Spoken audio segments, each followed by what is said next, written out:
Sorry about that, chat. Apparently, my string quit on me for a moment, and I didn't even know it.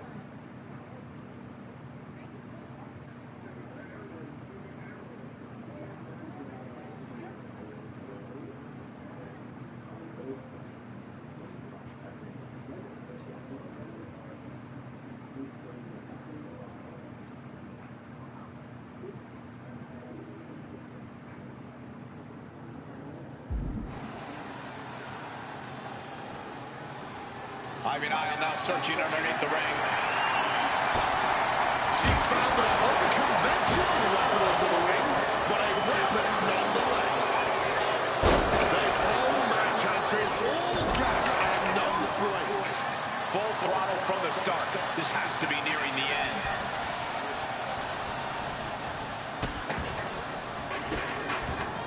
And a series of vicious stomps. Uh-oh.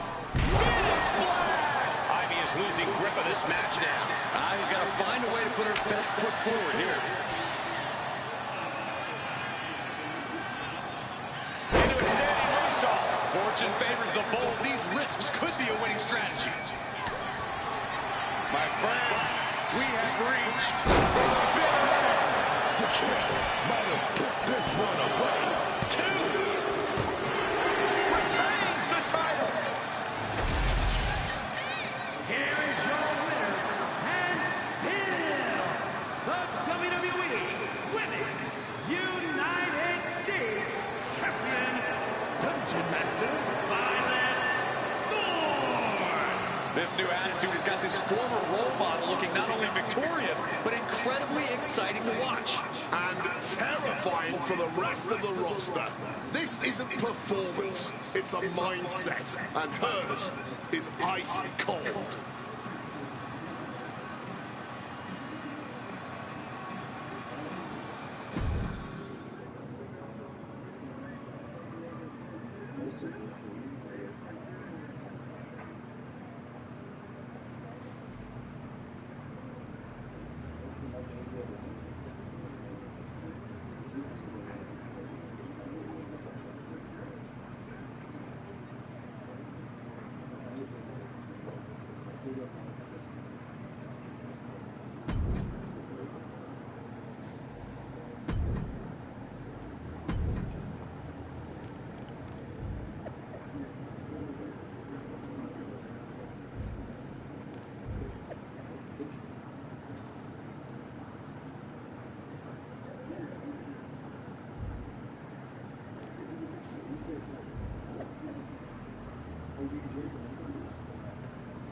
This should be a good one. Go out there and break a leg. Yours. All right, again, 3 minutes to the side, starting now. Do I take it? Do I rebook?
About a minute left.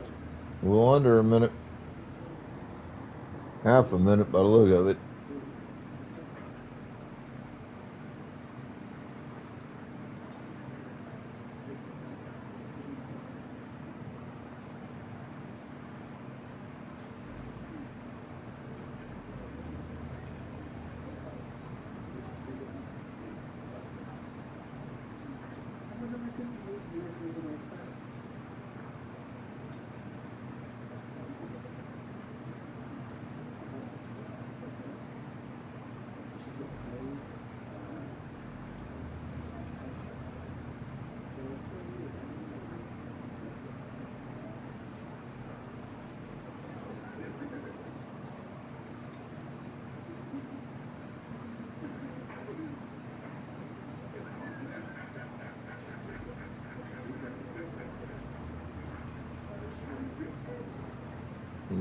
Alright, time's up. The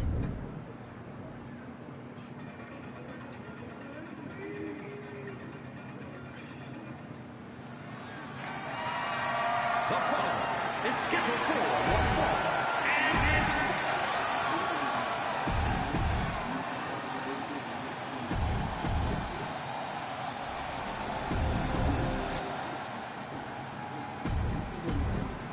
There you see the United States Championship.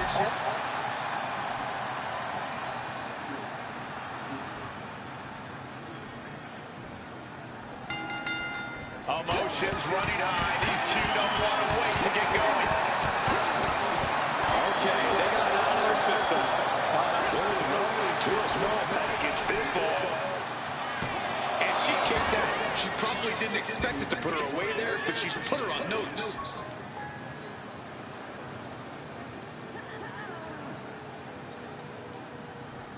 Might take her head clean off her shoulders. Gets out of dodge. Nice drop kick, so precise. The challenger enduring the punishment. And she's got to realize she's only in the shallows of this match so far. And it's Natalia with the reversal.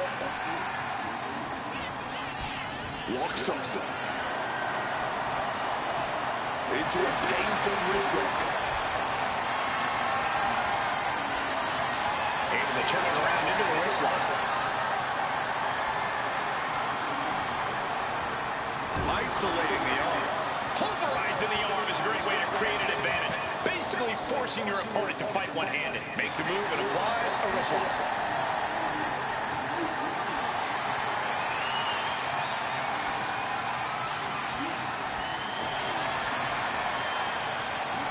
I hate these fucking sequences. Giving it up. And then rolling in the side headlock.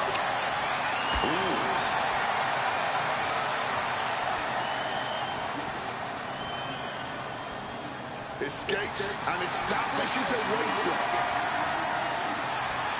Countering out and cinching in the headlock. A bit of the sweet science there, man. Oh, what a knee strike. Bang! Crucial counter there. Big lock up. Into the side headlock here.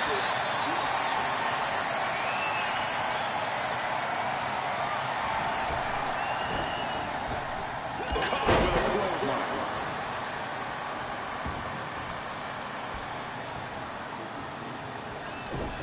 Punch straight to the face, staves off the attack. Front face lock applied. It's about to get more painful. Hung across the top rope.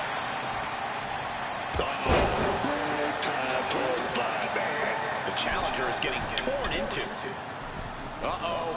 Big splash! Showing off the quickness. That'll turn things around in a hurry. Springboard. Fatal splash! You gotta be kidding me. The senton. Setting the opponent up. Landing a big knee there. Another one. Wait a minute. 3 big knees to the hamstring. Every strike more devastating than the last. Oh, there's an arm breaker. Right to the spine. Natalya failing to offer any resistance here. And Natalya is looking for a solution.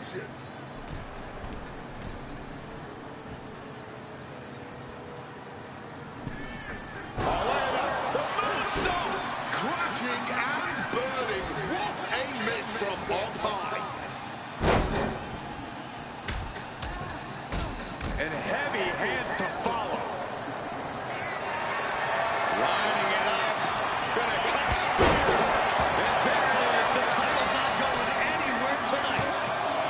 2. Retains the title. Here is your winner, and still the WWE Women's I got lucky on getting missed on that discus clothesline.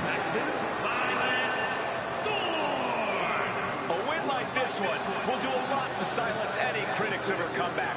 She didn't just win.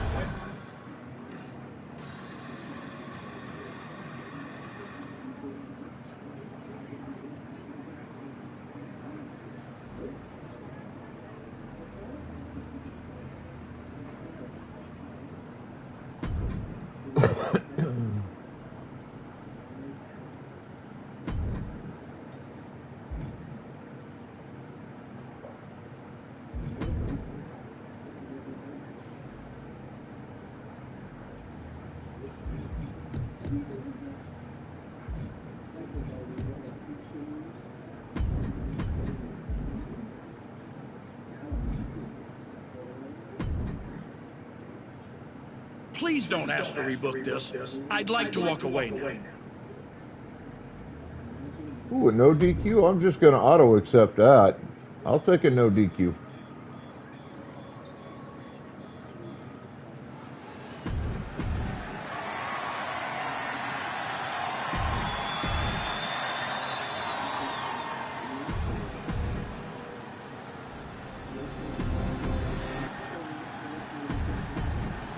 There you see it, the Women's United States.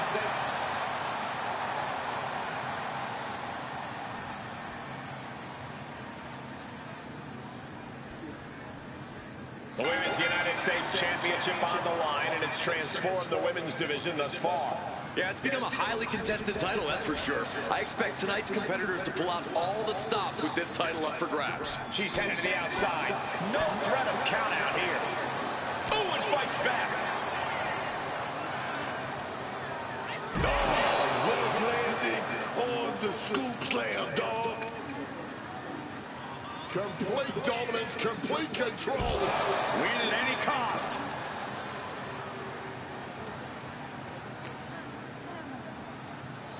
And now she delivers her back into the ring. Oh, costly error there.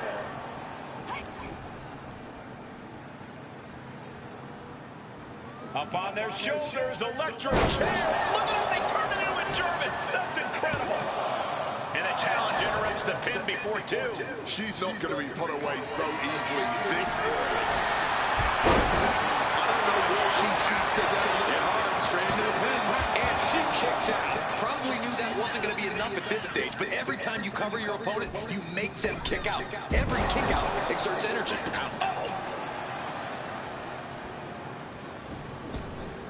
Debilitating blow to the neck here.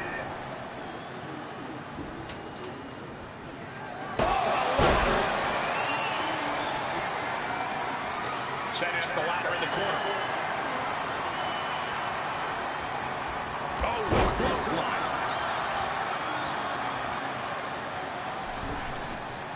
Resistant drop kick. A big showing of agility from the champ there.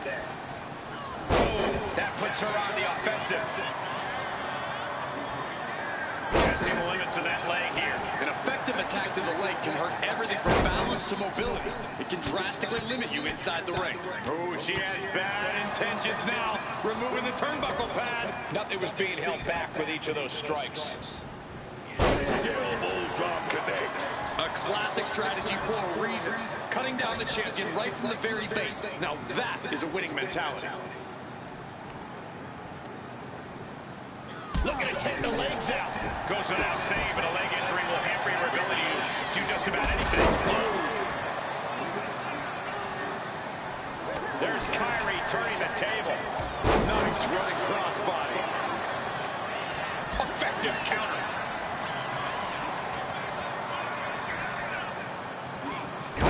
that set right back to her. Oh, she was ready with the counter. Kyrie saved a little power display. And a power slam. Boom, what impact. Oh, fighting nasty there. Going to any lengths to protect the title. If that means bending the rules slightly, then so be it.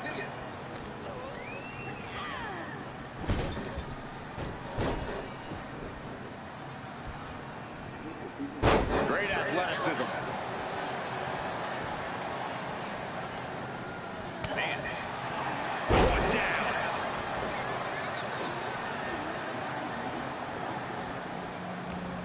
She's not in a good spot. Suplex. The challenger really struggling to avoid major damage. Yeah, but you got... Look out! A slingshot cross body. Unbelievable athleticism. Just going for it all and landing a direct hit. Uh-oh. Are you kidding me? Springboard Phoenix Splash. Making a splash on the outside with a truly reckless attack. Sanders lost any sense of command in this one. Tough spot for Kyrie. Deposited across the barricade. And back into the ring she goes. Making time to celebrate her many talents. She might want to turn her attention back to the match at hand.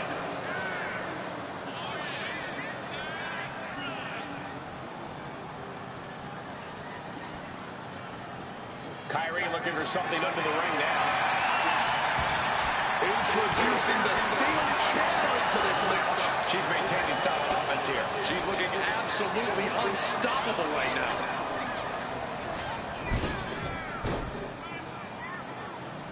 Oh, man.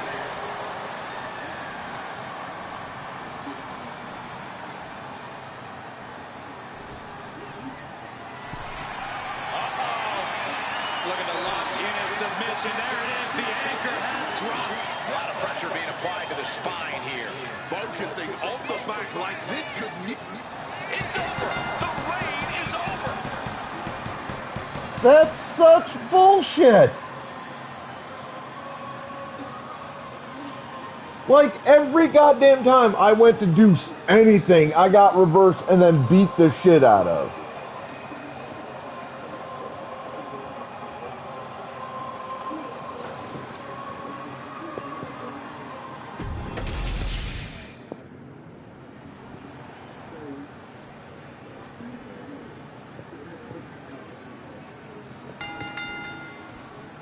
There's the bell, and this championship match is underway. Oh, yeah, and this championship has been highly contested, but only one of them is going to walk out of here tonight with it. Drop kick on target. Locks up. Shoved right off. Showing no signs of defense here, guys.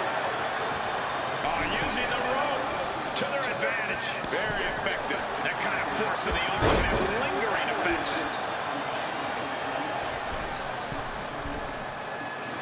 Proving that she is a superstar who knows from the middle rope.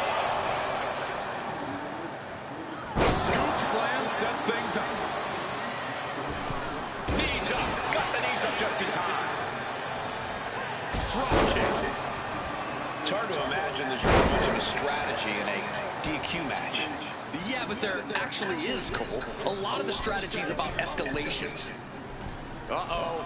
Phoenix Splash! Speed kills, and no one knows that better than the champion. Sane saves herself.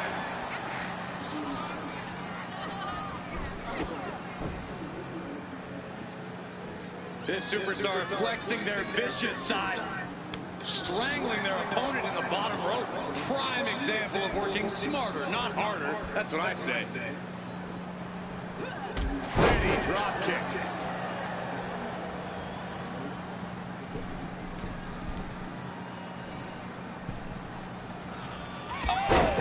What a lariat! Ooh! Oh, catapulting down on the opponent. Making way towards the top rope. A diving 5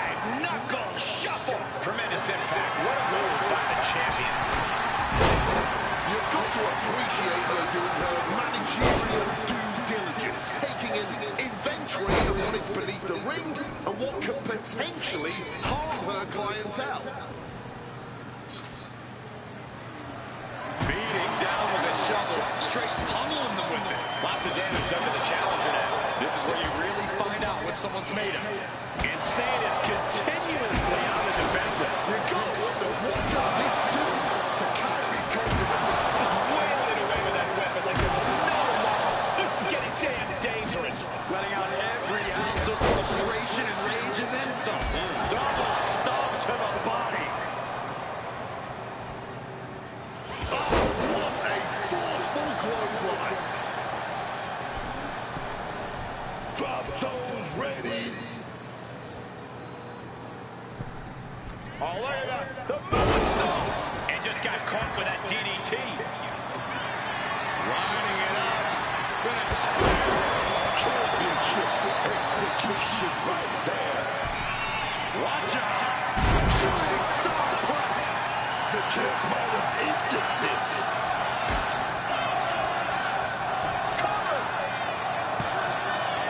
If she kicks out of this, Retains the title. Here is your winner, and still the WWE Women's United States Champion, Dungeon Master Violet Thorne. Dominance with a touch of cruelty. An impressive victory for the archetype. It's the former archetype.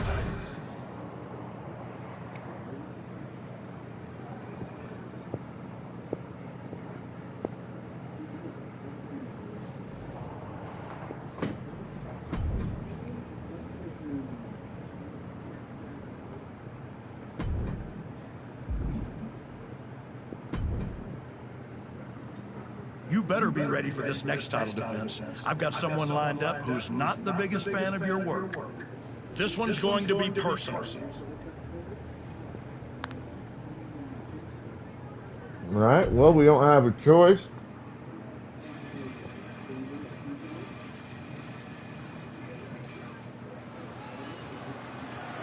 The following contest is scheduled for one fall and is for the WWE Women's United States Championship.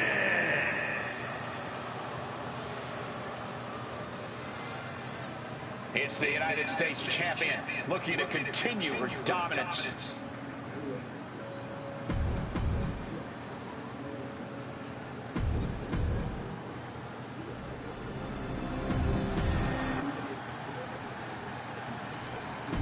Introducing There you see the United States Championship.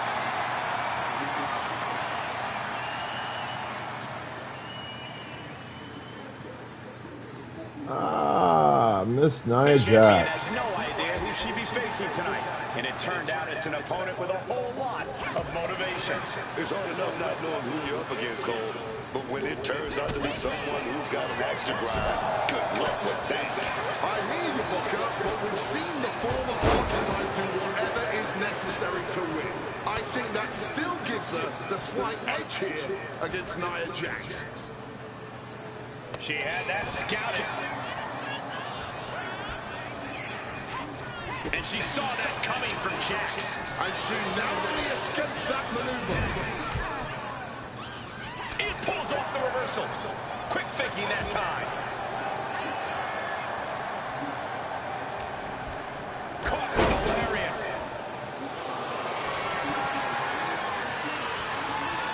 Ripping their opponent up from the canvas and locking in the torture rack submission. This is agonizing. The hole getting even tighter. And she already looks like she's in trouble here. Up top high, but look at the well-placed elbows will force the counter and a great break. Nia Jax is hoping the element of surprise will allow her to get some revenge on behalf of her family bloodline. Here's Nia. Connects with a tornado DDT. Springboard misses the target. Oh, with authority. Down with a sling blade. Basement drop kick. Oh my God. The knees at the last second.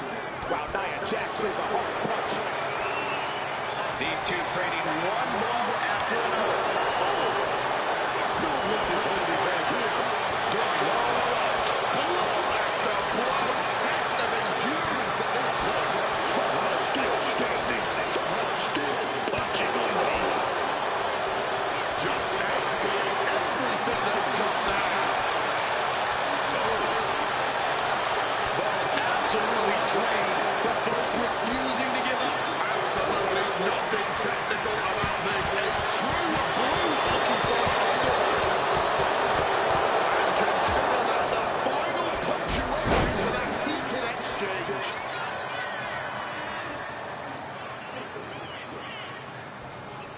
Nia Jax brushes that one off. Got them off their feet here. Down and move the kicks out at just one. She stops the ref before the 2 count.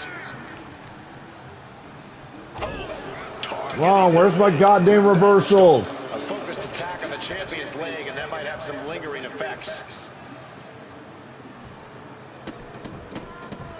Look at this. Stop after stop after stop. The champ's slowing down some now. Taking some stiff shots in there, but it's all about how you respond in the long run.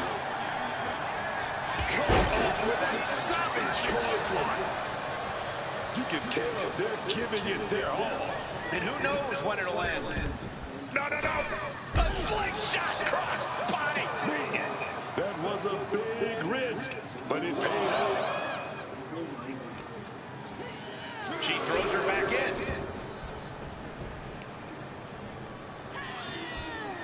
Stops the kick. Counters right into the enziguri.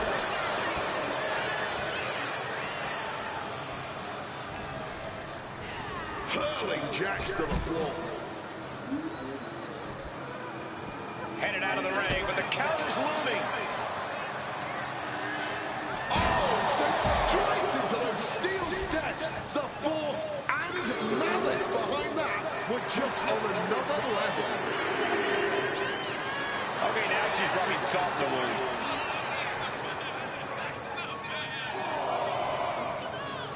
And Nia is revving this crowd up.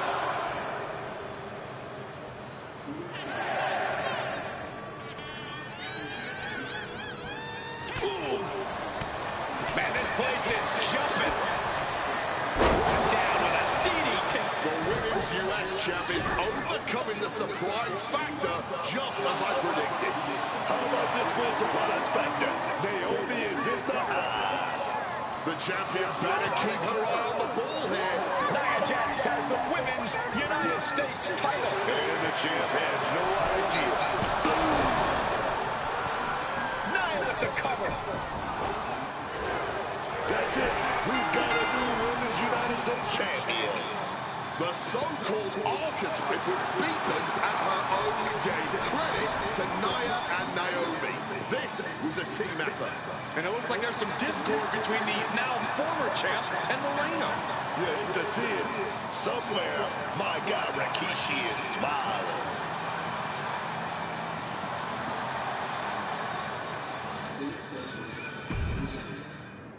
Man, they had to figure out a way to take the title off me. I get it.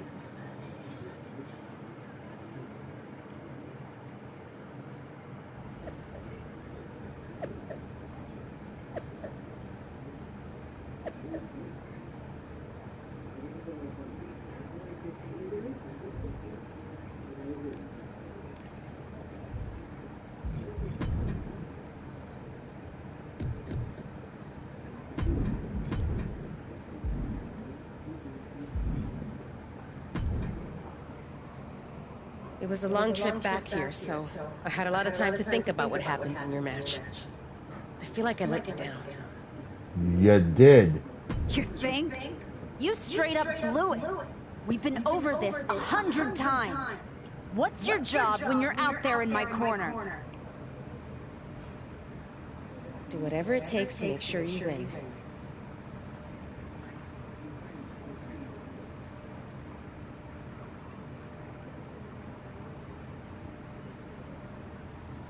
Yeah, and instead, you failed to warn me that Nia had recovered. And then you did nothing while she hit me with my belt. You cost me the match and my United States title. I'm sorry. You're lucky you have a chance to make up for it. Aldis has booked us against Nia and Naomi in a steel cage match at Saturday night's main event. This is your opportunity to prove your worth. I'll be ready. You better be, bitch. Good. Because depending on how things go in this match, a lot could change. One way or the other.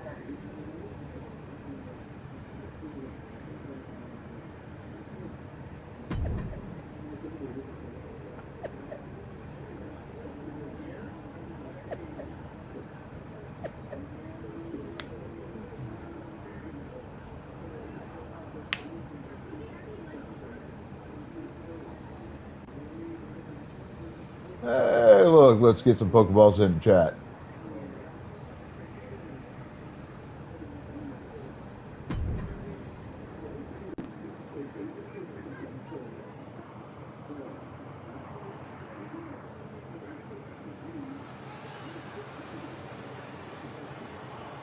It's the fallen hero and her partner who she's dragged.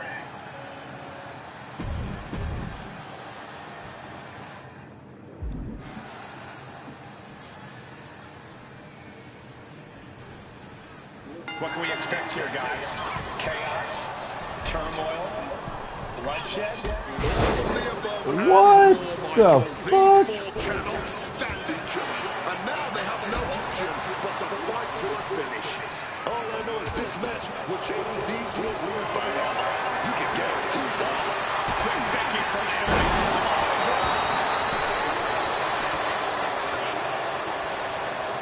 Just a bad strike. And she quickly turned that around. Manages to reverse it. Oh, jarring back elbow. Big clothesline.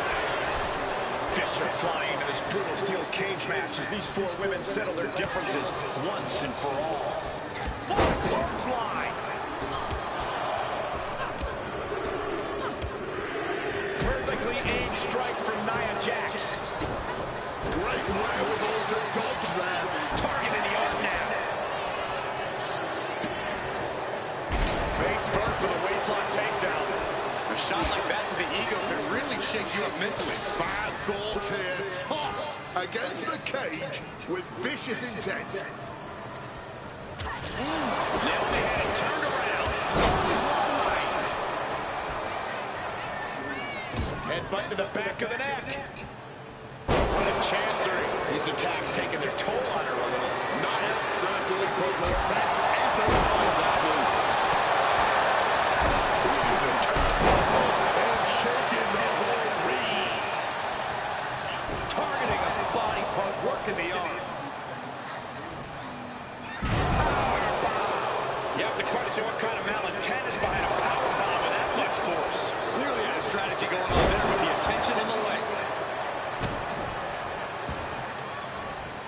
Full extension on the split leg drop. Gone with a swift kick to the gut. Nasty hit to the gut.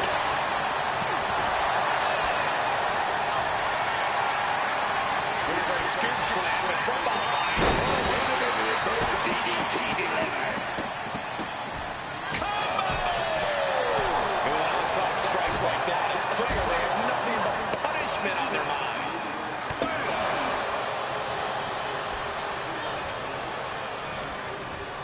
Release back suplex. It wasn't the higher distance that caused the damage, but they certainly contributed. Naomi looking a little less than determined there. Goodness, vicious back fist on target. Barbaric clubbing blow. In the corner now. She needs to fight out of it.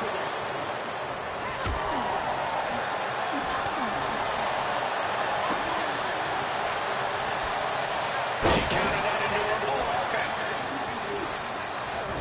Roundhouse on the mark.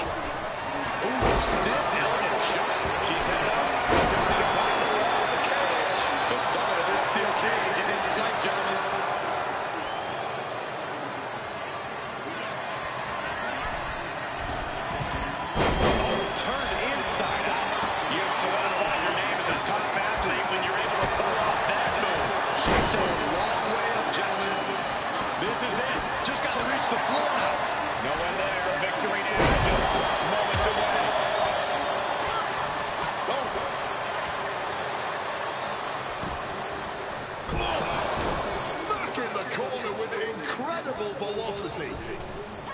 Naomi put a stop to that.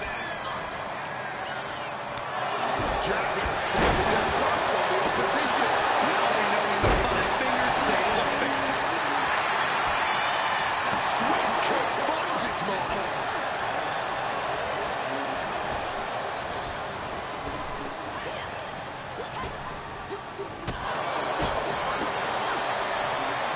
Kick to the midsection, front face lock applied, twisting through into the neck breaker. Going for the heel now and cracking that joint.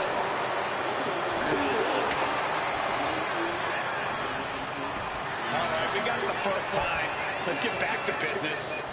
Just targeting the leg, testing the limits. We know that taking out the legs is one of the most effective strategies in any match.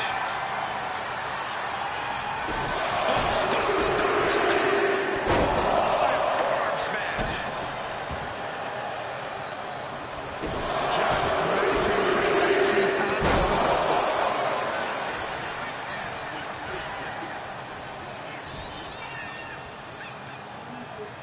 Up into the electric chair. Oh, my God, and a German suplex. Oh, Deadlift. And a Sam powerbomb. Lining it up with a common half. needs to stay short. We've arrived. It's about time. Naomi's got a problem here. Scaling the steel cage wall. Put her chair on the highest point of the cage. She could be close to victory if she can get over the cage. Oh, she's got to keep her balance. She's still got a long way down. And over now. All that is left is to get down. She hasn't won until she hits the floor, though. Oh, no. What's he thinking? Making a huge gamble.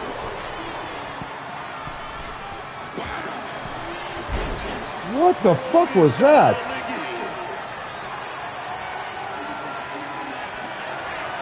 Full Nelson. Savage slay.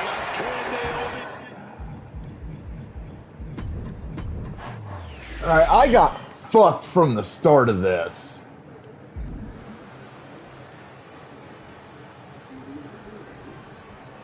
What can we expect here, guys? Chaos, turmoil, bloodshed. All of the above and more, Michael. These 4 cannot stand each other. And now they have no option but to fight to a finish. All I know is this match will change these 4 women fight Hammer. You can guarantee that. Right to the kidneys from behind. Hurled away. God. Being able to pull that off, no one is going to question if you skip going to the gym today.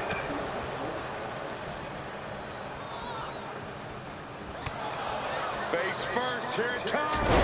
Wow, Nia Jax throws a hard punch. Fisher flying into this dual steel cage matches. These 4 women settle the differences once and for all. Starting to ascend the steel cage. Beginning the ascent of this steel structure. Oh, and she had Naomi's number. Simply devastating. She's heading up the cage wall. She's trying. Half her body's over the top of the cage. Now she just has to figure out how she's getting down. And an answer for her. Close to escaping. Top of the cage. Pulling it back in. Saving the matchup.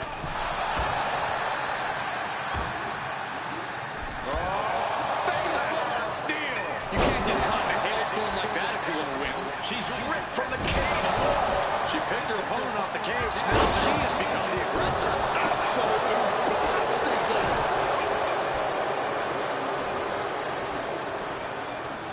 Fireman's carry. And a front slam.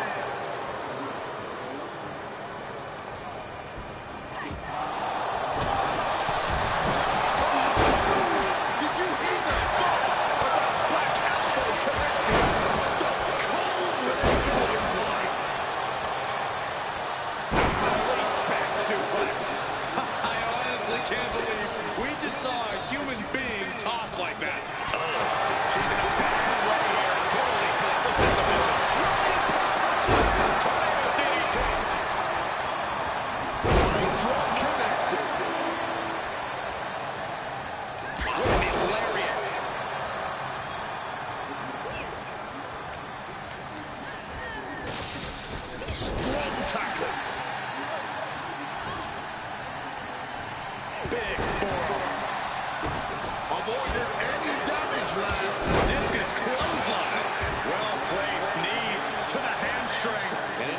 shots could take you out for good.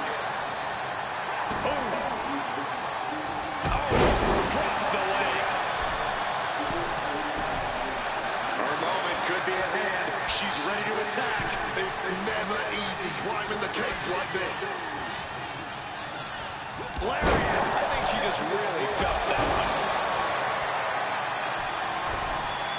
She's hoisted herself up on top of the cage now. And she's on top of the cage. This is her moment to escape. Trying to get herself over the cage using all her strength. Oh, yeah. She's making over. Yeah, but now she has that long climb down. From the top. Oh, way up. That's a big mistake. We're seeing one response after another. Neither superstar gaining a foothold. Facebuster. She's feeding off the WWE Universe now. Come on, one of you start climbing out of the cage. So this isn't a straight 2-on-1. Tremendous pressure being applied in this head crank. Carefully continuing that journey towards the top of the cage. What a drop kick. Giving her opponent a piece. My friends, we have reached for the bitter end. Jax looks absolutely out of it. Determined to make it up the cage, balance and a tight grip are key.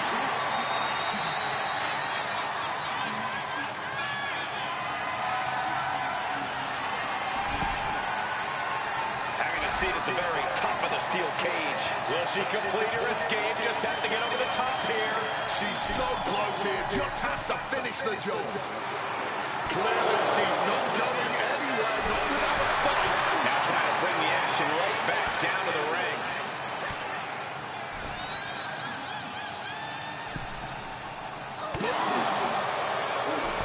Face first into the cage. Naomi drawing a big reaction from this crowd. She fell a bit awkward from the cage there. Something to keep an eye on. Has to refine a balance. It's hard to gather your whereabouts once you fall off the cage.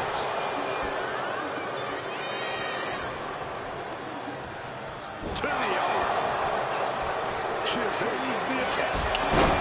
Right on the money. Display of well-earned confidence. Once again, she's put on the back foot. This deep into the match, you have to be thankful the cage is not taking more of a toll.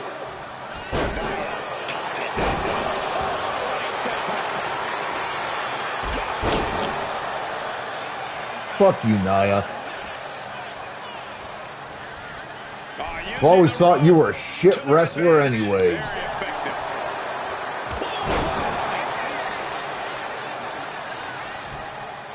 Springboard saw that coming and quickly got the knees on. Thunderous clothesline. Naomi just adding salt to the wound right now. Hot right in the stomach creates the separation. They're going to use the cage as a weapon.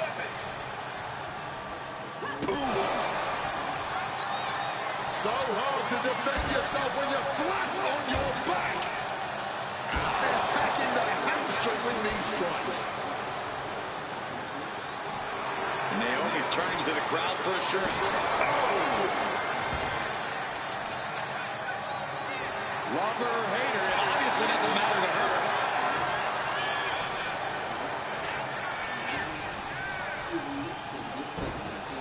Oh, there's an arm breaker. Right to the spine. Come on. This is just ridiculous now. Pay attention to your opponent. She's looking even worse for wear now. Running on one. Lining it up. Gonna cut him in half. Naomi spreading the glow across the whole building. Oh, she's feeling it now. Hyping up the crowd. Another punishing backbreaker.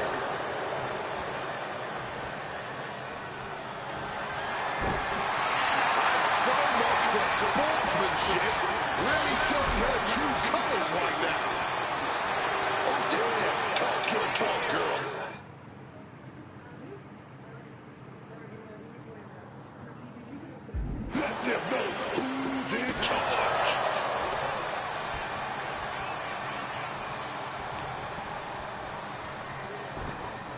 There's an arm breaker. Right to the spine.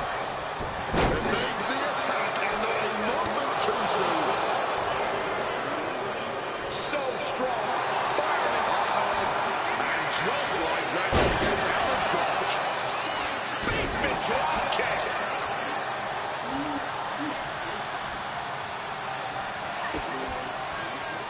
Hey, Byron, just like you.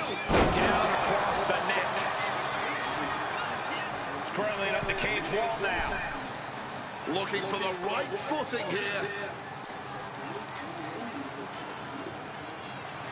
Naomi is just begging for a fight. She's seated on the cage, high above the ring. She could be close to victory if she can get over the cage. This could be her chance, but she's got to be careful.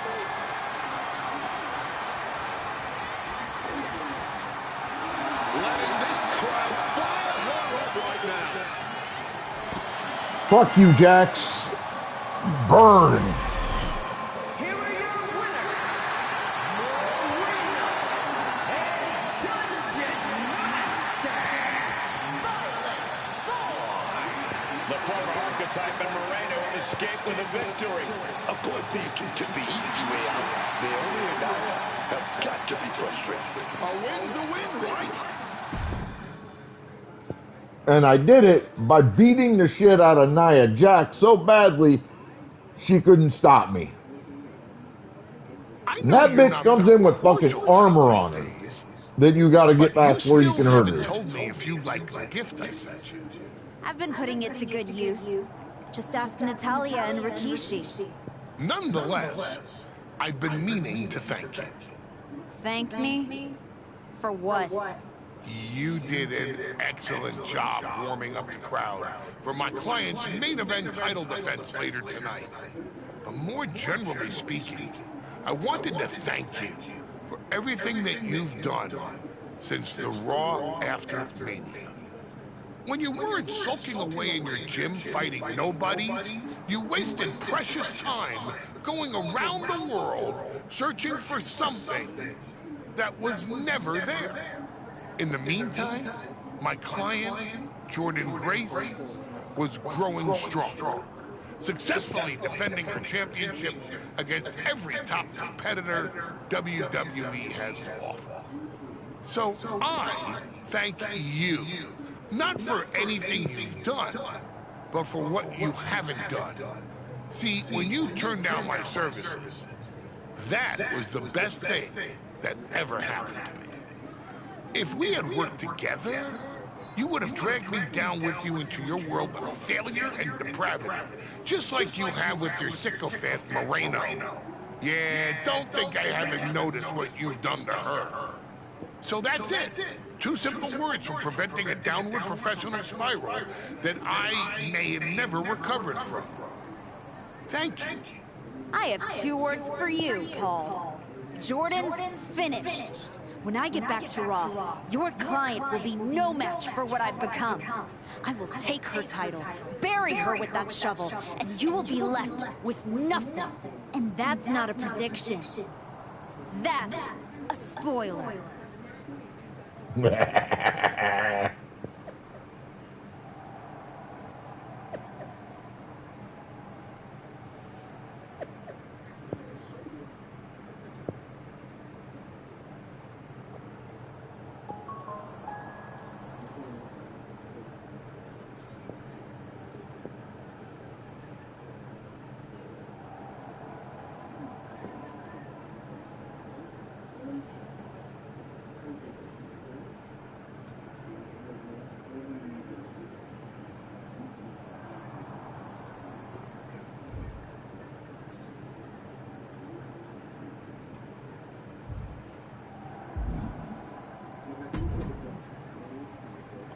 I gotta say, these conversations are getting more and more difficult. No one's forcing you to talk to me.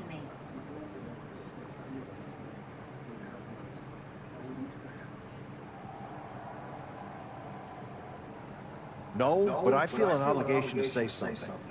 To make sure you're okay.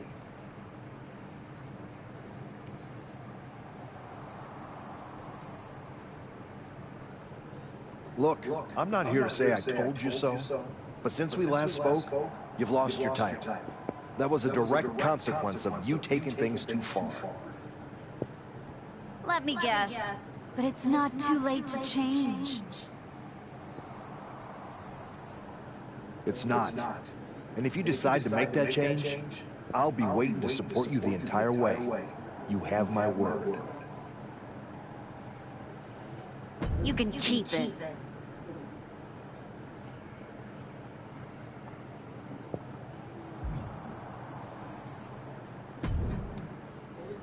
I told you I'd be ready.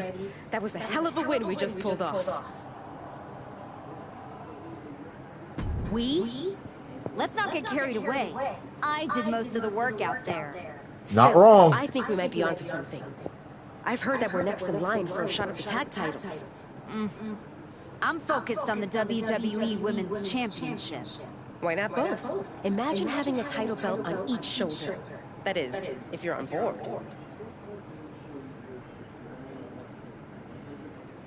Actually, I'm not on board. Okay, we can put off the tag title match. Stop saying we. I'm not on board with going after the tag titles because I'm not on board with you. I am sick and tired of carrying you around everywhere I go. Like some kind of parasite, sucking every ounce of success out of my veins. Do you think I forgot that you cost me my United States title? With where I'm headed, I can't afford to have you hold me back anymore. I was the only one who stuck around at your wrestling school. I dealt the deciding blow that set us on this path. Then I helped you terrorize SmackDown. I sold my soul for you. I thought that meant something. That's the difference between you and I, Moreno. You think. I know. Typical Gen X phrasing. Yeah, well, I know you'll pay for this someday. Karma's coming. We'll see. In the meantime, I'm going to do what I came back for. And that's win the WWE Women's Championship. Without you.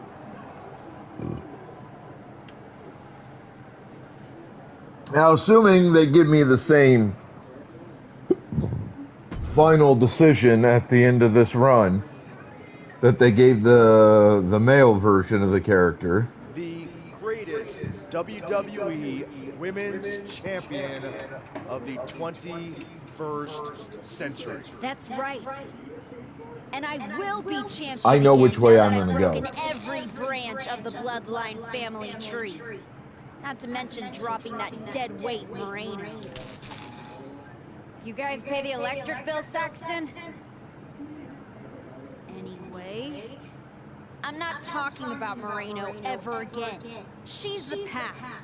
And what I want to talk about is the future. Me beating Jordan Grace for the... What the... We're here. You damn Hey, boys! Lady? You're back on the line.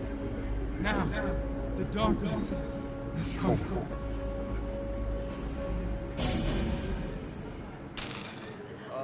We're gonna wrap things up.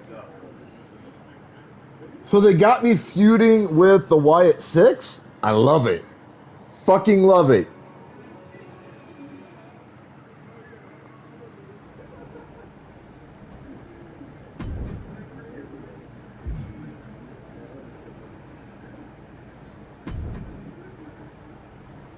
The Wyatt Six picked you to be their next sacrifice? I am so happy not to be you right now. I'm eternally grateful for the same thing, Liv. Not being you helps me get out of bed every morning. So weird to hear you say that with this change in attitude of yours. Sure does seem like you're following in my footsteps. Unless your footsteps are taking you to Heyman and his musclehead champion, there's no reason I'd walk anywhere you've been. Obviously. You put on this whole new look, get all mean, start playing mind games and attacking legends and winning titles. Nothing like me at all. No, I am nothing like you.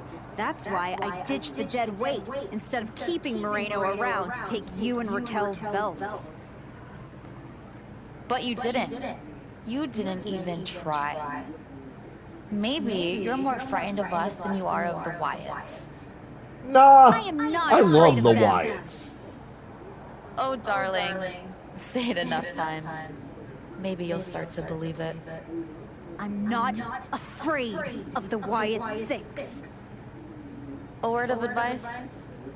Some people are built for the bad guy life. Some people aren't. I think maybe you picked the wrong side of the fence.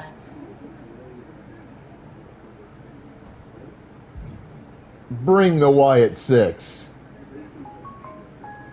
I'm down with that. You wanted to talk? No, I want answers. What are you gonna do about the Wyatt Six? What do you expect me to do? Use my special Wyatt 6 hotline to give Uncle Howdy a jingle and ask him to take it easy on the archetype?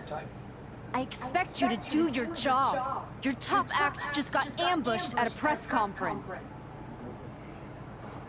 My top act? Is that what you think you are? Yeah. All you have managed to accomplish since darkening my doorstep is bullying the weak, attacking a legend, and kicking the one person who had any respect for you to the curb.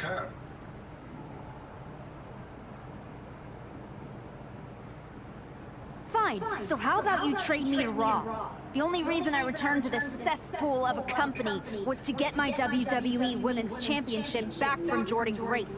And I can't do that here. I'm afraid running away is not an option.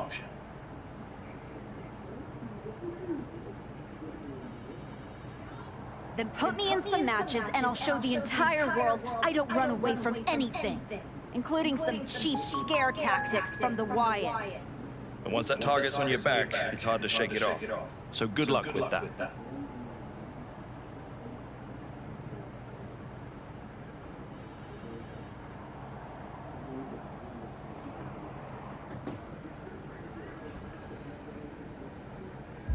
I've already beaten The Kiana Wyatts with that match. and Kyrie. Next.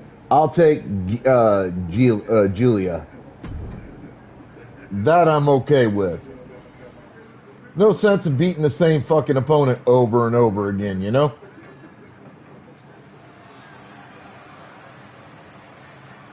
Here to prove everyone wrong and herself right. It's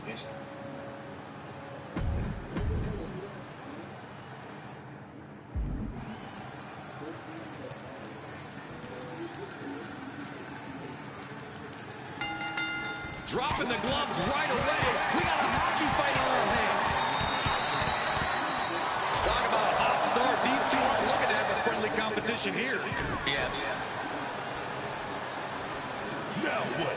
The Wyatt Six are a shadow the archetype can't outrun.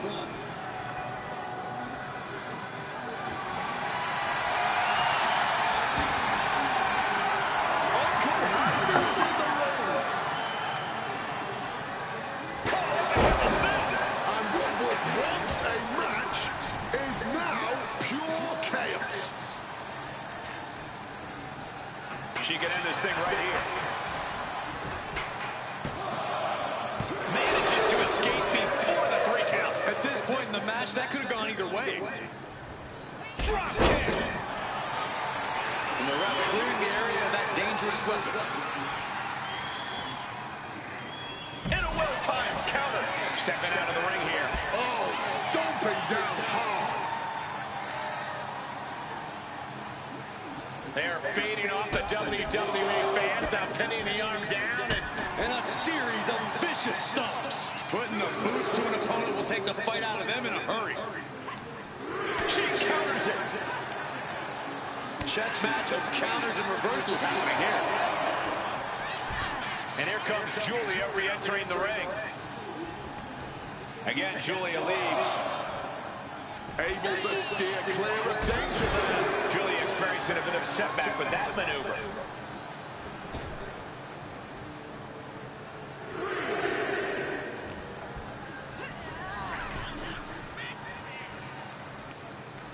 Julia comes right back at her. Julia getting excited. What is she gonna do? Let's get some Pokeballs in the chat, folks.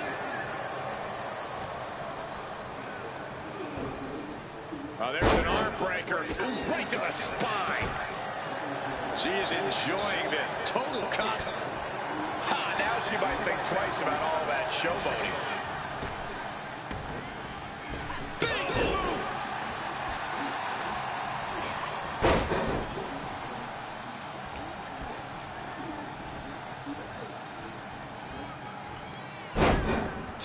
Oh yeah, I love I'm not getting fucking reversal opportunities.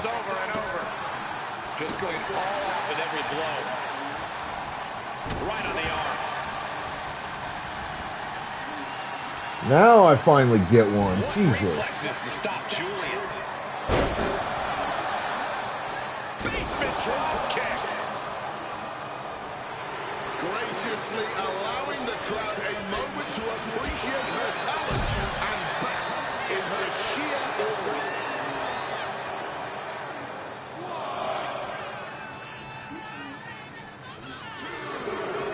Looking stunned here, guys. As their opponent hooked off the ropes, tornado DDT. Followed up with the pin attempt. She kicks out at one. I'm not surprised by that result. Could still be a ways to go here. Double axe handle. She's looking winded now. Been holding strong thus far in the match, but you can only outrun the lasting effects of a fight for so long. Julia now with the hammerlock, hoists opponent. Running a glorious driver. No, a kick out. Not yet.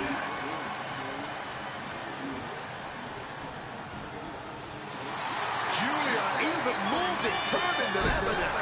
Wards that off. What a response. This has been an astonishing display of skill and pure determination from these superstars. Agility like that, easier said than done, gentlemen. Two. She kicks out with a full. Alright,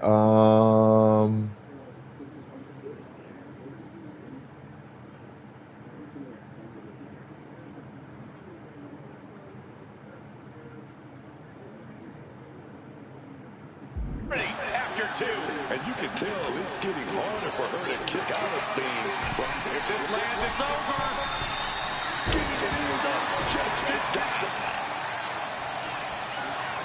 She turns it around with the reverse. Julia with the power. what the fuck was that? Did Julia clinch this? Simply unreal, potentially inhuman, kicking out at one.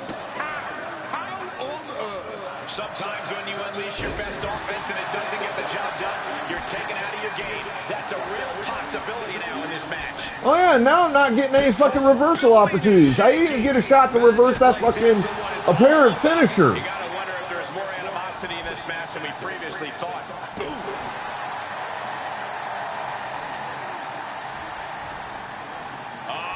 Setting them up for fisherman buster. Kneecap goes right into the face to halt the attack. On both athletes showing they have each other's number. Arm wringer adding some torque, but now popped in the jaw.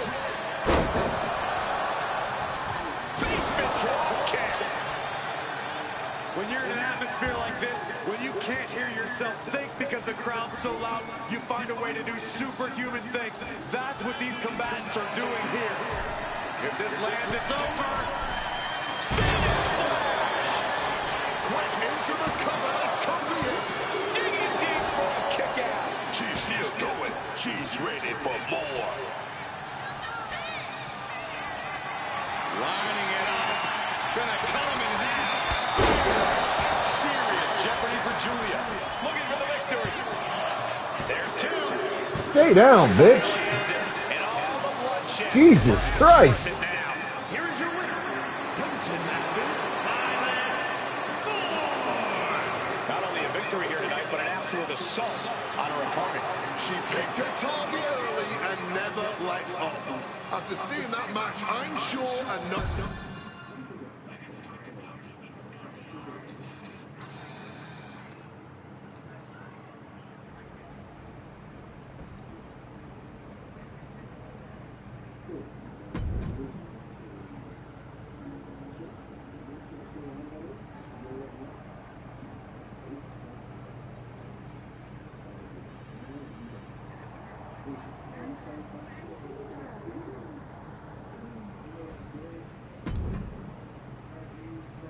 You want to keep competing.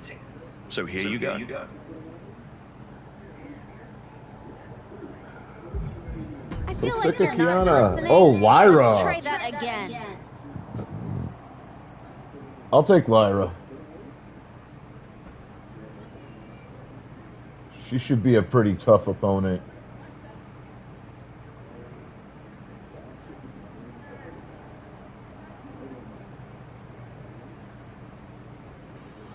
Alright, I gotta go use the restroom, grab some coffee, check my laundry. I'll be right back. Hang tight.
the state a lot, so I've had some talks with governors and politicians related to this. They're not happy about it either. So I really hope we can work something out. I'm kind of the odd at working something out. I'm definitely considering much more aggressive tactics now, so I would much rather make more entertaining videos for you guys. It's been a really rough month. I was also scammed out of $40,000 in Dubai by a guy named Peter at this Hot Wheels dealership here. He's absolutely freaking out, and his dealership is going to get shut down. I don't want to sound like I have a victim mentality or I'm like a negative person, but when you're well known on the internet, you become such a target to people who don't.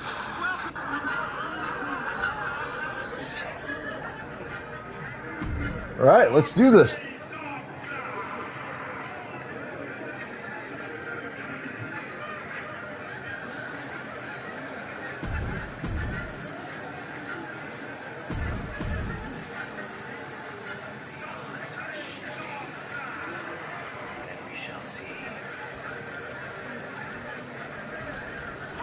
And just looking into her eyes, you can see that she's as focused as ever for this one.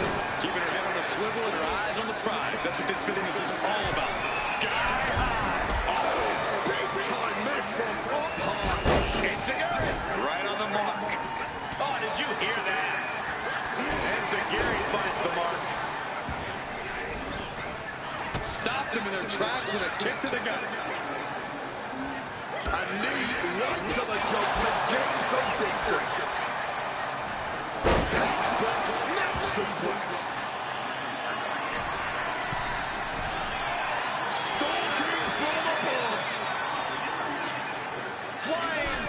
Oh, that mistake can change the complexion of this match.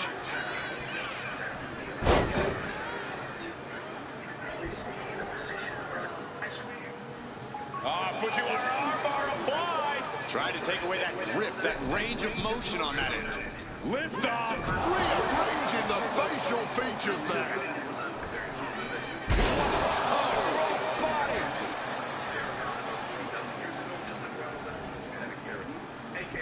Just like that. She turned it around. Boom. What a shot. Connecting with the leg drop. Is this it? Is this the end? She overcomes the pinfall attempt. And it has to be frustrating not getting a deep count to this point, but you can't let that get to you. Boom! One step ahead there.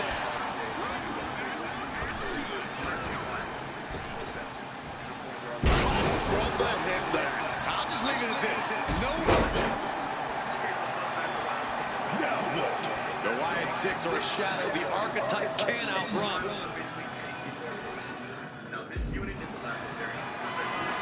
All right, let's get the smoke balls out.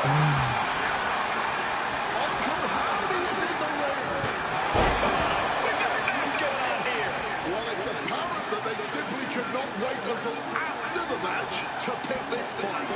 Can she do it here? Not even a one count there. Clearly going to take a lot more to keep this superstar down for the count. Literally. Dropkick finds its mark. Not the position Lyra Valkyria wanted to be in.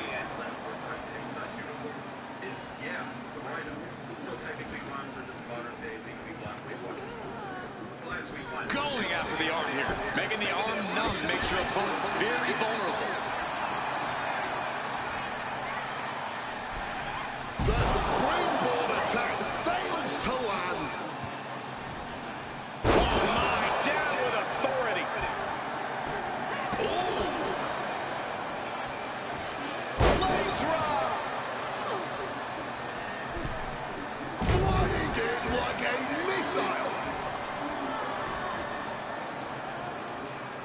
Springboard. Oh my God. And Lyra is brought to a disadvantage now. Valkyrie is not showing the capacity to fight back. Somehow she kicked out before the two. Splash! This has been a highly competitive contest here. If this lands, it's over. Got the knees up just in time. Oh man, what a hurricane rana. Come on, bitch. Tonight we are truly witnessing What the fuck was that? You dumbass! That's not what I told you to do!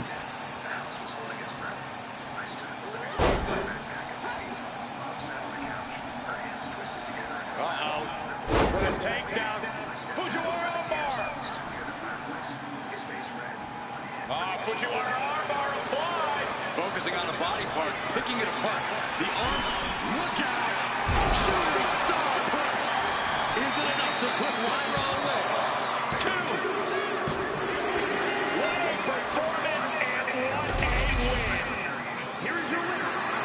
Like, seriously, that last run attack I did where it ran me into the fucking rope when she was right in fucking front of me, I told it to run at her so I could kick her in the face.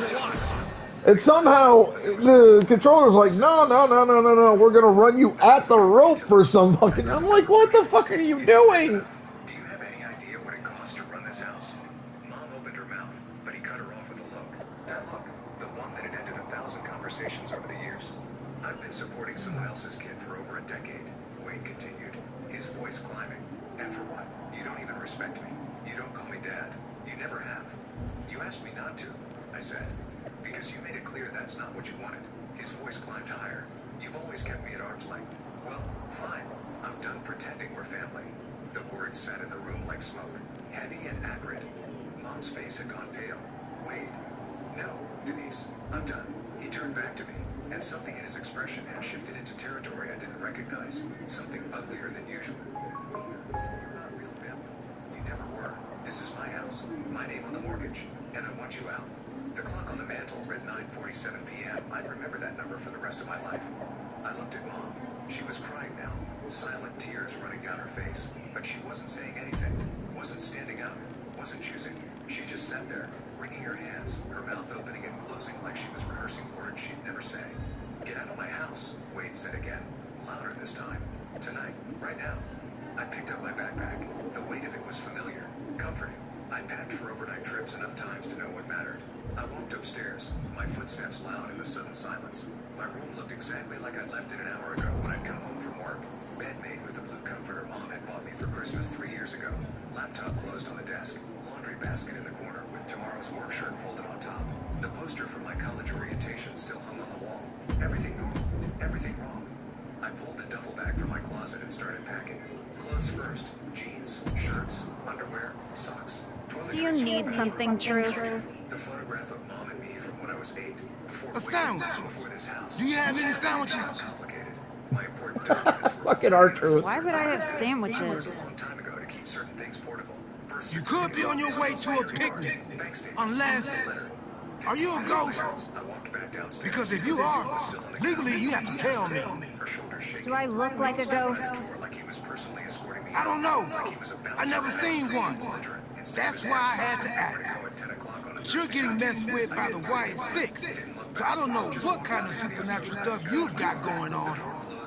The White Six have not turned me into a ghost. That's good. Being a ghost would be hard. You wouldn't be able to pick up your sandwiches. That's probably why ghosts never have picnics. What were we talking about again? Fucking R-Truth. Why would you bring them up? Now I'm going to have nightmares. One time, I sat in the chair that Uncle Howdy was eyeing, and that night, a strange man was standing in my bathroom. It was just my reflection in the mirror. But still, I learned my lesson. You don't mess with the white. Well, they messed with me, and they have no idea who they're dealing My with. biological father had left before I was born. That was the story I'd grown up with. Mom had gotten No, dog. They know exactly who they're dealing with. You think this is just mind games? They're trying to balance something. After everything you did to Rashitsky, you brought this on yourself. Bring it on. I'm not afraid.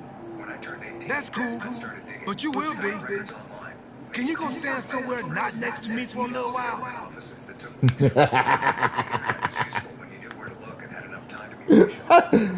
I like it when R-Truth plays like the serious character. I've always had fun watching his matches. R-Truth is very, very talented. But the comedic R-Truth is hilarious. Wyatt Six have been interfering in every one of my matches. This is an unsafe work environment. It is the height of irony that you would complain about the safety of WWE superstars after you literally attacked a legend in his home with a shovel. I had my reasons. And the Wyatt Six have their reasons for what they're doing to you. I didn't do a single thing to them. Well, you've done plenty. You announced your arrival on my show by breaking a woman's arm. You assaulted Rikishi. You abandoned your partner. She wanted nothing to do with him, that she was building a life elsewhere, that he'd only complicate things. He'd been 22. Again and again, you have gone out of your way to do the wrong thing in order to prove some kind of point. Changed her number, remarried. She'd covered her tracks with the thoroughness of someone who really didn't want to be found. I never stopped looking.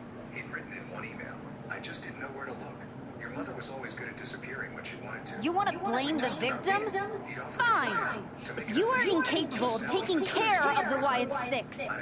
I'll do it myself.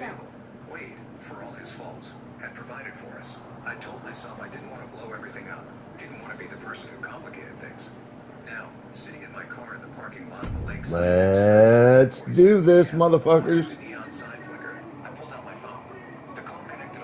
Piper Niven has her work cut out for her tonight with the bizarre Nikki Cross.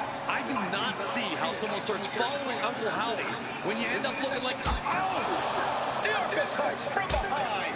What a cowardly attack. Cowardly? Have you seen the way the Wyatt Six have been harassing this woman? Nikki and the rest of these freaks deserve everything she gives them. What is Adrian Butler doing? This isn't a match. It's an assault. The Wyatts have been interfering in the archetype's business for weeks, and it's about time they face some consequences for their actions. Are you kidding me, Wiz? The Wild Six are the consequences, and it's time the archetype paid it. Maneuvering out and into control of the situation. Able to pry out and gain control around the waist. Oof.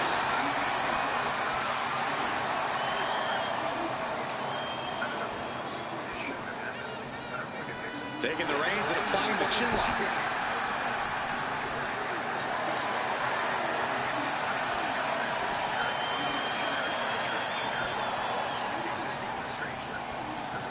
Jawbreaker. Drop kick hits the mark.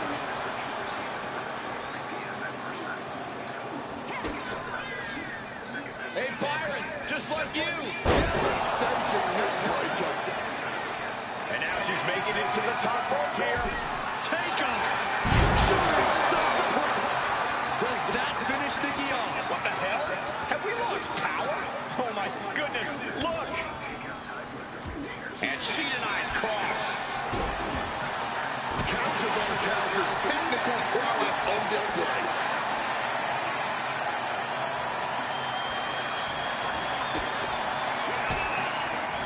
Saw it coming. It powers it. These two have learned each other so well.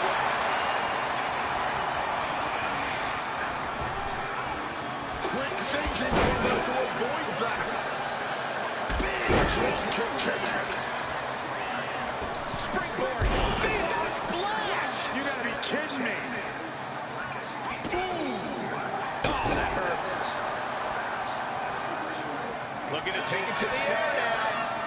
She's gonna try it again. Shooting star press. Cross looks absolutely out of it. Nikki turned into a projectile there. Making sure her opponent knows exactly who they're in the ring with. She might want to turn her attention back to the match at hand.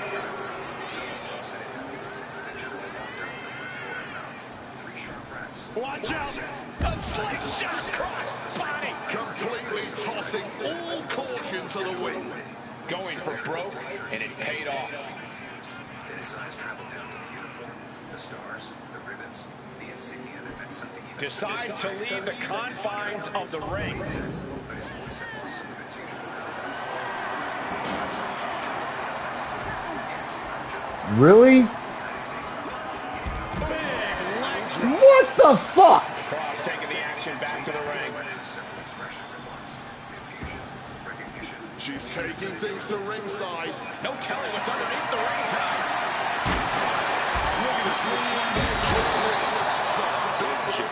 We might be nearing the limits of this match. Yeah, man, she's going to need a miracle if she's going to turn this one around.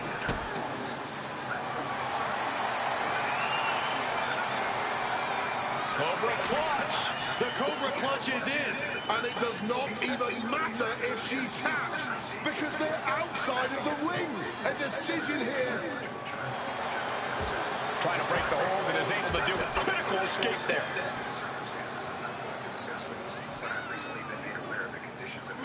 Around we go.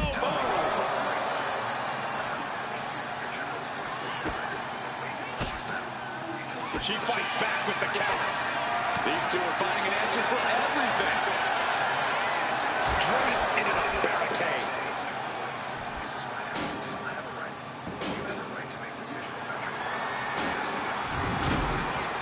Back into the ring she goes. Let her opponent know exactly what she thinks.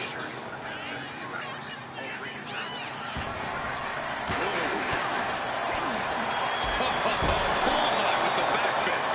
Nice counter for class. Oh no. First DDT.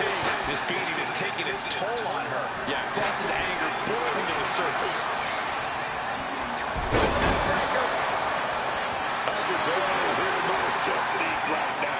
The noise being made in this arena is absolutely deafening. Cross grabs a hold. Spike with that DDT, man. Really, bitch?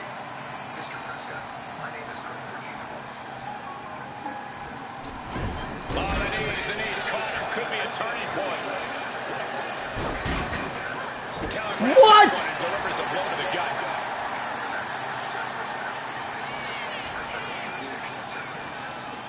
Around we go.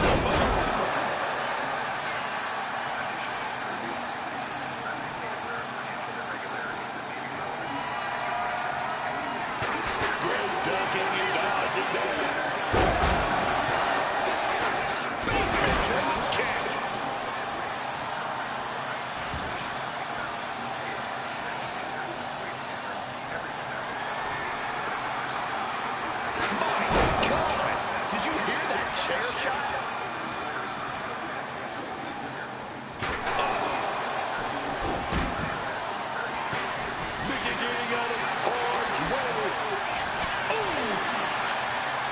Straight impact on the throat. One baseline applied at the leg. Swinging, fisherman neck breaker. Drop was right on target. Oh, Ricky into the opponent now. Setting up a steel chair in the ring. Gonna lock in the arm. Armbar out of the chair. And looking for an arm submission now. Using this. But it sounded hollow now. Desperate. Such bullshit! General Hale stepped closer. Not threatening. Exactly. But present. But you don't get to claim my child as a tax deduction. What is Adrian Butler doing? This isn't a match. Lining it up. Gonna cut him in half. Spear. Closes over the widespread. He didn't ask. He looked at her, and something in his expression was deep. Into a standing moonsault. Climbing up, she got something big planned here. With the greatest of ease. An emphatic victory.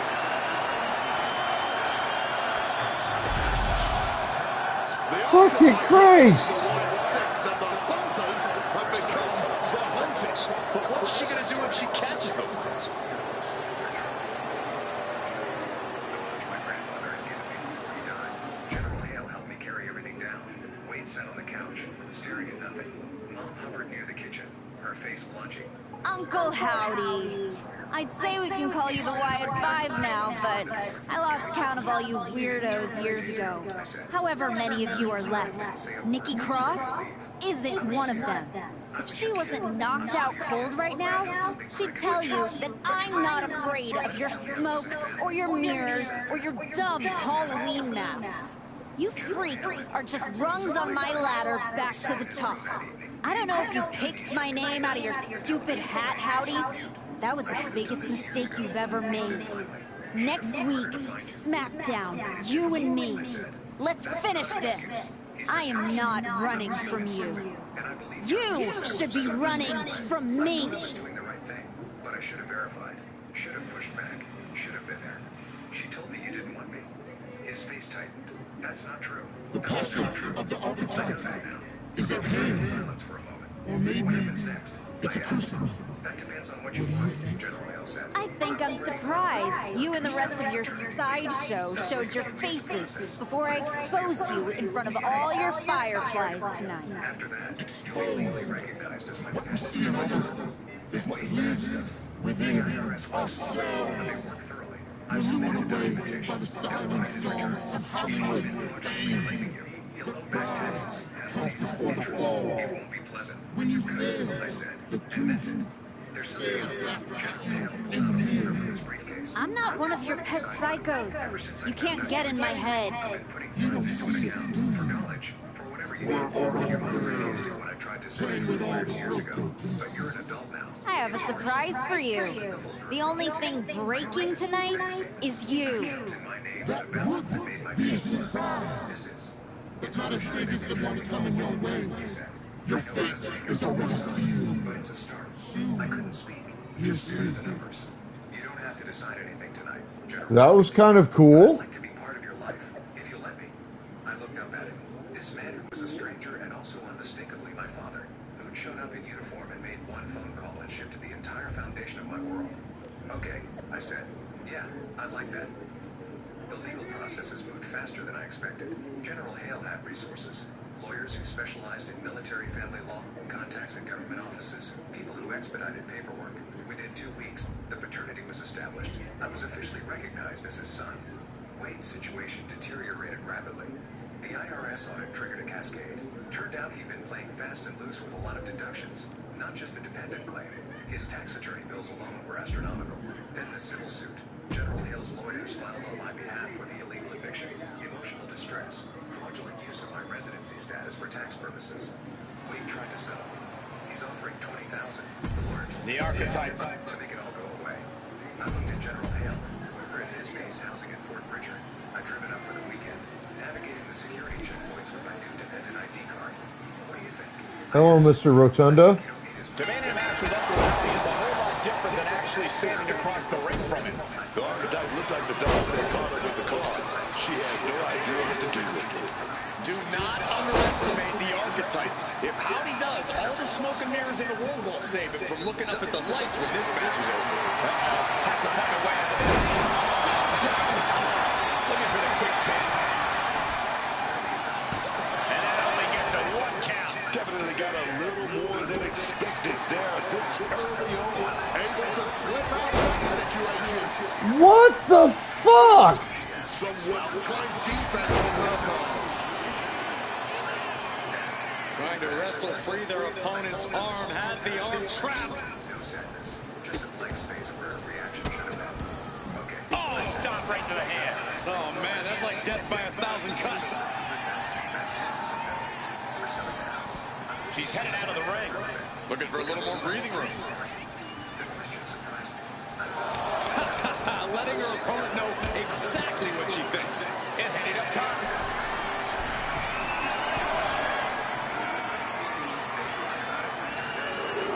He was stressed. Don't. I feel scared that I did. When the archetype turned her back on the WWE Universe and embraced the darkness, she found the Wyatt Six waiting for her, and now has to overcome Uncle Howdy. Maybe. I said. Sent flying out of the ring here. We hung up. She's looking to go top rope. Quick evasion from that. Oh, just clobbering away. Started building something that felt like a real life. Come with me. He said he told me about the Pentagon. Oh, drop kick. Looks like that really got him there. Yeah, but it shouldn't be enough to end things yet. Set straight to the barricade. Oh, heavy contact into the steel steps. He's heading to the top turnbuckle. She can be on her way up. From way up. Oh, no, went big and pays for it. I don't know why on earth you would risk that at this point in the match. What the fuck was that? Tremendous pressure applied.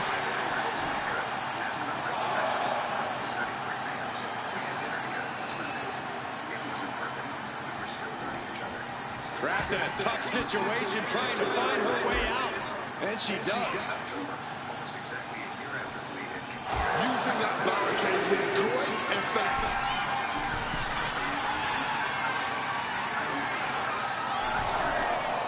Showed it to Marcus. What do you want to do? He asked. I don't know. You don't know him anything. Not forgiveness. Not response.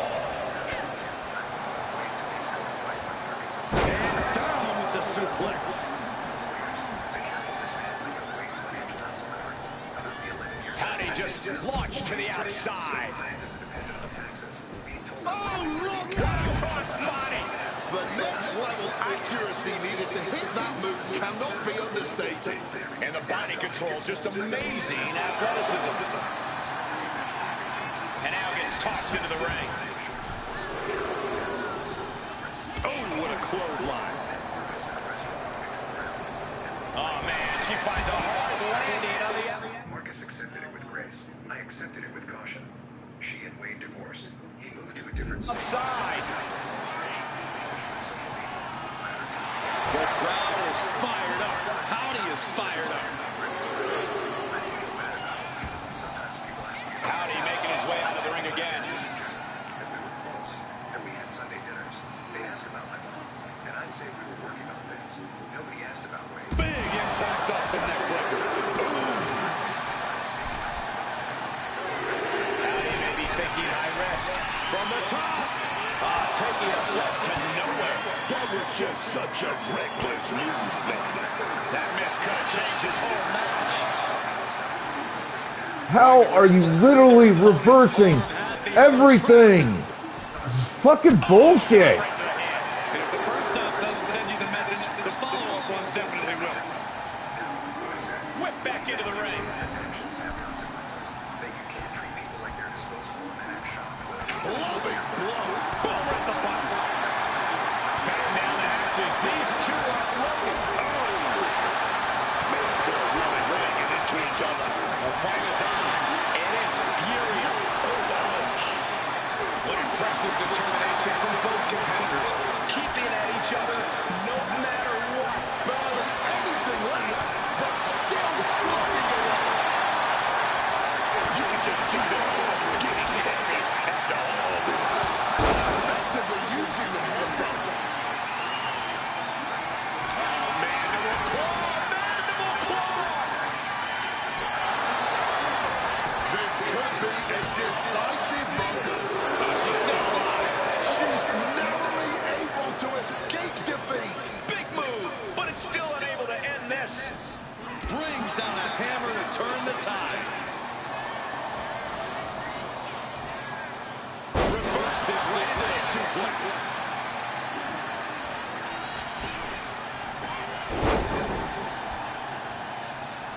Hit hard with the drop kick. Taking off. What a cross body. Launched into an aerial assault and getting all of that. Big impact. Could be a huge tide turn. Gentlemen, no need for monitors right now. The fight is right in front of us. All right, we got it the first time. Let's get back to it. After 18 years, I'm using my terminal. Am I the a-hole for wanting to unite my sister-in-law? Look out below. All the way down to the floor. Okay, that one I understand missing. Nobody home. From the top. Crash and burn. I don't care who you are. You're not the same after suffering a crash landing like that. Has a twin sister, 27 female. Teeing off. Being pregnant now, certainly and my pregnancy at the same time. How generous now to treat everyone to a true image of greatness. Oh, come on. This is just ridiculous now. Pay attention. Look out! Senton hits the mark. That was absolutely unreal. Coming in at breakneck speed. No. Are you kidding me? Springboard Phoenix Splash. A roll of the dice and it pays off in full. Boom! Great anticipation. Oh, gets blasted into the steel steps. Uncle Hardy just scolding his opponent. Big punch connected. And now Uncle Howdy is getting beat down. Resiliency being tested here.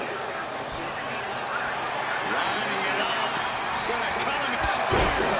If that's not it, I don't know what is.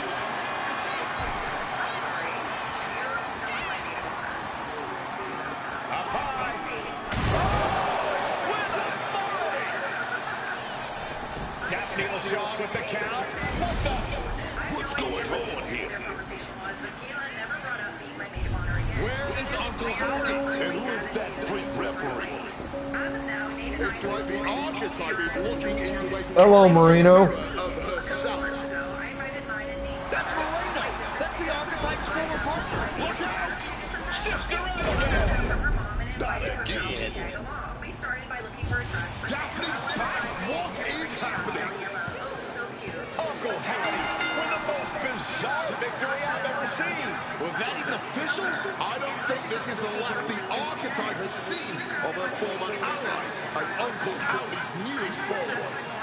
Her mother entertained her bizarre ideas. Sam and my mother were making constant comments about how it's my wedding, and if Kayla isn't going to be helpful, she should just leave. Unfortunately, she didn't. And I'm too nice to kick her out in front of my mother-in-law, who I already have a strained relationship with. Our mothers were able to shop for their dresses, a little interference from Kayla. But as soon as I start trying things on, she has all sorts of things to say. She would tell me that certain styles would look good once I had a baby bod. And even told me I should consider not wearing white since I'm obviously not a virgin. I told her she wasn't a virgin when she got married either.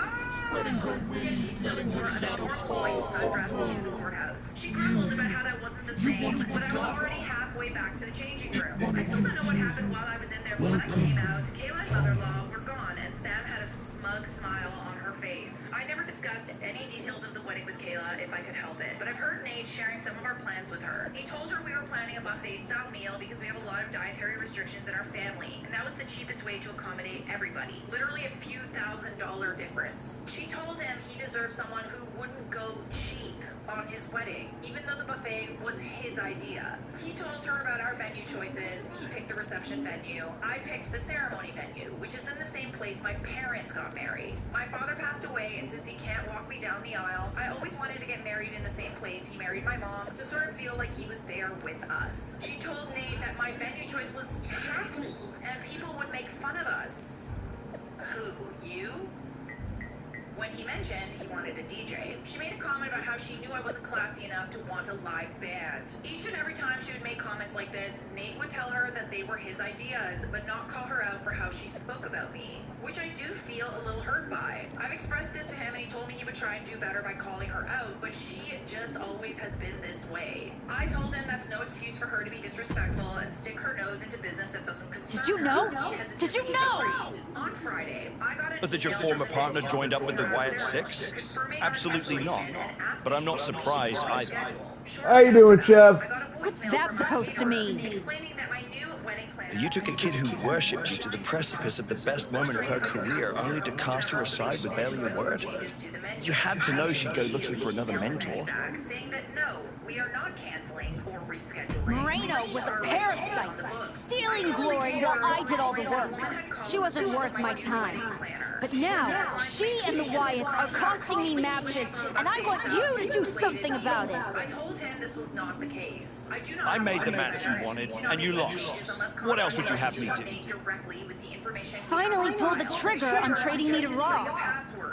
Other than that, if you want an excuse to run away from Moreno and the Wyatts for a shot at Jordan Grace, you can try qualifying for the Rumble, like everyone else. How am I supposed to qualify for the Rumble when I can't get through a match without the carnival coming to town.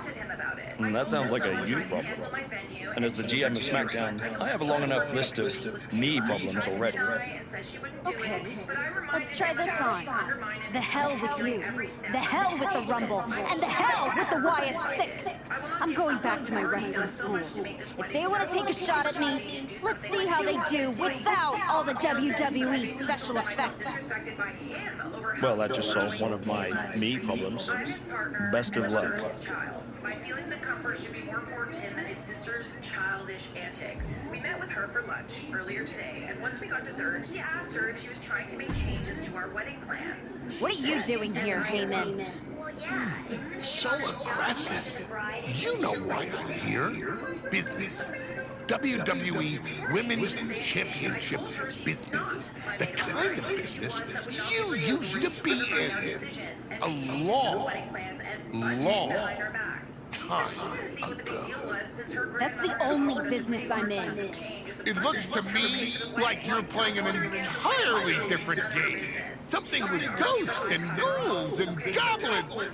Are you really going to take a walk right before the Royal Rumble? Don't you worry. Jordan will get hers sooner or later. The Wyatts and Moreno are just a speed bump. A speed bump? Or an exit ramp? Because I just heard her archetype is tucking her tail between her legs and running away from her problems. Deja vu all over again. I'm not running away from anything.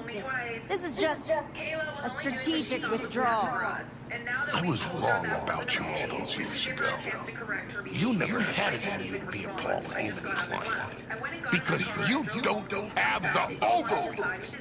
Tell me that after the next time I face Jordan. I almost feel like she's trying to get rid of you. Part of me thinks that, like, she's just genuinely doesn't like you and does not want you to marry her brother. Who in their right mind would do this? Unless they hate you.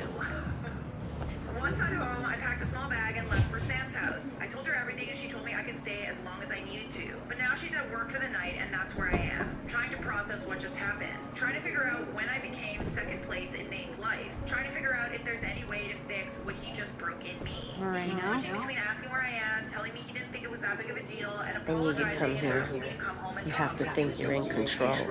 I am. Take that ridiculous thing off your face. This is the face that you gave me. I'm not the villain here. I helped you when you were nobody. When you were nothing, I gave you a hand up. And this is how you repay me? After Jordan buried you, I taught you to embrace the underground. We struck down mortals and legends with your wicked spade. You cast me aside like a broken tool. So you got sad and ran away to join a cult? You're weak. That's why I dumped you. Weak and stupid. Did you really think you could come into my house and threaten me? Your house? I don't like how he seems to sort of be undermining you and, like, not This is affirming not you. your It's house. also about his support of you. You're not only giving the sister-in-law a chance, you're also giving your fiance another chance. So, you could, but be warned that you might be disappointed. And when that happens, you need to seriously think about whether or not you want this person in your life, and if you want to go through with this wedding altogether. We do have an update.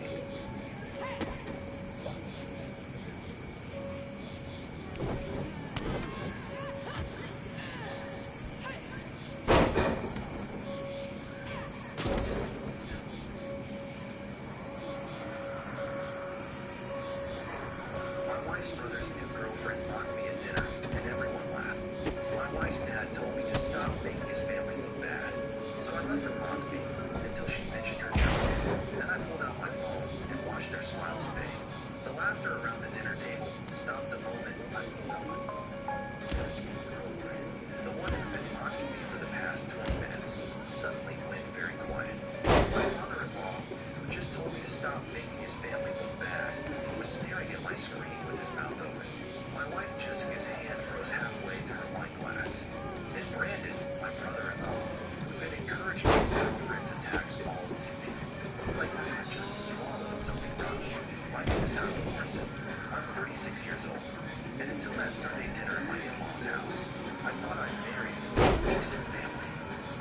Jessica for 8 years, married for 5, and I'd spent those years bending over backward to fit into the Patterson family dynamic. They were old, white Connecticut home in the Bloodwoods. Never let me forget they came from something better than wherever you called out. I came from a working-class neighborhood in Hartford where my dad drove trucks and my mom worked as a cashier at Stop and Shop. But I built something. I started my own logistics consulting firm at 28, grew it into a multi-million-dollar operation by 32, and now employed 47 people across 3 offices. The Pattersons knew this, but they never acknowledged it. To them, I was still the kid from the wrong side of town who got lucky. The dinner started normally enough. Jessica and I arrived at her parents' house in Westport at 6 o'clock, just like we did every other Sunday. The place was a sprawling colonial that looked like it belonged in a magazine spread. Her father, Richard Patterson, owned a chain of car dealerships across Connecticut.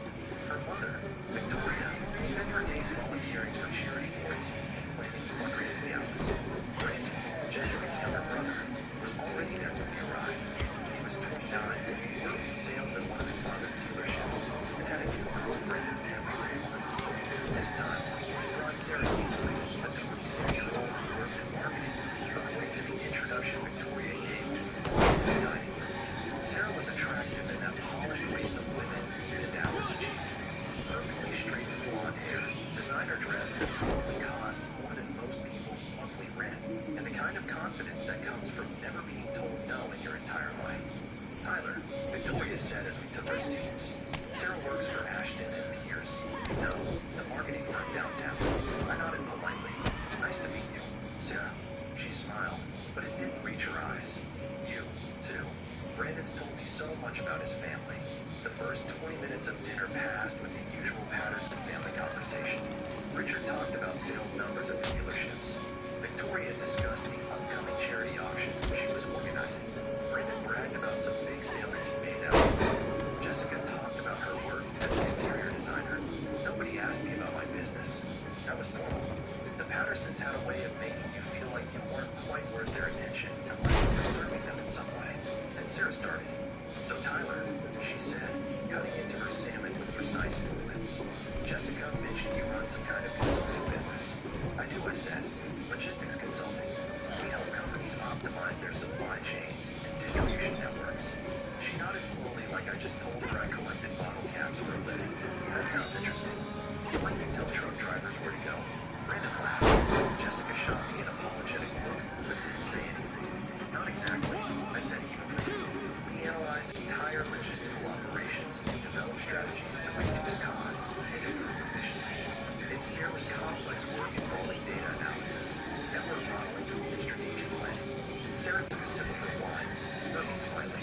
Right, my mistake. So, you're like a middle manager, but for trucks. Richard chuckled. Victoria smiled behind the wine glass. Jessica was studying her plan like it contained the secrets of the universe. I felt the familiar tightness in my chest that always came when the Pattersons decided to remind me I wasn't really one of them. But I learned over 8 years to just take it. Fighting back never worked. It just made things worse. Something like that, I said quietly, and that was my mistake. The moment I backed down, Sarah says to me this. If you're enjoying the story and want to hear more about standing up for yourself and handling family dynamics, please take a moment to subscribe. Stay down, Marino. Leave a comment below sharing your own experiences with difficult in-laws and hitting that like button so more people can find these stories. Your support really helps the channel grow. Brandon tells me you grew up in Hartford. Sarah continued, and there was something predatory in her tone now. That must have been tough. Adam? I mean, How did you get here? Through the door? What is with you? Did you see any of that? All I see is someone standing by herself in a wrestling school without any students. What happened to you? It's the Wyatts and Moreno. They're coming after me and... Stop. Just stop. This isn't about the White Six. It's not about Moreno. This is about you. You went after Naomi's father-in-law with a freaking shovel. That's not you. It was the match with Jordan. That match. That humiliation. I can't get it out of my head. It eats and it eats and it eats me alive. All I see when I close my eyes is Heyman and Jordan looking down at me. So I went down into the dark, just like Uncle Howdy said. Now it's too late to get out. It's not. It never is. But you have to make the choice right here and right now. A choice about the legacy you want to leave in this business and in this world. And this could be the last chance. You have to decide what kind of person you are. I love hearing success stories from people who overcome adversity. It's so inspiring. She wasn't even being subtle about it anymore. I know exactly who I Remind am. me that I wasn't good enough, that I didn't belong, that I was lucky to be sitting at this table with these people who were so much better than me. Sarah's right. That's right. Brandon said, Go back to WWE. Tell Heyman, tell Jordan, you tell them all. I'm coming for them. Richard smiled. I do remember that. What year was that car, Tyler? 95, 96, 97. I said still running. Sarah asked sweetly. I sold it years ago. Oh, that's good. I mean, once he started... Hey, trophy earned. Bad times don't last, but bad guys do. I remained a rule breaker throughout the an entire My Rise playthrough. My total progress on trophy is sitting at 16%. I suppose that comes from growing up without much. I felt my jaw tighten. 8 years of this. 8 years of subtle digs and backhanded compliments, and being made to feel like I should be grateful they let me marry their daughter. You know what I find so admirable? Sarah continued, and I knew whatever came next would be worse. People who work with their hands, real blue-collar work, like your father was a truck driver. Before you say a word, I have a limited amount of time and an even more limited amount of patience for you. If it were up to me, you'd already be suspended. Well, it looks like you've been overruled. Because I'm still here, taking up your precious time. Jessica had tears in her eyes, but she still wasn't saying anything. Richard and Victoria was watching the show like it was entertainment at dinner theater. Sarah, I said... Yes, time I should be using to welcome the woman who actually won the Royal Rumble, Becky Lynch. A superstar who clawed her way back with grit, not temper tantrums. That's where my energy's going. Not into cleaning up after whatever meltdown you've got brewing this week. Being a bit sensitive. Sarah's just making conversation. She's insulting my family and my background. No one's insulting. Got it. I'll save the chaos for after the Becky Lynch celebration. I looked at Jessica silently. Look, for some unfathomable reason, Hunter and the board feel like, despite the fact that you attacked a general manager, that I'm supposed to give you another chance. So this is your chance. Keep the chaos off my show. And maybe, you make it to WrestleMania without burning this bridge down too. Oh, I'll be at WrestleMania, in the main event, taking the title off Jordan Grace. Well, between us, I've got it on very good authority that Becky Lynch is announcing she's facing Jordan at WrestleMania. So I'd suggest tempering your delusions. I'd suggest you remember what I do to GMs who get in my way. I don't like where this conversation is going. So I will say this, and then you will leave my office. You are opening SmackDown in a match against Lyra Valkyrie. Be good, follow the rules, and keep the chaos off my show. Sarah started talking about her work at Ashton. I'll think about it. Yes, sir. Yeah. Brandon hung on every word. Victoria asked interesting questions. Richard nodded approvingly, and something in me shifted. I pulled out my phone under the table and started searching. Ashton and Pierce Marketing found their website, pulled up their client list, and checked their recent press releases. Then I searched Sarah's name, found her LinkedIn profile, cross-referenced it with the company directory. Sarah, I said, interrupting her story about some campaign she worked on. How long have you been with Ashton and Pierce? About 8 months, she said proudly. I started as a senior marketing associate, but I'm already being considered for an account manager position. That's impressive, I said. And you said you work with their major clients. A woman who is an... I mean, I'm part of the team that handles them. It's very collaborative work. Which clients specifically? She hesitated for just a moment. Well, I can't reveal client names because of confidentiality agreements. But trust me, They're major brands. I nodded slowly. You can really feel it in the air. Nobody knows what to expect from the woman we once called the archetype tonight.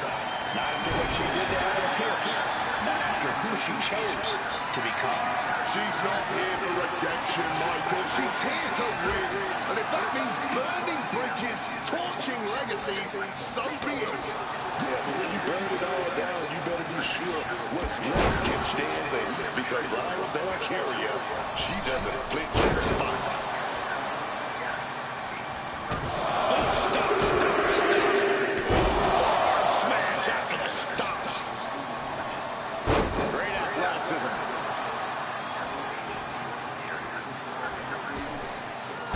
Launching himself from the ropes. But I still have all the correspondence. Richard was watching me now with narrowed eyes. Oh, got the knees up just in time. Nice running crossbody.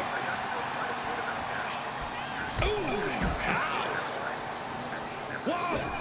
What a crossbody! Like a heat-seeking missile, hit the target right on the mark. Heading back into the ring now. Businesses, a few regional restaurant chains, some small retail operations, and dental practice. Nothing wrong with that. Opponent as groggy as you like. Maybe about to get even worse. Planted head first on the hardest part of the ring. The former archetype seems intent on rewriting your story. We can only guess where this one will end. That's not exactly accurate either. See, I have a friend who works at Ashton. Sent hard into the corner. Kick to the back. Just now while Sarah was talking. Oh, what a clubbing blow. She gets out of there. She's a junior coordinator, entry-level position. Oh, what a quick answer.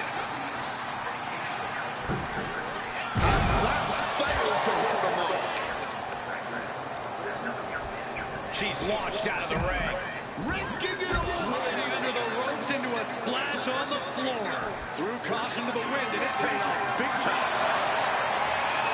She went for the icon of extreme, the kendo stick. Well, good. The official saw that happen. Foreign object used. You implied I was barely better than a middle manager. You talked about me like I was some kind of charity case who got lucky. I pulled up my company's website on my phone and turned it toward the table.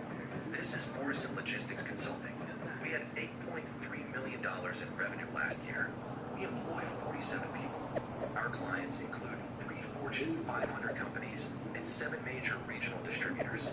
Last month, we closed a deal with a national retail chain that will generate $2.1 million in fees over the next 3 years. I looked at Richard. That's more than your best dealership makes in a year. Richard, his face went dark red. And Sarah, I continued, while you were sitting there making fun of my father for being a truck driver and my mother for working at a grocery store, you failed to mention that you're barely making $42,000 a year answering phones. That's less than my newest junior analyst makes. The silence stretched so long I could hear the antique clock ticking in the hallway. You don't know anything about me. What the hell was that DQ out there?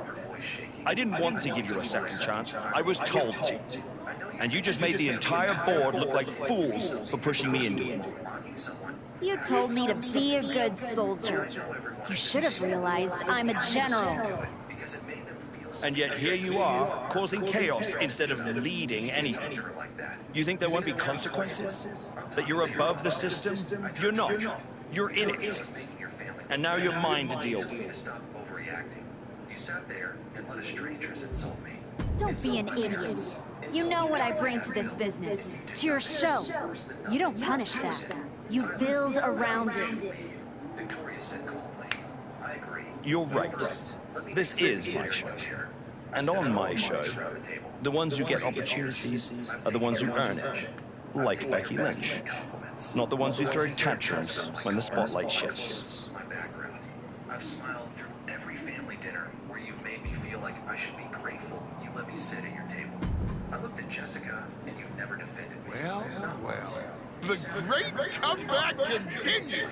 I'll admit, I thought maybe you'd finally found that missing gear. That killer instinct that turns contenders into champions.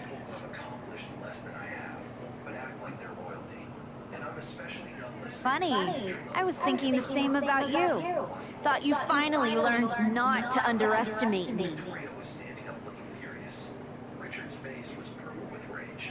Brandon looked like he wanted to fight me, but I didn't care anymore. Jessica, I said, I don't underestimate you. I understand you. You run hot. You talk big. You make noise. But when it matters most, you crumble. Like a forgotten statue years past its relevancy. That's why you're watching your shot vanish into thin air, while Becky Lynch main events WrestleMania. The simplest question in the world. Stand with your husband, or stand with the people who'd spent 8 years making him feel worthless. Tyler, my family. You almost sound like you're rooting for her. I walked out of that dining room, out of that house, and I didn't look back. Not when Victoria shouted after me. Not when I heard Jessica crying. Oh, Becky Lynch is going to lose at WrestleMania to my client Jordan Grace. But she'll do it under the lights, in the main event, with the world chanting her name. And you will be back here, still trying to figure out how the story moved on without you. I don't need a spotlight to shine, Cole. I'm the damn fire. And this fire will keep burning until I get my shot against Jordan.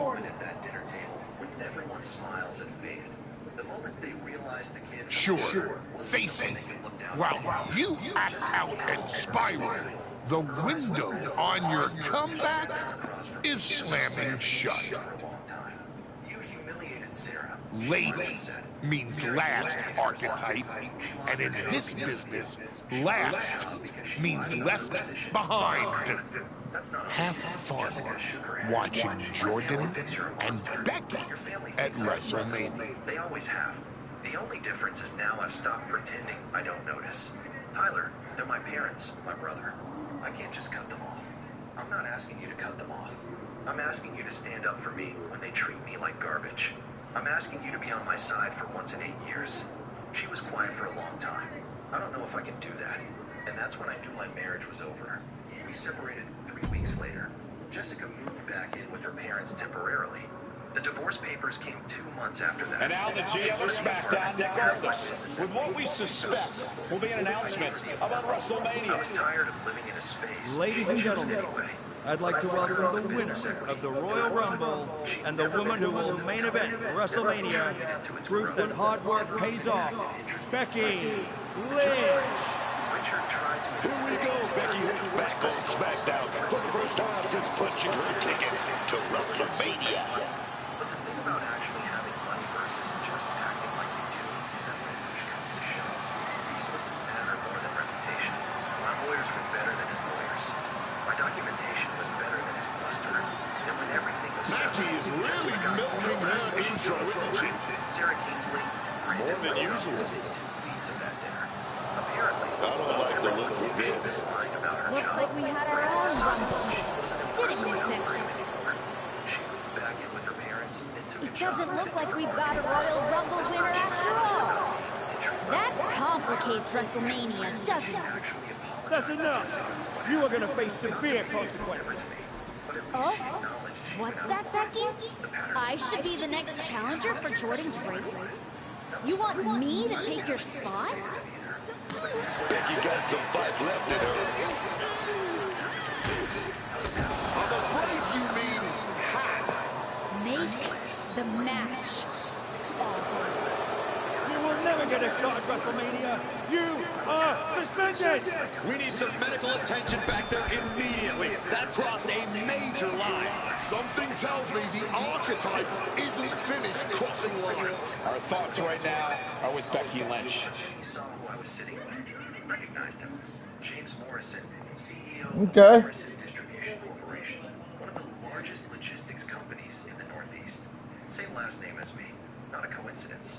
He was my uncle on my father's side. The successful side of the family, the Pattersons had never bothered to ask about it. My dad drove trucks. His brother owned the trucking company and several others, and had just agreed to invest in my consulting firm to help us expand regionally. I watched Richard's face as he realized this. Watched him understand that the kid from Hartford... I don't even know where to start. ...wasn't just successful on his own merits. It wasn't enough to attack me? Someone who stood by you? Someone who came to you as a friend? James noticed Richard staring and leaned in. You know them? And now Becky? I once thought you were walking a hard road back, but you're just burning the whole trail behind. That's the one. Want me to go say hello? I've been looking for a reason. Hey, at least I'm not forgettable. Not everyone is content to put on a suit, coast into irrelevance, and claim it's a legacy. You really think you're better this way, don't you? You're not evolving, you're eroding, and you're too far gone to notice the difference. Whatever version of me gets Jordan Grace at WrestleMania. Check your phone, idiot! Aldous already made the call. Rhea Ripley, Bianca Belair, Charlotte Flair. Triple threat at Saturday night's main event. Winner gets Jordan. That's the WrestleMania main event, not you. So I continued conversationally. No, I'm not letting that happen. I clawed my way back, bled for this place, and now I get to watch from the sidelines while they hand out my WrestleMania spot like a party favor? Not happening. How are you going to manage that? You're not even allowed in the building. Go home and take a hard look in the mirror. Logistics consulting has tripled in size. We opened offices in Boston and Providence. We landed contracts with 2 Fortune 100 companies. Last year, our revenue hit $26 million. I bought a house in Madison, right on the water. Nice place. Better than the Pattersons' Westport Colonial. I didn't buy it to show off. I bought it because I earned it and I wanted it. I heard through mutual friends that Jessica remarried. Some guy who works in finance. I hope she's happy. I really do. But I also hope she learned something from what happened. I hope she learned that standing by and watching someone you love get disrespected isn't loyalty to your family. It's betrayal of your marriage. I hope she learned that background doesn't determine worth. That where someone came from matters less than where they're going. And I hope she learned that sometimes the person everyone thinks is lucky to be at the table is actually the most valuable person there. As for Sarah Kingsley, I ran into her about a year ago at a networking event. She was working for a small startup, doing actual marketing work this time. She'd grown up a bit, lost some of that polished arrogance she'd had. She saw me across the room, and I could tell she was debating whether to approach or hide. Book balls in chat. She came over. Tyler, she said, I owe you an apology. You do. I was awful to you that night. I was trying to impress Brandon and his family, and I went way too far. I'm sorry. I studied her for a moment. She seemed genuine.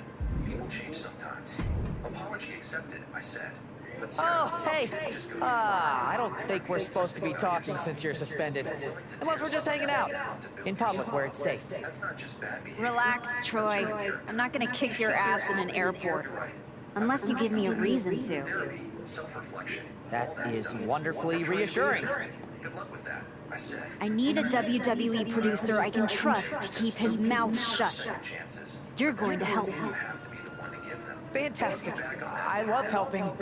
People always say, if you need anything, ask Troy. He can make it happen. Good. I just need to know the whereabouts of Rhea Ripley, Bianca Belair, and Charlotte Flair. At all times. When they're coming, when they're going, when they're vulnerable. Oh, just that, huh? Yeah. I think that's a very interesting request, and I will consider it. And I'm reconsidering my stance on airport beatings. Consider it done. That's what I was gonna say. I suppose you want to get started on this as soon as possible. Let's start with Rhea. You know I'm going to regret this. Didn't let anyone make you feel less than you are. That's the real lesson from that dinner. Not that I had money or success or connections, but that I finally refused to accept being treated as less than. Rhea Ripley is looking totally locked in for her match later tonight. One of my favorites. That woman's not even supposed to be here. You have to wonder Current crop of female superstars.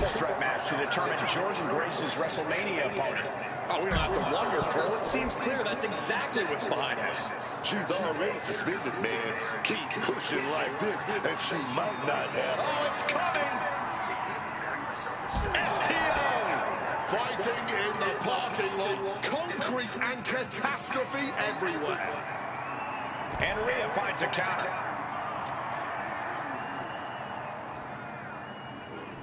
And wait, she's trying to create a distance here, gaining the space she needs.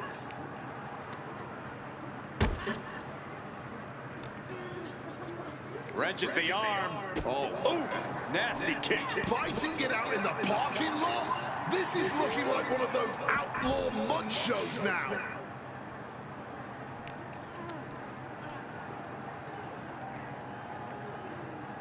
And able to evade the offense. A chain of reversals here. Every motion getting cut off.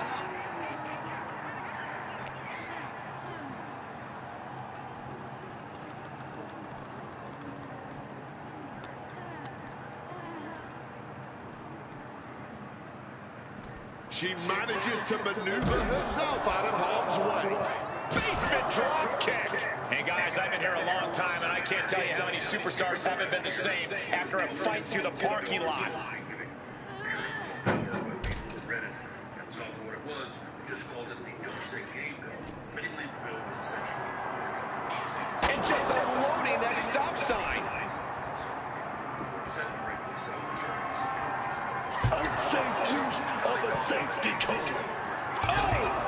Truly, no good ever comes from being in a WWE parking lot, even when you're not in the middle of a brawl. Pissed off Governor Ron DeSantis, who was like, corporations shouldn't be involving themselves in politics. I didn't know being asked. Oh, stop right to the hand. Oh, man. Being involved in politics, but he was like, no, we're going to make you pay. Ripley out of there in a hurry. God is out of the way. Kick to the midsection, front face lock applied, twisting through into the neck breaker. All sorts of danger looming as this fight continues in the parking lot. She's going to try it again. Just barreling through the chest cavity.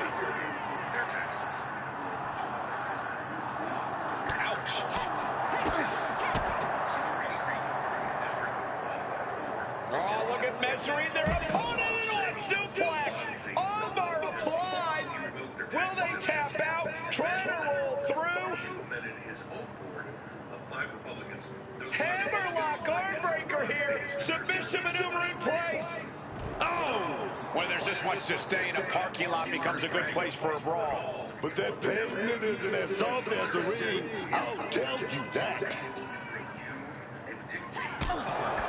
And now...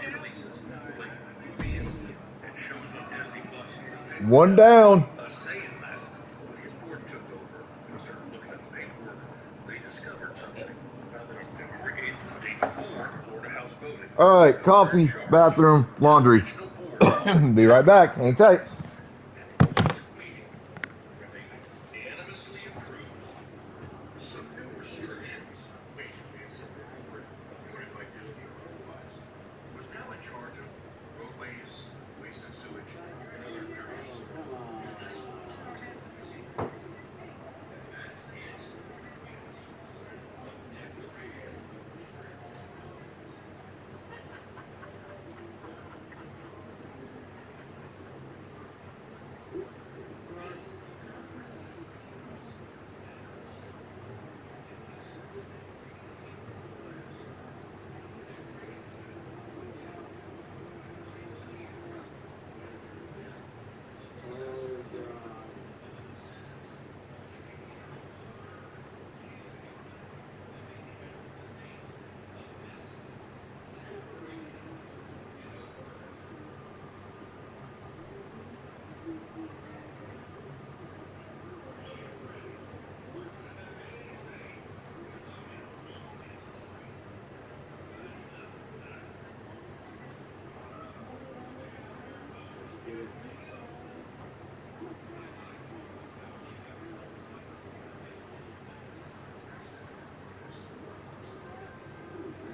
Okay, sorry about that.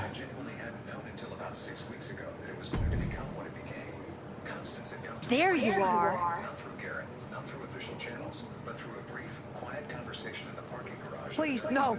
I didn't know you were asking me to be a part of a crime spree. When I saw Rhea on that stretcher, my life and career flashed before my eyes. Whether I thought Viridian's enterprise retention numbers were structurally sound. Calm down, Troy. Rhea Ripley is going to be fine. Eventually. Maybe. Who knows? But you're already in this now. And that if those mechanisms were removed or altered, which certain recent internal proposals had been nudging toward. No. I just pointed you in a direction. Under duress. Let's not forget the under duress part. I was very under a lot of duress. You were an accomplice. You're already on the ride. You think if anyone finds out you helped me, they'll believe you were innocent? Yes! If there's one thing people know me for, it's my integrity and... Okay, yeah, you're right. What else do you need me to do? Good boy. I need you to tell me where I might find Bianca Belair. You might find her any number of places. Date night with Montez, getting her hair done, or maybe at NXT next week? You're turning into a regular right-hand man, Troy. I really wish you wouldn't do this. Fuck you, Troy, you simpering bitch. You're only useful when you're actually doing something. Returning home to NXT. The archetype with another attack. This woman is crossing lines that haven't even been drawn yet. With WrestleMania on the horizon and all eyes on one match to complete the card, the woman who used to call herself the archetype is determined to hijack that conversation. She's telling everyone who will listen that if she's not in the match, she'll burn it down before Belair is in it. but gets caught with a clothesline. And because Constance had asked me to organize it into a readable form, and because I am, at my core, an endless... And look at this, refusing to give up the fight on her opponent. Here we go again. Cuts the attack off. All these counters, it's like they're in each other's minds. Boom.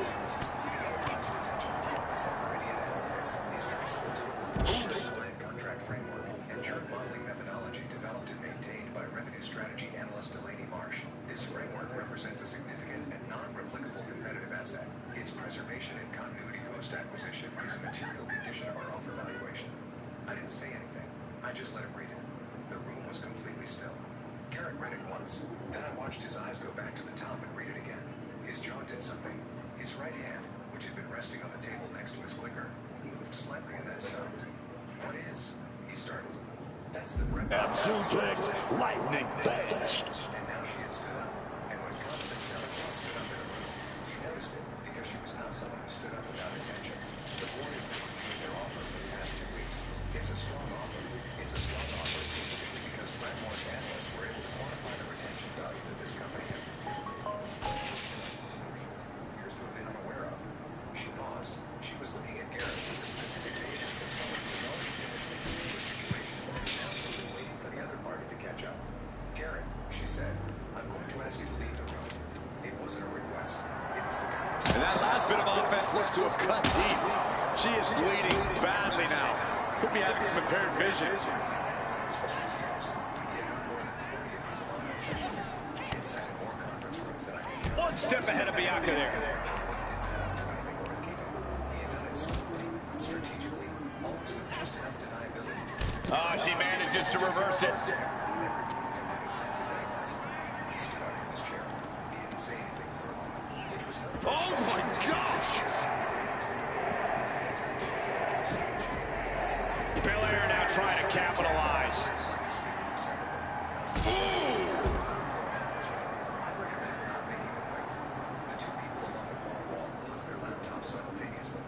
One of them stood and opened the door. Garrett picked up his... Oh, shattering impact from the light tube. Legacy research review slide.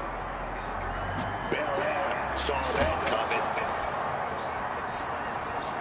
No! Shattering glass on the opponent. Nothing pretty about it. What happened in the room in the 30 seconds after that was something I had not been able to... Quick thinking, get her out of that one. Drop kick. Beautiful. There was a long exhale from somewhere. Managing to evade a precarious position there. Which I interpreted as a form of punctuation. There was at least one person. I think it was the young project coordinator from the implementation team. Ripcord from behind. Pow! Right in the kisser. Constance sat back down. She made a note on her legal pad. I closed my laptop. Oh, look out! Shrapnel spread all over the place. I'm with you this afternoon to discuss your role in any post-acquisition transition. Are you available at 2? Yes, I said. Man, what timing on that counter. Let's take a 15-minute break.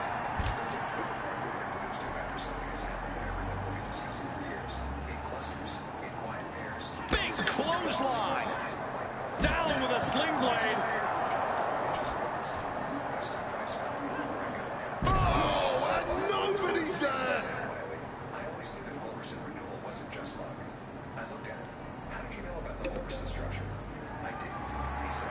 Not specifically, but I've been in sales long enough to know when a client stays because of the product and when they stay because of something else. What the fuck? It's definitely something else. He paused. I should have said something in there. It's fine. Oh, fired back with a stiff shot to the face. Some fucking weird shit happening in this match, folks. Brutality. Just got her bell rung, but she can take it. I took my laptop bag and walked out of the Bianca evades that one. Oh, an echoing jump. Oh, tossed with that suplex.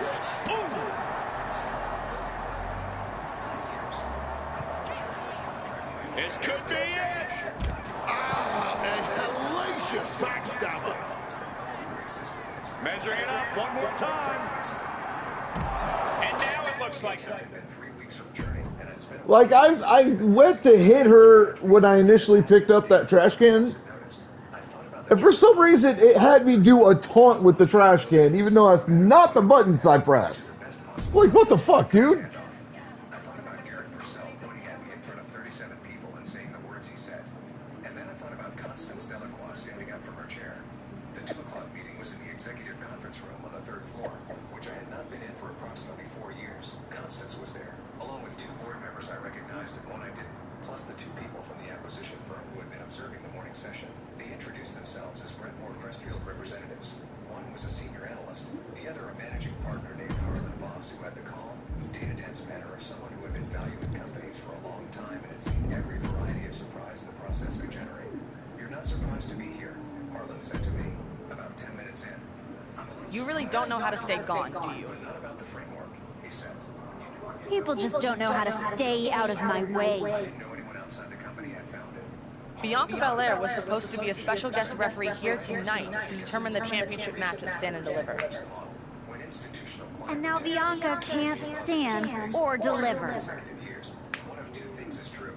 When you thought you were too good for NXT a few months ago, that was the best thing to ever happen to me.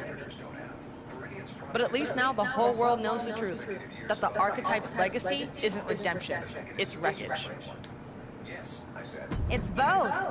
Redemption is just wreckage with better PR. No, I said. It wasn't treated as a formal asset. She's not necessarily wrong.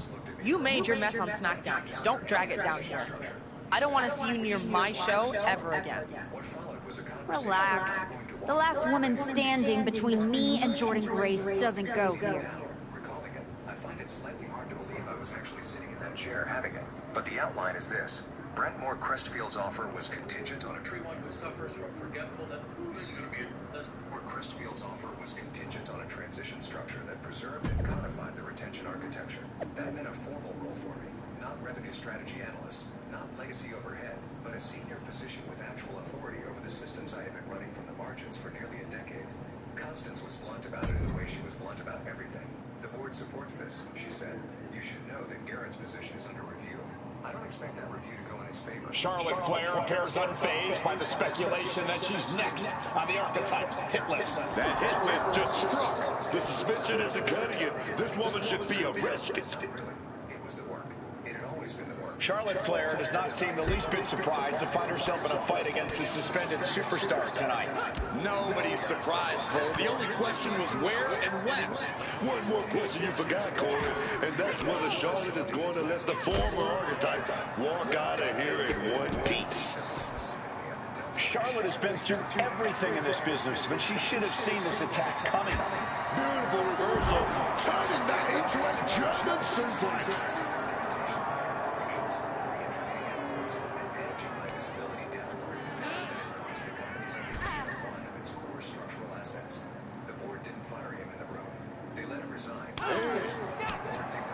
Catches the leg.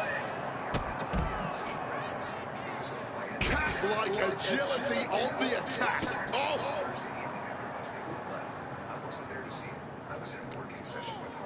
Kick to the midsection, front face lock applied, twisting through into the neck breaker. I sat at my desk in the quiet building. I thought about whether I felt something about Garrett specifically.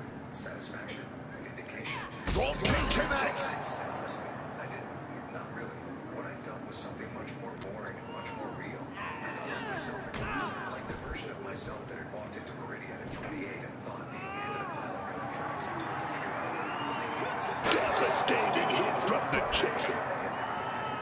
She'd just been working in the market. Charlotte able to defend against that. The official transition structure from the acquisition. Really trying to do everything she can to get back in this. Oh, a chop! Kick to the midsection, front face lock applied, twisting through into the neck breaker. Completed the acquisition in the fall, and Viridian now operates as a portfolio company Oh! which sounds like a demotion in a time, but in practice is Using the chair with no caution at all. Big drop of the leg. how the company's retention architecture actually works. My title is now Head of Client Retention Strategy, which is still not exactly a headline. Oh, lifting them up. Bang, what a kick. Flair is shaky. The end of the track for her could be near. Managed managed to get out of harm's way. Picked up and being carried around now. Down in the shoulder. Wow, that hurt.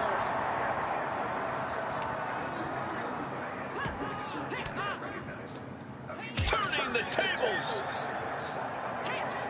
Oh, sling blade. Followed up with a... She's able to steer clear of that attack. Oh, what a clothesline. Oh, my!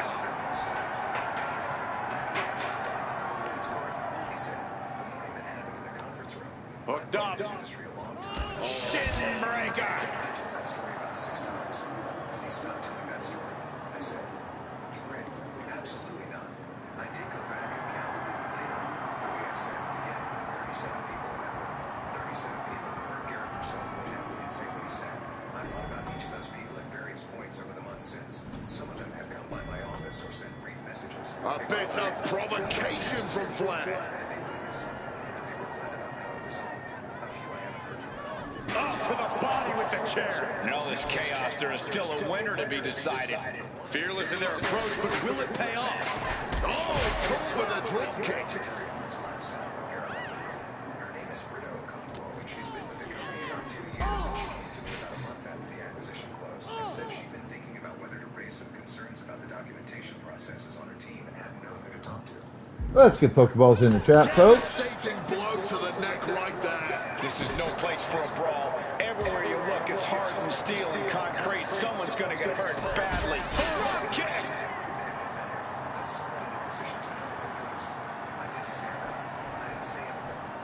Oh no, trapping the arm.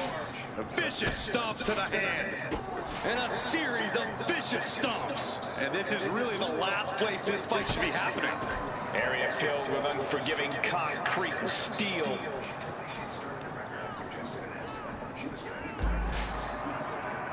Slipping out of the way there. High-risk situation and really no reward. Only possible reward. She's trying one more time. STO!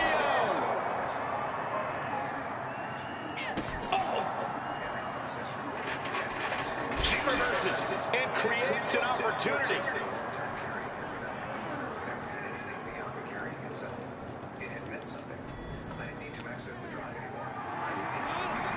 Gets lifted into position. Down in the shoulder. They're walking a real tightrope now. One wrong step, and this could be all over. Once again, their core taking some substantial damage. Crisp suplex. Picture perfect. Great athleticism. There's no room for error right now. One wrong move and it could be disastrous. And a big boot by Charlotte.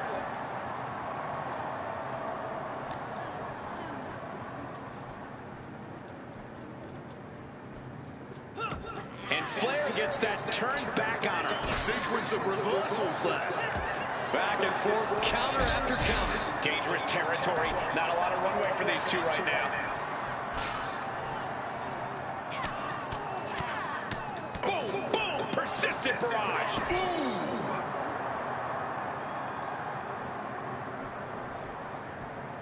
Oh no, trapping the arm. A vicious stomp to the hand. And a series of vicious stomps. A fall from here would be devastating. Nothing but concrete and steel to soften your landing.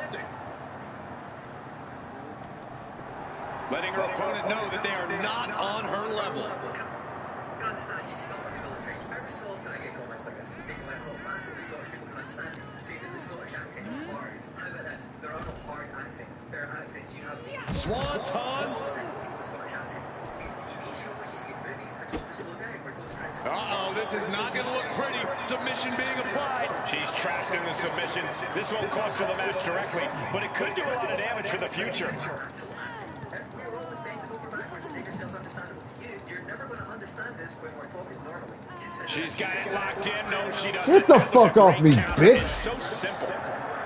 Rising up, she has no idea of the trauma headed her way. The target's been acquired once more. STO.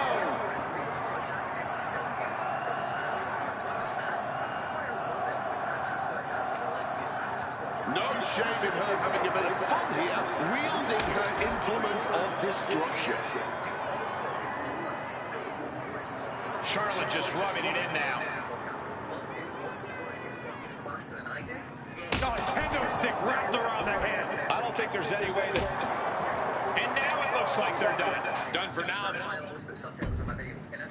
Fucking bitch wouldn't stay down. This woman is suspended, but somehow has been allowed to speak here on Saturday night's main event. If you bought a ticket to see a triple threat match here tonight, I'm sorry to tell you that the card is subject to change. Rhea Ripley, Bianca Belair, and Charlotte Flair were standing between me and my destiny. The main event at WrestleMania!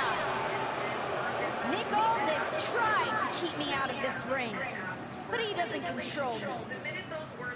And now that everyone is out of my way, I'm going after Jordan Grace. Ladies and gentlemen, my name is Paul Heyman, and I serve as special counsel to the most explosive, athletically gifted force of this generation, the reigning, defending, undisputed WWE Women's Champion, Jordan Grace. But tonight, I'm here because of you. You take out the competition, stand here, and call it destiny? This isn't destiny. This is desperation. Your last pathetic play. Because you know the only way you could ever be worthy of standing across from my client, Jordan Grace, is if you were the last woman left. I just have one question. Does she know? Does she know what? Does your precious, coddled, oh-so-special WWE Women's Champion know how hard you've been trying to keep me away from her? What are you talking about? When I first came back to SmackDown, I was unstoppable. And then here comes Naomi. Then Nia. Two women coming together to come at me. That's the kind of thing that only occurs when someone whispers just loud enough to make real noise. Someone like the wise man. Funny how Moreno ended up with the Wyatt Six after I left her behind. They didn't target her at random. Someone pointed them in the direction of a lost soul. Someone who knew exactly what kind of chaos that would unleash. Someone who wanted me trapped in that nightmare while the Royal Rumble came and went. Someone like you. That is quite the conspiracy theory you've laid out. There's only one problem. It's all completely true. Every twist, every loss, every betrayal, every blindside, every roadblock, that was Paul Heyman. Finding yourself stuck toiling away on SmackDown, far from the WWE Women's Champion. That was Paul Heyman. You turned your back on me, so I turned you into my tool. You took out me, Bianca, Charlotte, and now my client Jordan Grace gets a WrestleMania opponent handpicked by me. The WWE Women's Champion has heard enough. Jordan Grace is here to get some answers from Paul Heyman. Jordan, there's no need for you to involve yourself in any of it. What I'm hearing true? Yes, but it was strategic. It was all part of Lied, you manipulated, you made this all about you. Jordan, let's go hash this out over this. No. I don't care about your personal vendettas, and I don't care about WWE suspensions. I'm going to do what you couldn't and shut this woman up by beating her again, this time at WrestleMania! Jordan Grace has made the call herself. We have our WrestleMania main event. The woman we I went through hell and high water to get this character to that goddamn match. A lot of yelling, a lot of frustration. A lot of being pissed off because there are times this game just does shit that doesn't make any goddamn sense. Like, it shouldn't fucking happen.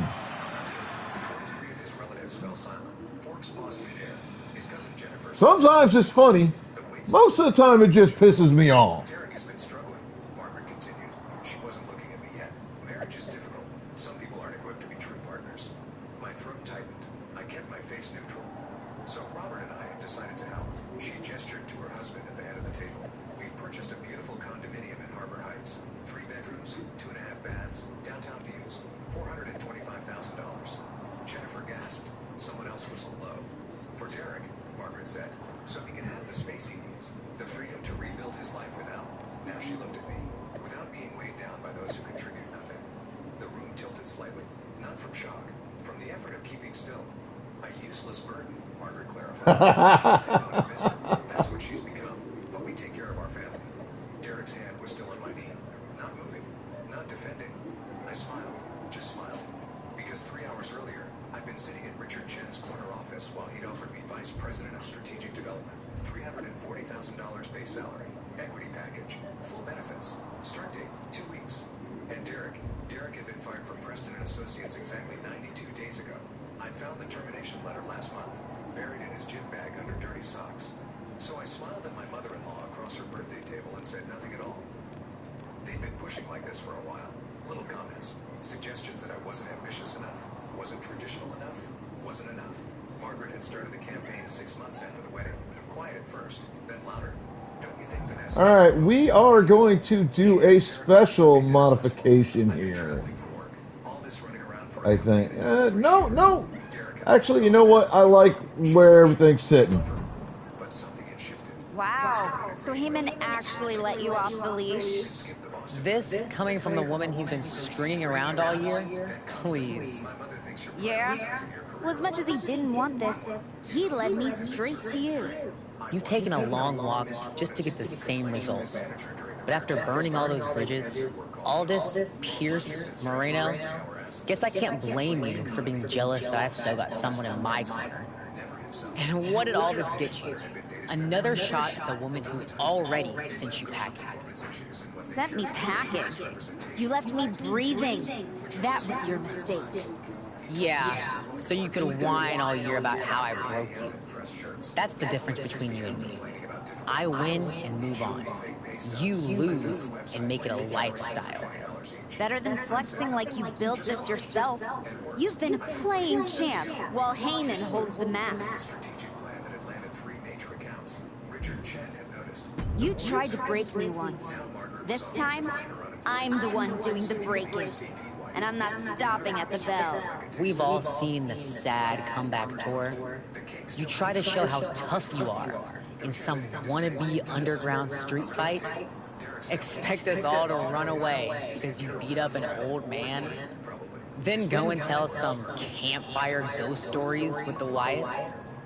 While you spent a year embarrassing yourself, I was defending my title over and over and over again. Just because you walked in here on your own doesn't mean you're still not hiding behind Heyman's shield. Picking your opponents, your matches. I can beat any opponent in any match. How about I name the terms then? Do you want to go run and ask Mr. Heyman if that's okay? Heyman is an advisor outside the ring. Inside the ring, it's all me. I don't care what kind of match it is. It ends with the same result. Me as champion and everyone telling you it's time to retire. Name your terms. What do I... Couple of good options. I don't care about option number 3, frankly. But here's a chance for you guys to interject and decide something that will make at least a little bit of an impact on the story here. So, number 1, last woman standing. Number 2, Extreme Rules. My kind of match. I like my toys. Or number 3, no Heyman at ringside. I'm going to give you approximately 3 minutes starting in 10 seconds. 9, 8, 7, 6, 5, 4, 3, 2, 1. Time starts now. 3 minutes. Make your choice. We'll talk when you get home. Then I walked out of the private dining room, through the main restaurant, past the valet stand, and into the parking garage. 1 is Last Woman Standing. 2 is Extreme Rules. 3 is Heyman is banned from ringside. Derek came home at 11:30. I was still up, sitting at the kitchen island with my laptop and a glass of wine. That was humiliating, he said. First words out of his mouth. Not apology, not explanation. Humiliating for him. I said, I didn't look up from my screen. My mother means well. She sees I'm unhappy and wants to help. With a $425,000 condo. It's an investment for them, too. Real estate downtown is. When were you going to tell me you were fired? Silence. Long enough that I finally looked up. His face had gone white. What? Preston and Associates. February 14th. Terminated for performance issues and misrepresentation of client communications. I kept my voice level. When were you planning to mention it? I don't. How did you? The letter was in your gym bag. I took a sip of wine. Under the socks that have been sitting there for 6 weeks because you haven't actually gone to the gym since March. You've been going to coffee shops, libraries, anywhere that isn't a job. He sat down heavily in the chair across from me. It was temporary. I was going to tell you once I found something new. It's been 92 days. The market is brutal right now, and I've had interviews. You've been showing me fake pay stubs. His jaw worked. I didn't want you to panic. You get stressed about money and... I get stressed. The laugh came out sharp. Derek, I've been paying our mortgage, bills, your car payment, your mother's elaborate birthday dinner, everything, for 3 months on what I thought was our combined income, while you lied to my face every single day. I was protecting you. From what? Reality? From exactly this. He gestured at me. This judgment. This superiority. You've always thought you were better than me. There it was. The real issue. Not the lying. Not the financial deception. My success made him feel small. I need to tell you something, I said. He waited. Defensive. Coiled. I got promoted. Vice President of Strategic Development. $340,000 base salary, plus equity. Richard Chen offered it to me this afternoon. I watched the information hit him. Watched him try to process. Watched the exact moment he understood what this meant. His mother had just publicly humiliated his wife for being a useless burden while offering to buy him a condo so he could leave her. Except his wife made over 3 times what he'd made at his old job. The job he no longer had, and he'd been lying about being employed while she'd been getting promoted. Vanessa, you should take the condo, I said. Your parents already bought it. Waste of money otherwise. And honestly, Derek, I think we both need that breathing room your dad mentioned. You're serious. Completely. He stood up, faced to the window. Back. You're going to throw away 4 years of marriage because I had a rough patch. You lied to me for 3 months. You let your mother call me useless in front of your entire family while you sat there silent. You've been pretending to go to work every day while I've been paying for your life. I closed the laptop. That's not a rough patch. That's a pattern. I made a mistake. Lots of them. So that's it. You're just done. I thought about it. Really considered. Tried to find anything worth salvaging in the man standing in front of me. The man who'd proposed on a beach in Maui. Who'd cried at our wedding. Who'd once driven 4 hours to surprise me when I'd had a bad week. But that man had been disappearing for months, maybe years, replaced by someone who lied reflexively, who let his mother attack me, who blamed everyone else for his failures. Yeah, I said, I think I am. He moved into the Harbor Heights condo that Friday. His parents helped, of course. Margaret rented a truck and organized the whole thing like a military operation. I stayed at the office, told Richard the first was finalizing the transition plan for my new role. Alright, time is up and there has been no responses. So I'm going Extreme Rules, bitch. Extreme Rules. Let's take the leash off both of us. WrestleMania deserves mayhem, and you deserve a brutal end to your reign. You think a few chairs and kendo sticks are gonna change how this ends tonight? Bring them all. He's devastated and you're just acting like nothing matters. Some people have no loyalty. I blocked the number. 3 more came in over the next hour. His Aunt Carol, his brother Mike, someone named Stephanie who I vaguely remembered from the wedding. All variations on the same theme. I was cold. I was calculating. I was abandoning Derek at his time of need. None of them mentioned the lying. Funny thing about comebacks, everyone watches the start.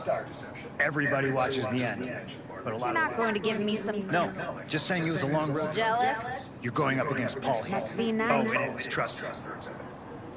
Monday morning, I met with Richard Chen in the Sure.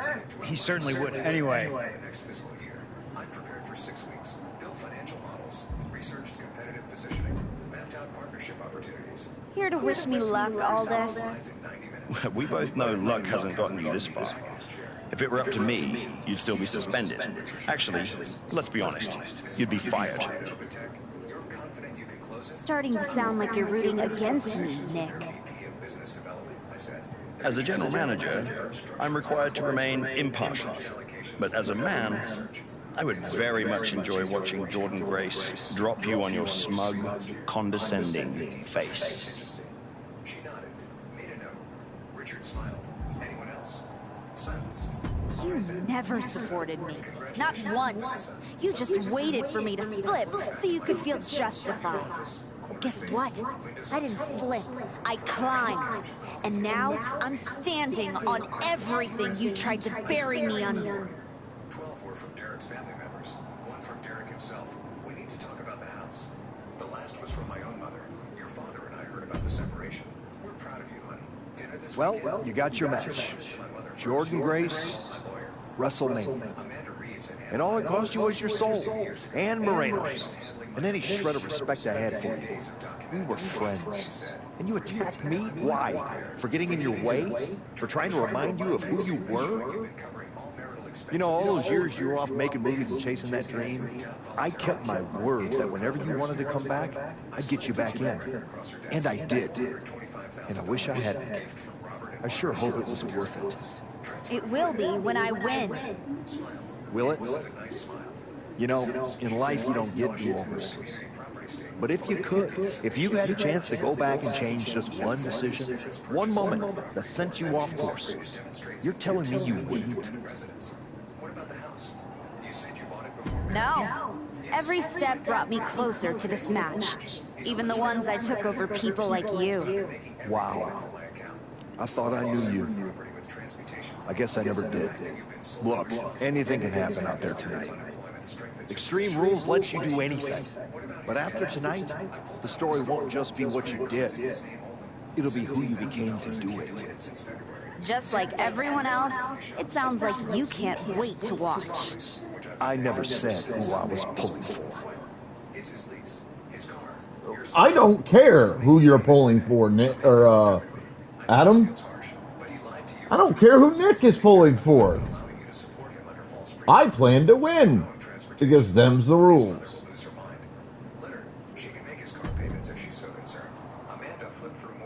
Then, given the opportunity, I have one more decision I plan to make.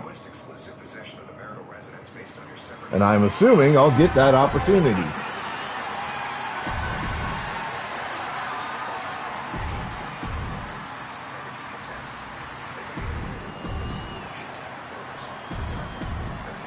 Taking one final look at the title.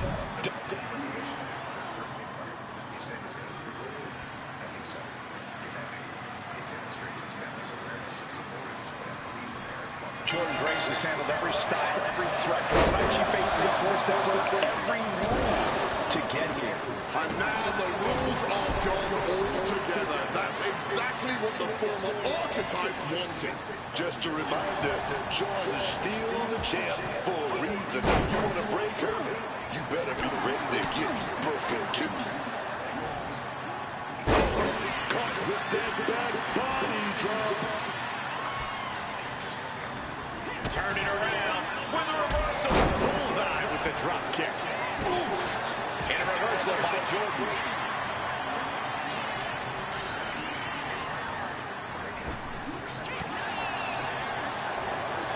Bobby's here to settle up with the archetype. You have to wonder if this is Amazon's roadblock. But where is she? Rhea's in the reach. Hold on. What's this? That is lending a helping hand, but come on. This is not the way to go about things. Shoulders down. The pin doesn't even last to a count of one. Well, she thought she saw a chance to gain the fall, but obviously was mistaken.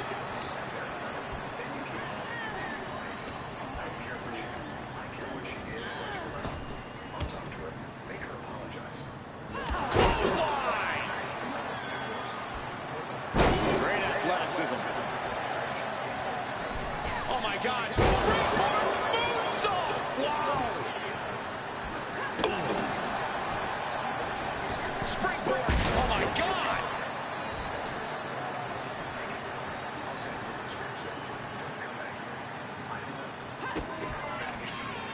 Hey Byron, just like you. Looking to go up high. Launch it. Shooting star press. More offense like that, and we could be looking at That should be that. We got a new champion. Unbelievable. Oh shit! Okay, that was on me. I forgot there was another one.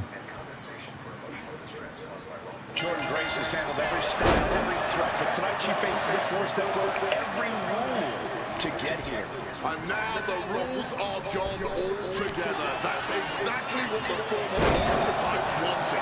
Just a reminder, Charlotte is still on the champ for a reason. You want to break her, you better be ready to get broken too. Adrenaline pumping. Here she goes. Top taking off. No holding back. That's the kind of risk you need to take to earn the title. And she's out of the ring. Remember, no countouts in this one. Come on. We're keeping shovels under the ring now. Big drop kick.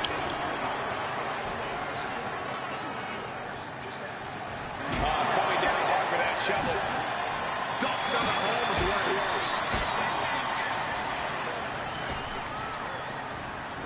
She gets out of there. Last second knee to the face there. Now bringing the fight back into the ring.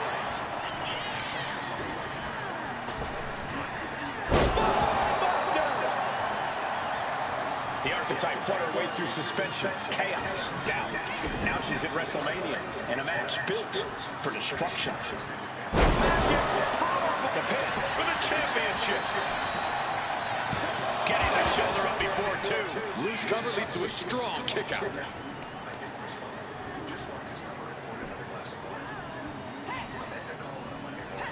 Clothesline after clothesline after clothesline after clothesline. Clothesline! Off with their head.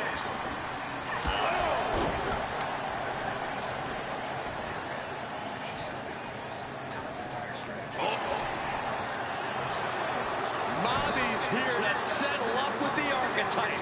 You have to wonder if this is Hammer's last roadblock. But where is she? God damn it! Waiting for that. Looking to deliver some justice on her terms.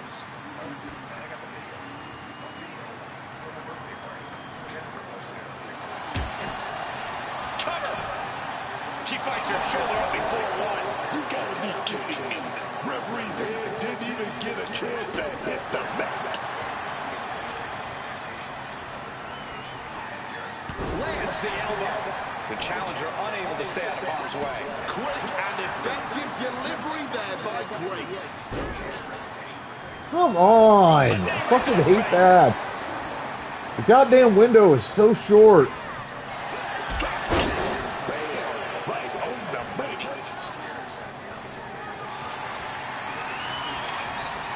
Grace denies the attack. Quick escape from danger. Beating down with a shovel, straight pummeling them with it. Oh, I don't care who you are, getting hit with a shovel definitely hurts.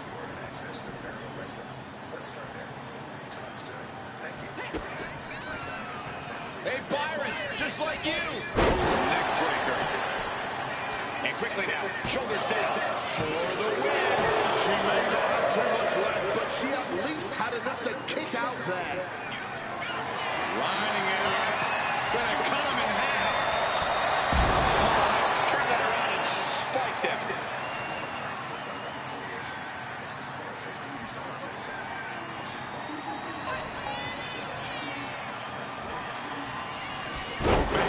Right to the back.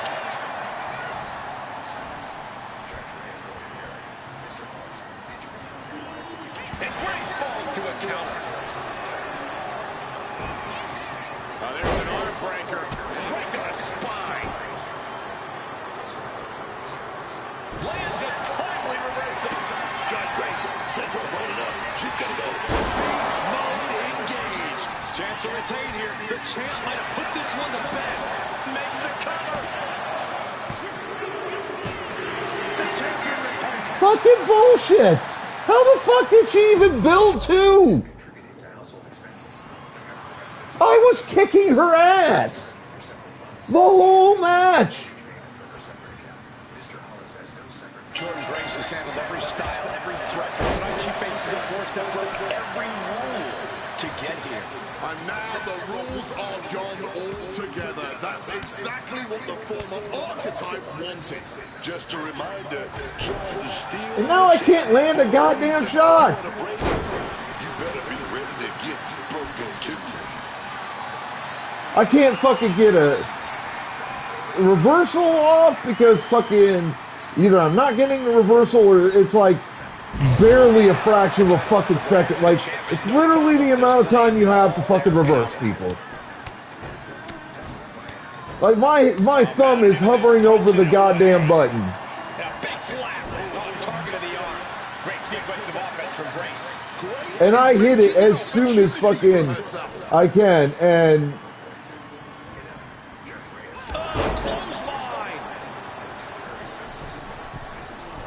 Taking flight. No.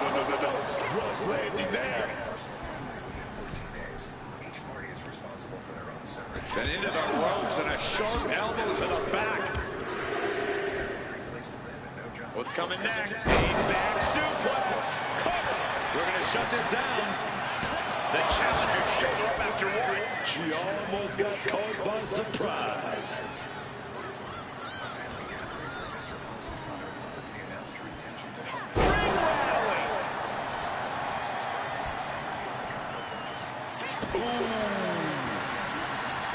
The archetype fought her way through suspension, chaos, doubt. Now she's at WrestleMania in a match built for destruction. Drop kick. Fucking whore.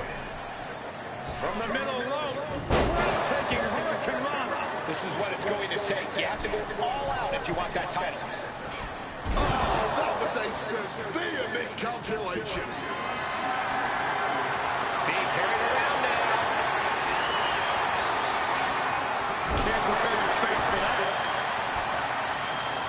Oh, clothesline.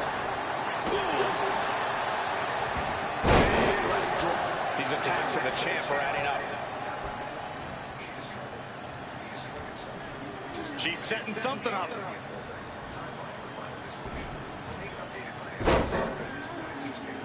The shoulder rolls up. He's here to settle up with the archetype. You have to wonder if this is Heyman's last roadblock. But where is she? Rhea's in the ring. Wait, what's she doing? Riptide. Well, it's apparent that they simply could not wait until after the match to pick this fight. The cover! The ref not even getting to one. How is she kicking up like that at this point?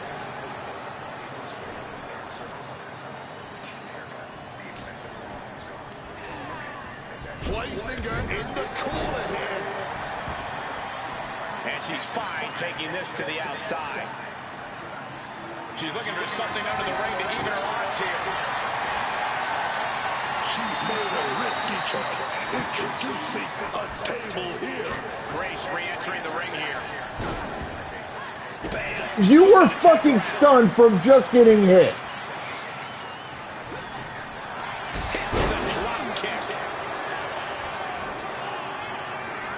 Making her way out of the ring here.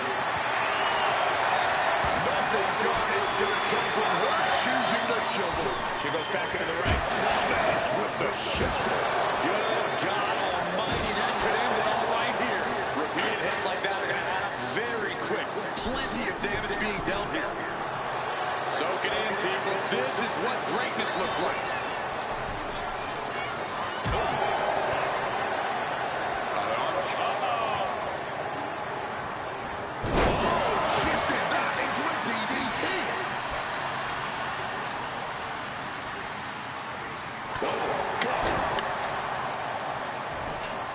She's brandishing that shovel and things are about to get worse.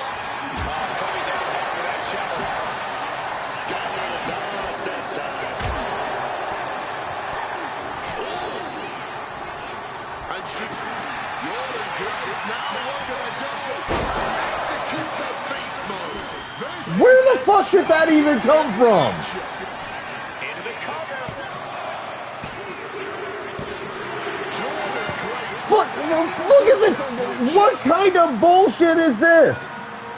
Oh yeah, I'm just going to randomly give your opponent, the AI, a fucking finishing move. Jordan Grace has handled every style, every threat, but tonight she faces a force that broke every... And then you just won't, you know, all of a sudden you just don't get an opportunity to do anything about it.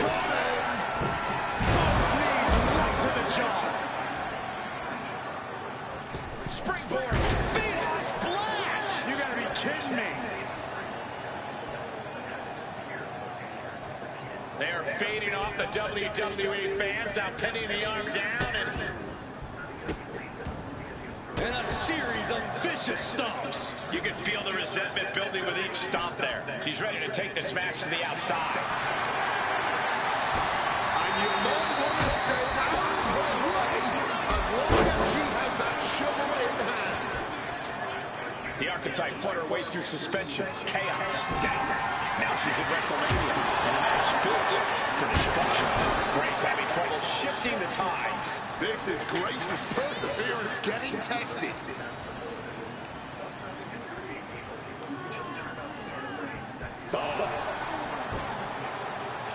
Mommy's here to settle up with the archetype. You have to wonder if this is Ava's... And then this bullshit. But where is she? Rhea's in the ring. No, fuck you. I hit that on time. That's such bullshit.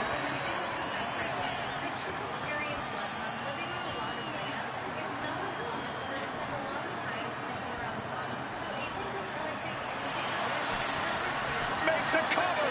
And a strong kick out in one. Somehow able to kick out before a 2 count. How is she still going like this? Ouch. Ooh.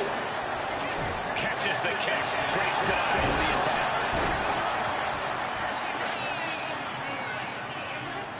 They're fading off the WWE fans, now pinning the arm down and... Oh, stop right to the hand. Just stomped the hell out of the champ and enjoyed it. And just like that, she gets out of dodge. Coming down hard with that shovel. Taking a beating from a shovel. No doubt about it. This is just adding extreme insult to injury.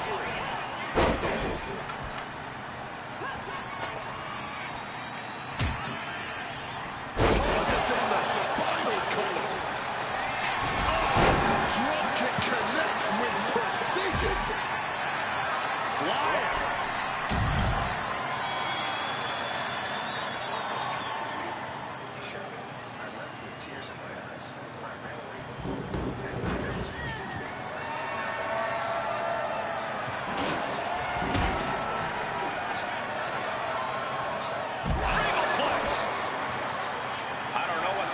for here.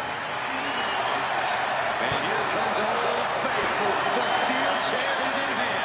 Quick maneuvering, managing to avoid that bit of offense. Why is she just fucking reversing everything?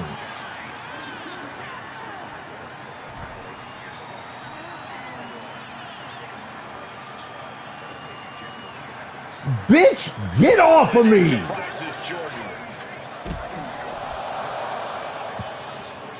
What kind of bullshit was that? What's Jordan about to make?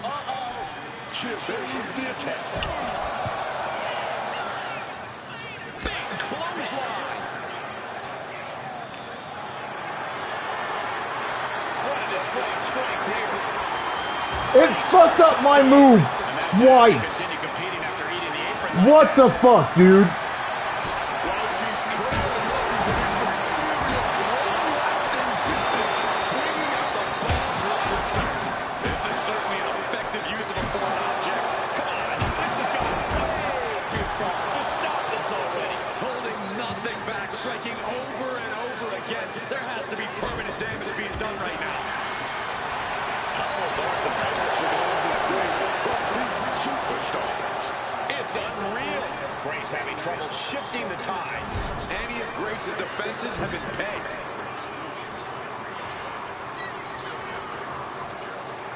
Muscle buster.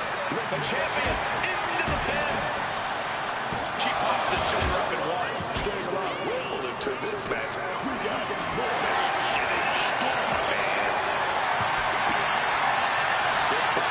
What?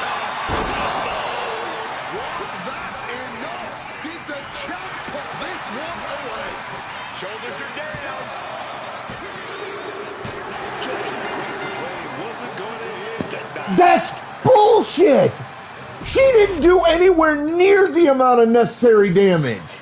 How the fuck? She inspected the kitchen, ran a finger along the countertop, and whispered something to Gerald I wasn't supposed to hear. Jordan Grace has handled every style, every threat, but tonight she faces a force that broke every rule to get here. And now the rules are gone altogether. That's exactly what the former archetype wanted. Just a reminder, Jordan still the champ for a reason. You want to break her, you better be ready to get broken too. And she's making her way to the top rope here. Blast off. Dominating five-knuckle shuffle. Consecutive high-risk maneuvers, and the pace of this match has certainly picked up. Fiat splash. You gotta be kidding me. Immense pressure being kept on Jordan. Yeah, Jordan's defensive instincts need to kick in. It takes a truly twisted monk. Oh, that's right. This could pick up the win here. And they kick out at two. And that was perhaps the longest two count of her career. Lucky for her, she was able to kick out. Mommy's here to settle up with the archetype. You're the one if this is his last roadblock. But where is she? Rhea's in the ring.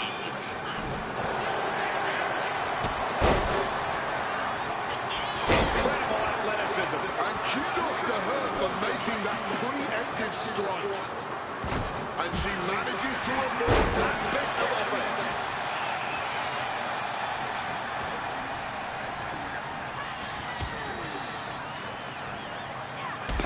Drop kick. Oh, man.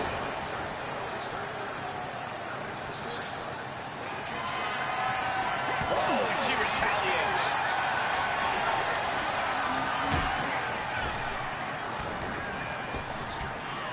Driven through the crowd.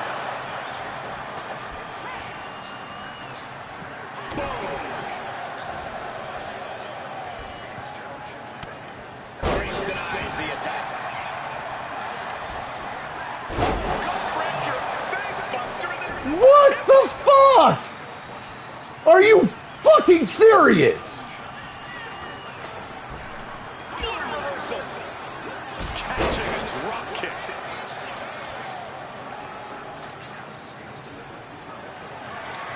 Good God almighty, that could end it all right here.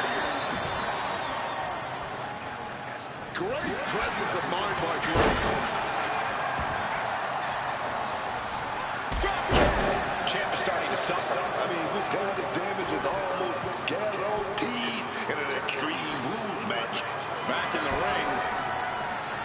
Good God almighty, that could end it all right here.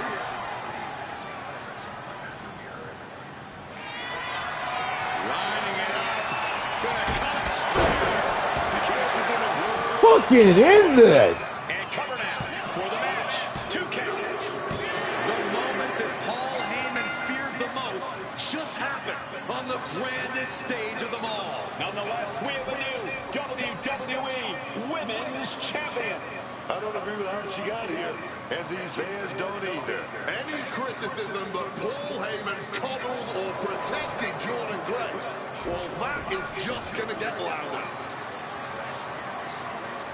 Hold that thought, Wade. What is Paul Heyman doing?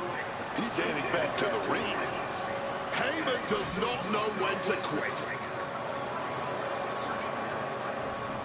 The champ senses something's up.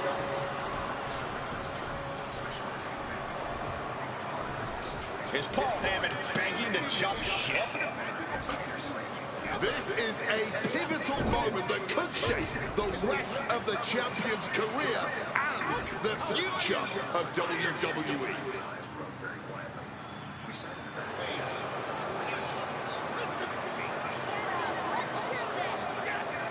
After everything the Archetype has been through, how can she forget all that aside with Heyman? She's not forgetting. Those are the reasons she's doing it. Like it or not, the Archetype and Paul Heyman now sit at the top of WWE. For Booker T, Wade Barrett, Corey Graves, Michael Cole, and this has been WrestleMania. I never signed anything, Richard said. I was on a ventilator. I couldn't hold a pen. But the court had a piece of paper. Hey, trophy earned, the wise choice. I aligned with Paul Heyman in my rise. Total trophy progress, 17%. Showcase of the Immortals. Trophy earned. Completed either the men's or women's story as a rule breaker in my rise. Total trophy progress, 20%. Hey, come back again. Trophy earned. I completed the playthrough of both the men's division and women's division stories. Total trophy progress, 28%. At the bottom of a water-damaged box, I found a manila envelope from the Virginia Department of Social Services. Inside was a document with the heading Title IV-E Adoption Assistance Monthly Disbursement Summary, and across the top, my name, Allison G. Talbot. I didn't know what it meant, so I folded it up and kept it. I've been carrying it for 6 months without understanding why. I handed it to Mom. She unfolded it under the film light, and her expression changed. This is the adoption subsidy record. The state of Virginia has been paying Gerald and Donna Talbot approximately $810 per month for your care and maintenance for 18 years. She looked at me. That's roughly $175,000. How much of it did you ever see? I thought of the mattress from the curb, the blanket that smelled like cardboard, the closet with no window. None, I said. Richard turned his face toward the window, and in the reflection I could see him pressing his jaw shut so hard the muscle jumped. All those years, I said, half to myself, he called me a burden, but I wasn't a burden. I was a paycheck. Margaret drove us to a Hilton off Broad Street. Separate rooms, adjoining door. The first thing I did was stand in the middle of mine and not know what to do. The bed had white sheets that smelled like detergent instead of mildew. There was a window. I opened the curtains and just looked out at the parking lot lights for a long time because looking out a window from my own room was something I hadn't done in years. The memories came in layers. I started cooking the family meals when I was 10. By 12, I was doing all the laundry, all the dishes, all the grocery shopping on foot. Megan got a Toyota Camry for her 16th birthday. I got a bus pass that expired after 1 month. Gerald never let me keep my own documents. No birth certificate, no social security card, no state ID. When I asked for a driver's license at 17,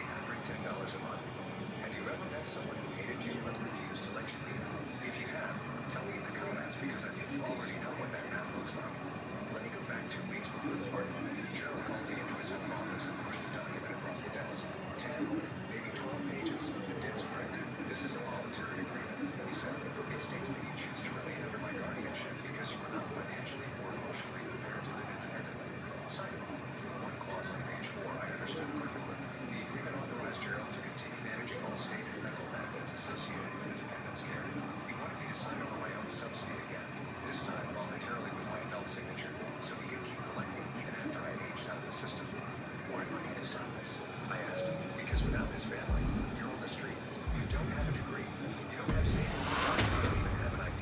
Sign it before my birthday, considering your gift to me. I didn't sign. That's why he hit me at the party. It was never about the wallet. It was because I told him no for the first time in 18 years. Back at the Hilton the morning after, Richard knocked on the adjoining door, holding 2 cups of coffee.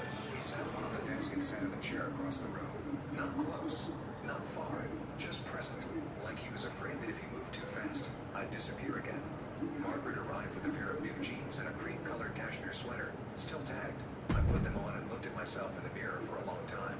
It was the first time in my life I was wearing something no one else had worn first. When I came out, Richard's eyes went red at the edges, but he didn't cry.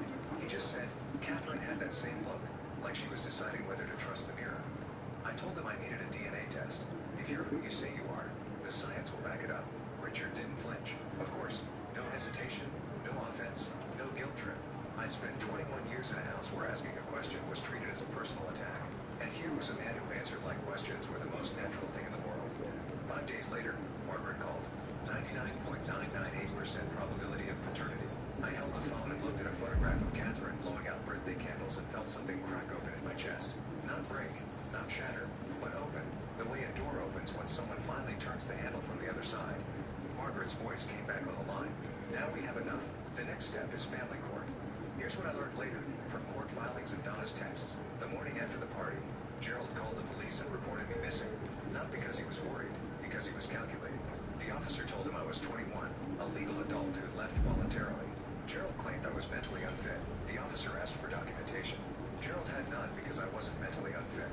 I was just controlled. That night, Gerald paced the living room for 3 hours. Donna typed what he dictated. If that girl talks to anyone, CPS, a lawyer, anyone, we're done. Find the adoption file. All of it. He knew. He'd always know. The forged signature, the bribed caseworker, the subsidy he'd been collecting for 18 years. Gerald wasn't afraid of losing me. He was afraid of what I'd find out once I was free. Margaret spread the documents across the hotel desk. The voluntary relinquishment of parental rights dated October 2005. A certified report from forensic document examiner Dr. Ella Marsh, who concluded the signature was produced by a hand other than Richard A. Whitford's with a high degree of certainty. And a bank record, Leonard Grubb's personal checking account. On October 14, 2005, 6 days before the adoption was finalized, a deposit of $5,000 appeared, a wire transfer from Gerald R. Talbot's personal account. $5,000. That's what my entire identity had cost. My name, my father, my childhood, traded for the price of a used car. So the adoption can be undone? I asked. Margaret said, under Virginia law, an adoption procured through fraud can be declared void. Yes, it can be undone. 2 days before the court date, a letter arrived from Gerald. Inside, a photograph of me at 3 years old on his lap, both of us smiling. The letter said, we are your family. Come home. We can work this out. I forgive you for leaving. He forgave me for leaving, after he hit me. I sat on the bed and felt the room tilt. 18 years of conditioning doesn't shut off because a DNA test says 99.998%. A voice inside whispered, what if Gerald's right? What if Richard just wants something from you too? I looked at Richard and said, how do I know you're not the same as him? He put his book down. You don't. Not yet. And I'm not going to try to convince you with words. The DNA doesn't lie. The documents don't lie.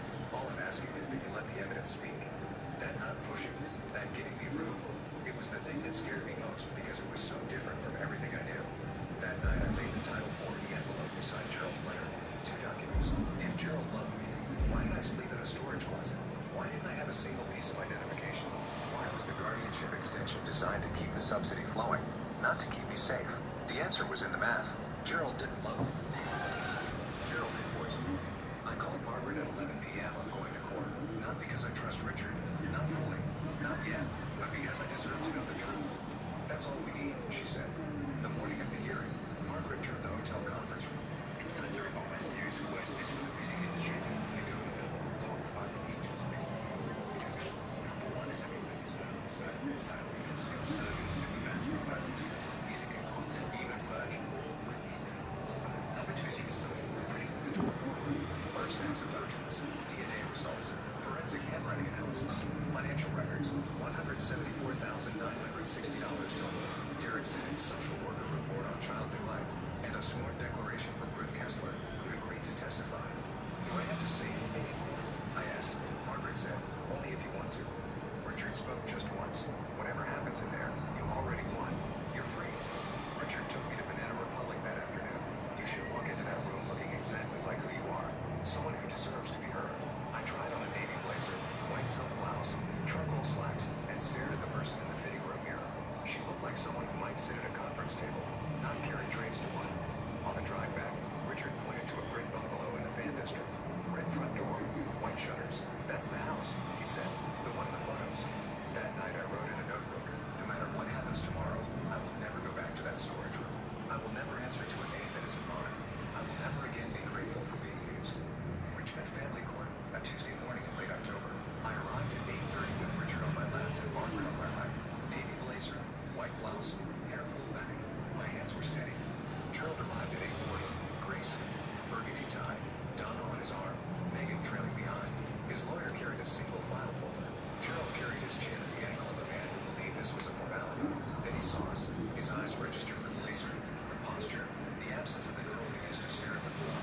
Hey, Coffee, welcome in.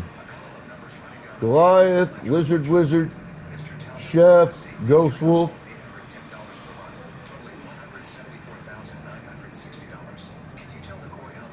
I guess I got followed by an unknown user. Thank you. Don't know who you are, but appreciate the follow. The child's living space was a converted storage area, approximately 60 square feet. No window, no closet, no medical records after age 14, no state-issued identification. The living conditions described are consistent with child neglect, not with the intended purpose of adoption assistance funds. Ruth Kessler testified next. I watched that girl mow their lawn, wash their cars, while the other daughter sunbathed on a lounge chair. I never once saw her sit at their dinner table when guests were present. And on the night of Mr. Talbot's birthday, I watched him strike her across the face because she gave him a gift he thought was beneath him. Margaret produced a photograph. Gerald and Leonard Grubb standing together at a church picnic in June 2004, 1 year before the adoption. Gerald claimed he didn't remember it. You remember well enough to send him $5,000, Margaret said, placing the bank statement on the projector. Gerald's personal account to Grubb's personal account. Gerald's composure broke. I gave that girl everything. He was standing now. 18 years, and this is the thanks I get. Some con man shows up, and suddenly I'm the villain. The judge's voice was low and final. Mr. Talbot, sit down now. I stood to address the court. Navy blazer, white blouse, hands at my sides. I looked at the judge, not at Gerald. Your Honor, I'm not here for revenge. I'm here because for 21 years I didn't know who I was. I didn't know my own name. I didn't know my mother's face. Mr. Talbot said he gave me everything. Here's what everything looked like. A storage closet with no window. A mattress from someone's curb. No doctor visits after age 14. I worked in that house from the time I was 8 years old and was told every day I should be grateful. He slapped me at his birthday party because I'm... That's what I was to him. Not a daughter, a line item. My voice didn't break. I decided it wouldn't. I'm not asking this court. Hey, Deathana. I'm asking this court to tell the How's your games going, sweetheart? at least that. Every child in the system deserves that. The room was silent. Ruth Kessler was crying quietly. The real kind. Then no one expected what happened next. Donna stood up from the respondent's bench. Gerald grabbed her wrist. Donna, sit down. She pulled free. It was the first time I'd ever seen her pull free of anything. I wrote the check. Donna said, $5,000 to Leonard Grubb. Gerald told me it was to expedite the adoption process. I wrote it and I knew what it meant. Gerald went red. She's lying. She's confused. I'm trying to protect myself. Donna's voice broke. Because I've been protecting you for 18 years and I can't do it anymore. I watched you hit that girl. I watched you work her like a mule. And I didn't say anything because I was afraid of you, Gerald. Judge Dwyer took 12 minutes to review the final documents. I know because I counted every tick of the courtroom clock. Ms. Whitford, she said, and I will use that name now because the evidence compels it. She removed her glasses. The evidence is unambiguous. The voluntary relinquishment of parental rights bears a signature determined by certified forensic analysis to be fraudulent. The biological father never consented to the termination of his parental rights. She turned to Gerald. It is the ruling of this court that the adoption of Hillary Whitford, styled as Allison Grace Talbot, is declared void ab initio. The adoption is annulled in its entirety. Furthermore, the court orders Gerald and Donna Talbot to make full restitution of all Title IV adoption assistance funds totaling $174,960 to the Commonwealth of Virginia. Finally, this court is referring the matter to the Henrico County District Attorney's Office for investigation of potential criminal Trying to get this work done here on the island because, you know, The child's legal name is restored to Hillary Whitford, effective immediately. Court is adjourned. I need to. But Jesus Christ, not giving me a match. Louder than a slap, louder than 18 years of silence. It sounded like a lock opening. In the hallway, I heard heels behind me. Megan, her makeup was ruined. I didn't know, she said, about the money, the subsidy. I thought Mom and Dad were paying for everything out of Dad's salary. I didn't know it was. She couldn't finish. The sentence ended with your money and saying it would make it real. I looked at her, the girl who got the Apple Watch, the Toyota Camry, the Queen bed, the credit card that never declined, the girl who'd filmed Gerald hitting me. Part of me wanted to scream, but what I felt wasn't rage, it was clarity. I hope you figure out who you are without his money, Megan. I really do. But that's your journey, not mine. Gerald was standing at the bottom of the courthouse steps. Something structural had given way. Allison, he said, Pokeballs in chat. I did for you. 18 years under my roof. This is how you repay me? Even now, even with the judge's ruling still ringing in the air, even with a forensic report proving he forged a man's signature to steal that man's daughter, Gerald Talbot believed he was owed something. My name is Hillary, I said, and you didn't do anything for me. You did everything to me, and now it's over. I turned and walked down the remaining steps. Richard was waiting by the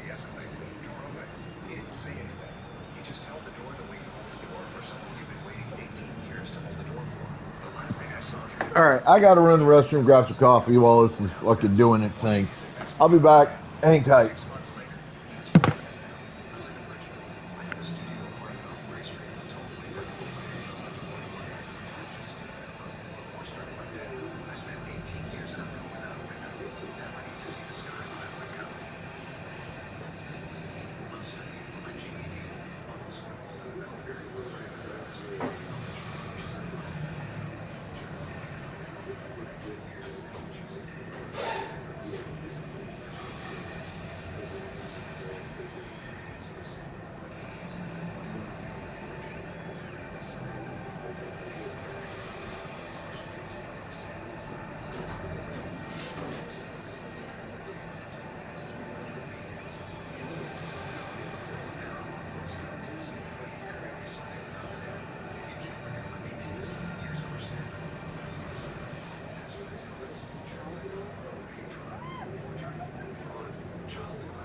Oh, okay, I feel better.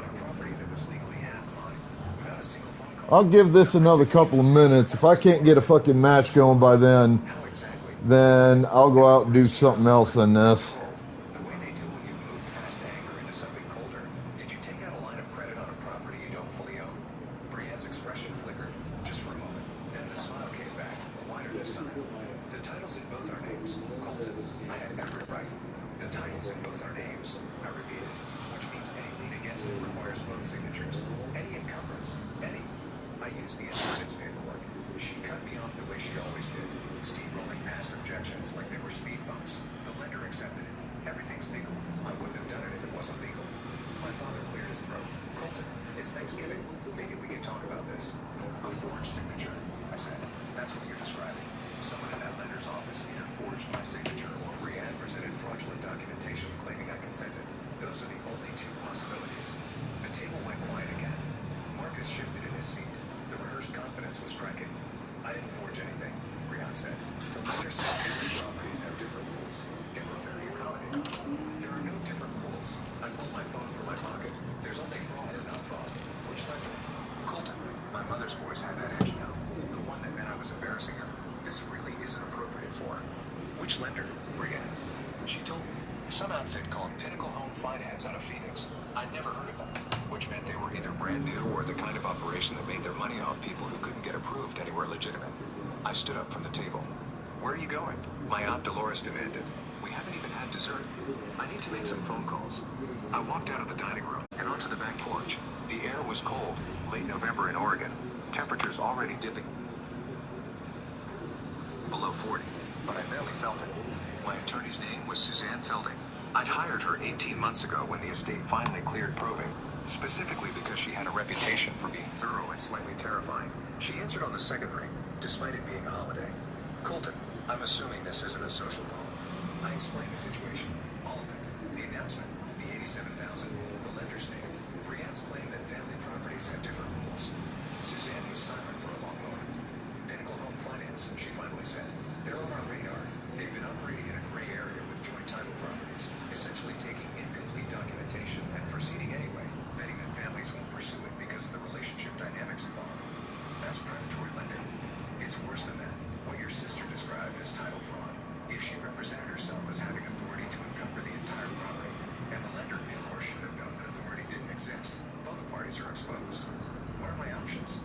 Several, but the cleanest one, the one that resolves this fastest and puts you in the strongest position, is a forced petition sale. You petition the court to dissolve the joint ownership. Alright, tired of waiting. Get paid for proceeds, you split whatever's left. I looked back through the kitchen window. I could see them all still at the table, talking amongst themselves, probably reassuring Brienne that I'd come around eventually. That I always did. That Colton was difficult, but he'd never actually do anything. And if the property's worth less than the lien amount, then the lender takes a loss. Your sister remains liable for the deficiency, and you walk away free of obligation. The hellac is in her name. The fraud is in her name. Your signature isn't on anything because you never signed anything. Draft the petition. File it Monday. Colton, it's a holiday weekend. Courts won't even. I want it ready. I want it filed the moment the clerk's office opens. Another pause. Understood. I'll have it ready. I hung up and made my second call. This one went to a number I'd saved 3 years ago and never used. The fraud division at the Oregon Department of Consumer and Business Services. I got a voicemail, which I expected on Thanksgiving Day, and left a detailed message including dates, amounts, the lender's name, and my contact information. My third call was to Pinnacle Home Finance directly. Their automated system informed me they were closed for the holiday, but I navigated through the menu until I reached an emergency line that connected me to what sounded like an answering service in another state. I need to report fraudulent documentation submitted in connection with a home equity line, I said. Account would be under the name Brienne Kendrick. Property address is 2847 Thornwood Lane, Salem, Oregon. The person on the other end took my information, promised someone would call me back, and disconnected. By the time I walked back inside, my fingers were numb from the cold and dessert was already being served. Brienne had a slice of pecan pie in front of her, topped with a generous mound of whipped cream, and she was laughing at something Marcus had said. She looked up when I entered. The laughter died. Feel better? She asked. Get it out of your system? I took my seat. I spoke with my attorney. The table went still. We'll be filing a petition action Monday morning. The court will order the property sold. Any outstanding liens will be satisfied from the proceeds before distribution. Brienne's face drained of color. You can't. That's our grandmother's house. It was our grandmother's house. Now it's a joint asset that you unilaterally encumbered without my consent. The cleanest resolution is liquidation. Mom, Brienne turned to my mother, her voice cracking. Tell him he can't do this. This is family. My mother's expression was complicated. I'd seen that look before, usually when she was trying to figure out how to make a situation go away without actually addressing the underlying problem. She'd worn it when Brienne got caught shoplifting in high school. She'd worn it when Brienne's first marriage fell apart and she'd needed somewhere to stay for a few weeks that turned into 8 months. She'd worn it every single time Brienne had done something that required consequences, and my mother had to decide whether to impose them or smooth things over. Smoothing over had won every time. It was winning now, too. I could see it in the way she was organizing her words, preparing to ask me to be reasonable, to consider the family, to think about what Grandma would have wanted. But Grandma was dead, and the house she left us was being used as Brienne's personal ATM. Colton, she said carefully, maybe there's another way to handle this. Brienne made a mistake, but forcing a sale seems. She didn't make a mistake. A mistake is forgetting to pay a bill. A mistake is bouncing a check. What Brienne did was submit fraudulent documentation to a lending institution to steal equity that didn't belong to her. That's not a mistake. That's a crime. Now hold on. Uncle Ray leaned forward, his face reddening. You're talking about pressing charges against your own sister? I've already filed a complaint with the state. The lender has been notified. What happens next depends on what their investigation reveals. The room erupted. My Aunt Dolores was shouting something about family loyalty. Marcus was on his feet, pointing at me, saying I'd always been jealous of Brienne. My cousin Trent was filming the whole thing on his phone, probably planning to post it somewhere. But Brienne wasn't That's saying what I'm anything. looking She was for. staring at me with an expression I'd never seen on her face before. Not anger, not defiance. Fear. Real, genuine fear. The kind that comes when you realize the person you've been pushing for years has finally stopped moving backward. You're actually going to do this, she said quietly, and somehow her voice cut through all the shouting. I told you that in the moment. I told you the hard part wasn't yours to take. I told you Grandma's car needed to go back. Every time you pushed, every time I eventually let go, you took out blood and extracted it. You assumed there was no pain that you could cause that you could eventually forgive. I started again. I wasn't hungry anymore. You found the paper. The petition was filed at 8:47 a.m. on Monday. By 10:30, I received a full-time voicemail from Brienne's attorney, a guy named Willoughby who had an office in Springville that mostly handled DUIs, asking if we could discuss this like reasonable people. I forwarded the voicemail to Suzanne without comment. By noon, my phone had 17 missed calls. Brienne, Marcus, my mother, my Aunt Dolores, numbers I didn't recognize. I turned the phone to silent and went back to work. At 3 o'clock, Suzanne called from her office again. Willoughby filed an emergency motion to stay the partition proceedings, she said. He's claiming undue hardship and requesting mediation. What are our chances of getting it denied? Excellent. There's no legal basis for a stay.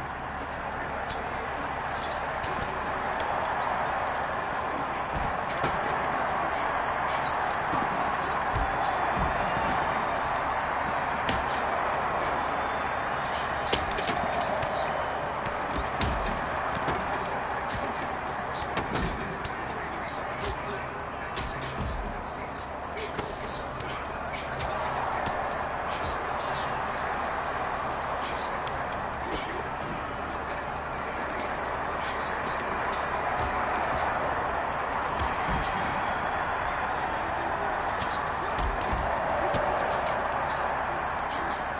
That was what I always did. I remember her. On Tuesday night, the state investigator was supposed to meet with me at 10 to schedule a formal interview. Her name was Janet Trujillo, and she indicated fraud on her father in ways that suggested she'd seen every possible permutation of financial fraud and was no longer surprised by any of it. We've had several complaints about money moving in finance over the past 18 months, she told me during our call. Your sister's case is Fuck! great. The lender identifies drug title properties with one party as financially stressed, convinces them to proceed without proper parental authorization, and takes the position that any defects in documentation are the borrower's problem if disputes arise. What happens to them? It depends on how the investigation finds. Right now, administrative action, fines, license revocation, required restitution. If the evidence supports it, refer it to the Attorney General for criminal prosecution. And Brienne, your sister's exposure depends on her level of knowledge and intent.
Why is it every fucking time I get back on my goddamn feet, all three of them fucking come at me?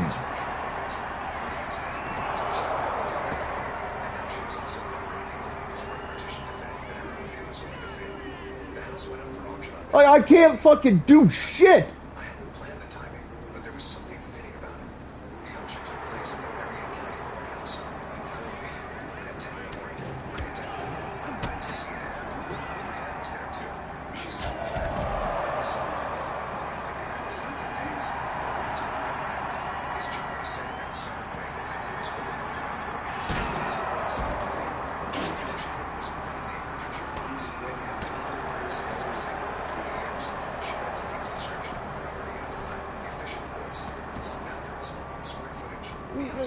I can't get up without getting fucking hit.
Look at that. I get up and literally every single one of them just immediately targets me before trying to target anybody. That's fucking bullshit.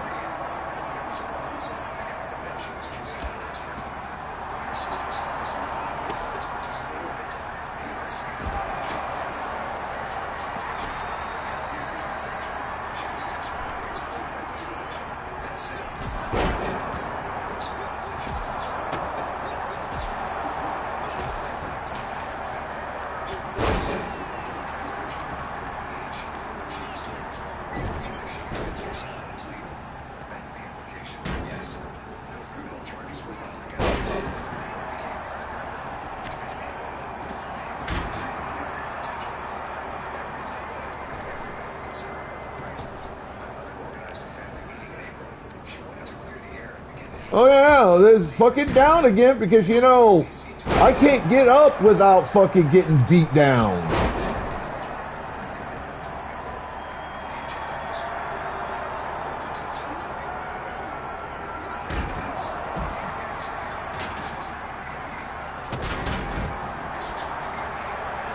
What the hell was that?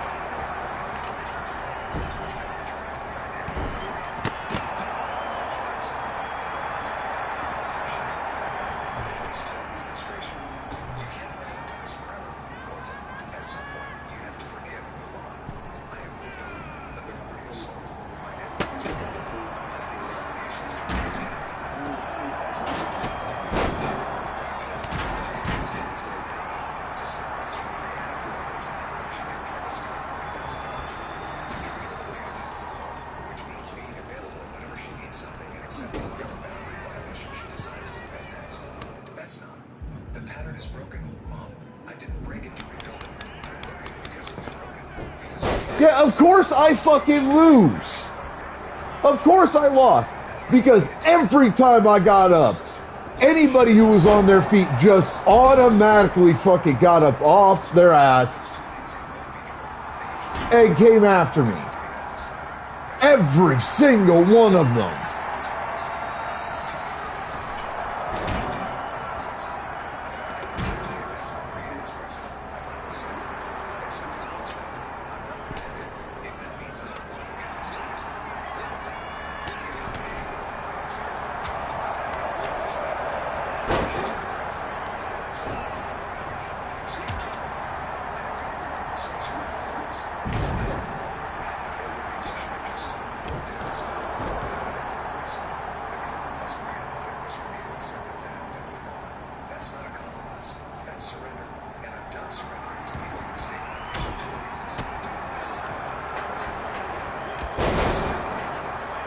My foot was in the air. Come on, that's bullshit.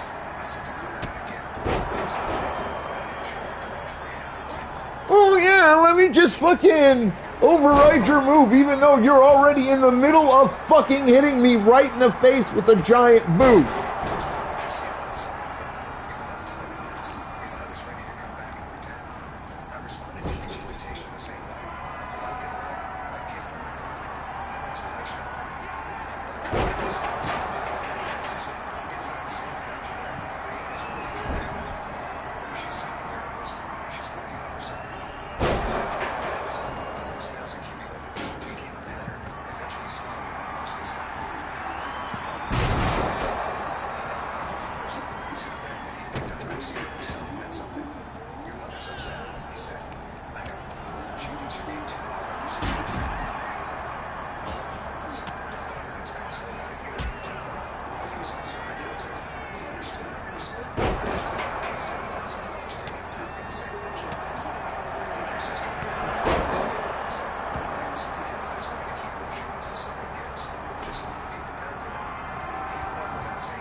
Oh, come on.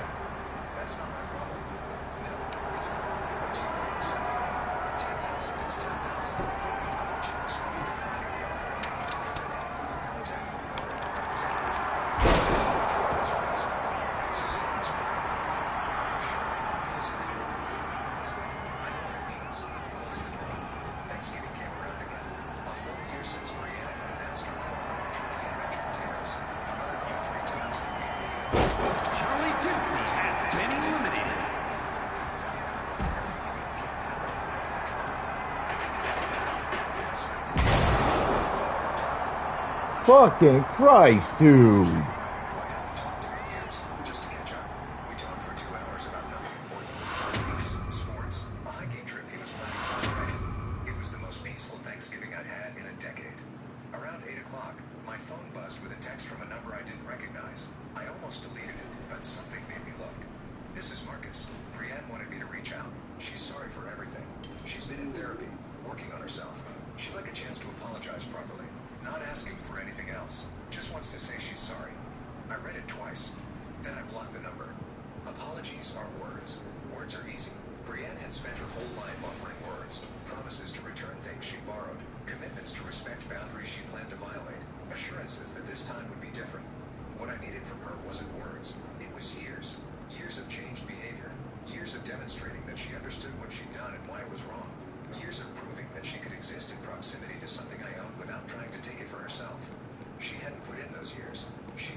Brienne had lost close to $60,000 by assuming I wouldn't mind helping family.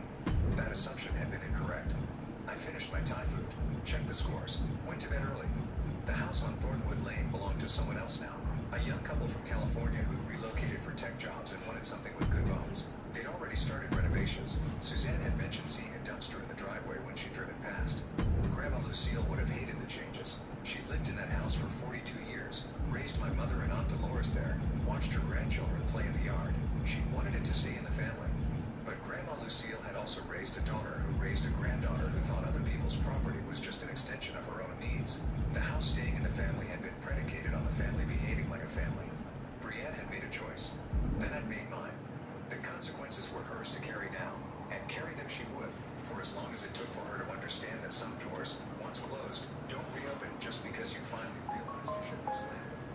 I slept well that night. The next morning, I got up early, made coffee, read the news, went for a run despite the cold, my breath foggy in the November air. At 10 o'clock, my phone rang. Unknown number. I let it go to voicemail. The message was from my mother. Her voice sounded tired. Brienne had a panic attack last night. Marcus had to take her to the emergency room. She's okay now, but she's not doing well, Colton. She's really not doing well. I know you have your reasons, and I know she hurt you, but she's still your sister. She's still family, and I don't know how to fix this if you won't even talk to us. I listened to the whole message, then I deleted it. Brienne's panic attack wasn't my responsibility. Her mental health wasn't my emergency.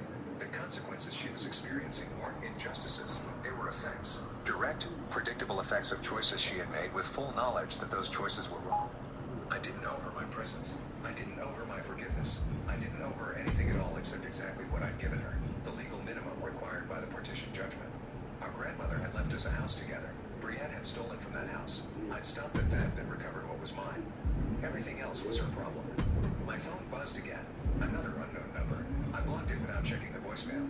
Then I poured a second cup of coffee and sat by the window, watching the sun climb higher over a city that didn't care about my family drama, and felt something I hadn't felt in years. Clarity. The house was gone. The relationship was gone. The pattern was gone. What remained was mine. Just mine. No obligations. No guilt. No sisters treating my possessions like their personal reserve fund. Brienne had announced her fraud at Thanksgiving dinner, surrounded by family members nodding in agreement, confident that I'd eventually come around. A year later, the only thing I'd come around to was the realization that setting down my fork had been the best decision I'd ever made. The family could adjust, or not. Either way, I was done accommodating.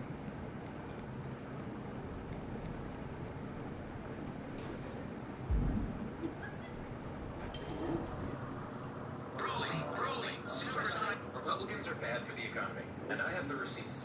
A recession is defined as a significant decline in economic activity lasting at least 2 quarters. And the last 11 recessions have been under Republicans. The last Republican president to not have a recession handed in his office was James Garfield in 1880. And that's probably because he was president for only 6 months. Meanwhile, the majority of people were more than the last time there was a recession were Democratic. Let's look closer at the recent past. Since 1980, there have been a slew of 5 recessions.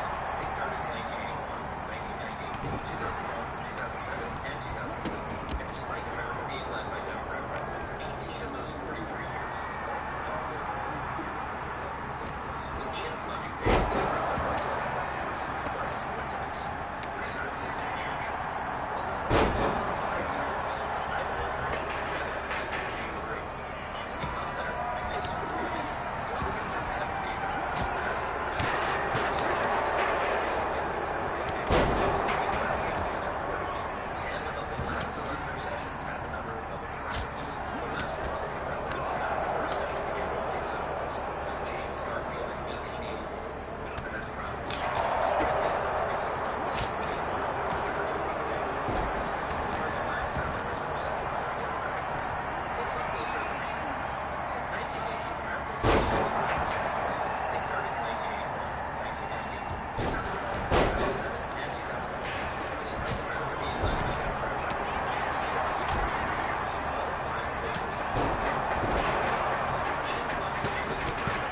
Okay, how do I empty those? He remembers his father beating his mother.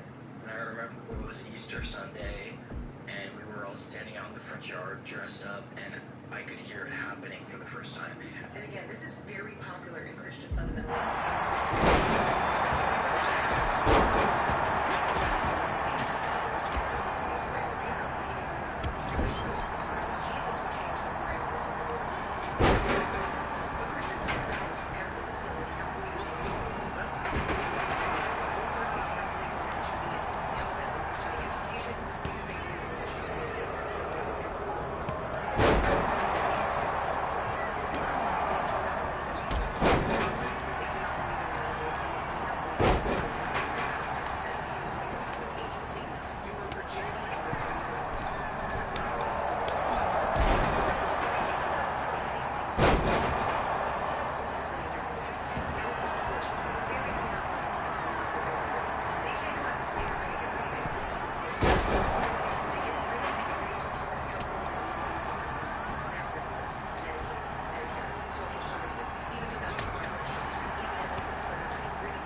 Shit. I missed that.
Oh, get the fuck up! Jesus Christ!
What? I was already 3/4 of the way through that swing.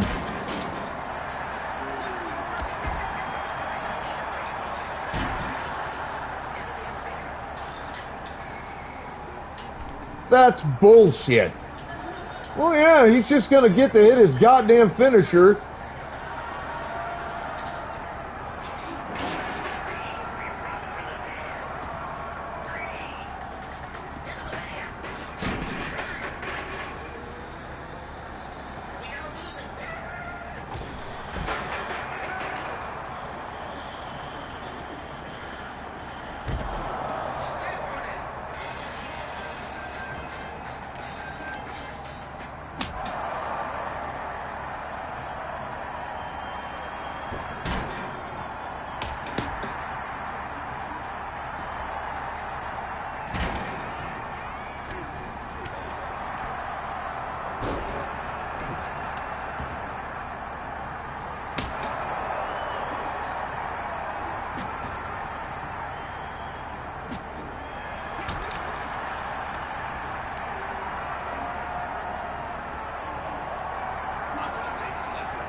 That's such bullshit.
trophy earned. Power up. I unlocked the Disruptor prestige rank with my Your Island Superstar after reaching over 85 for the first time. Total progress is 29% for trophies.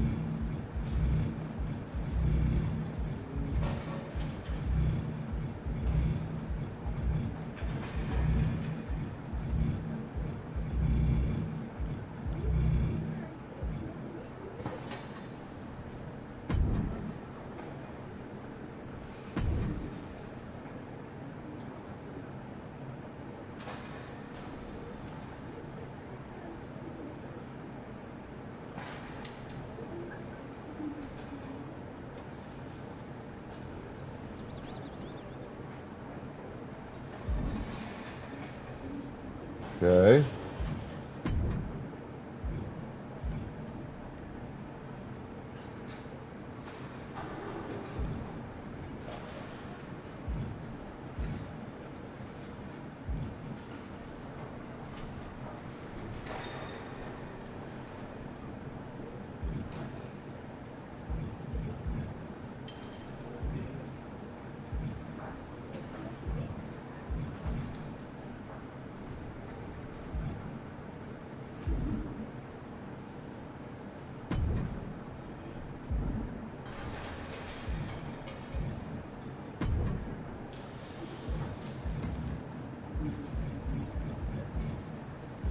Huh, I don't have any.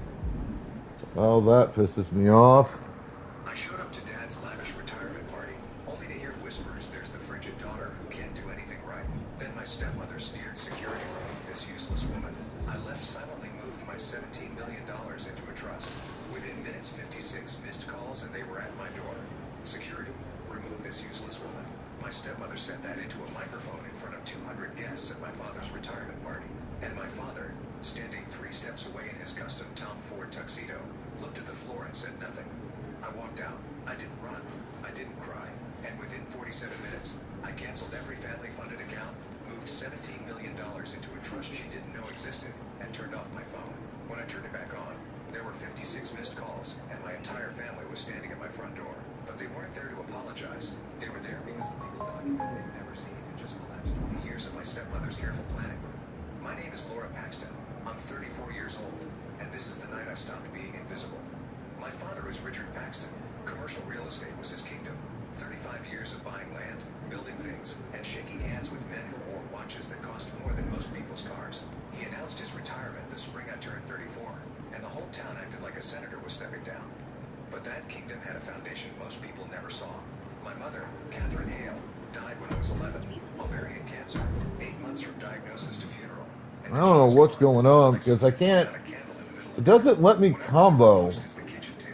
My mother sitting across from me with craft paper and drafting pencils, teaching me how to draw a floor plan.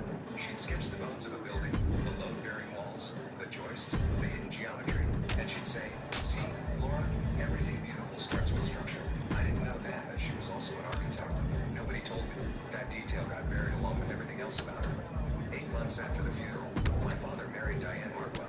I was sitting at that same kitchen table drawing a floor plan from memory when he sat down and said, "You're going to have a new mother, sweetheart." I was 11. I didn't know how to say I don't want a new one, so I said nothing. That was the first time I chose silence. It would not be the last. Diane Paxton née Hartwell was the kind of woman who could walk into a room and rearrange it without moving a single piece of furniture. She did it with tone, with timing, with the particular talent of making every suggestion sound like a kindness and every command sound like a question. I never once saw Diane look unprepared. That should have been my first warning. Within a year, the Thanksgiving seating chart changed. I went from sitting next to my father to the smaller table in the sunroom. By year 3, the family Christmas card featured Diane, my father, and Meredith, Diane's daughter from her first marriage, born 2 years after me. I was told the photographer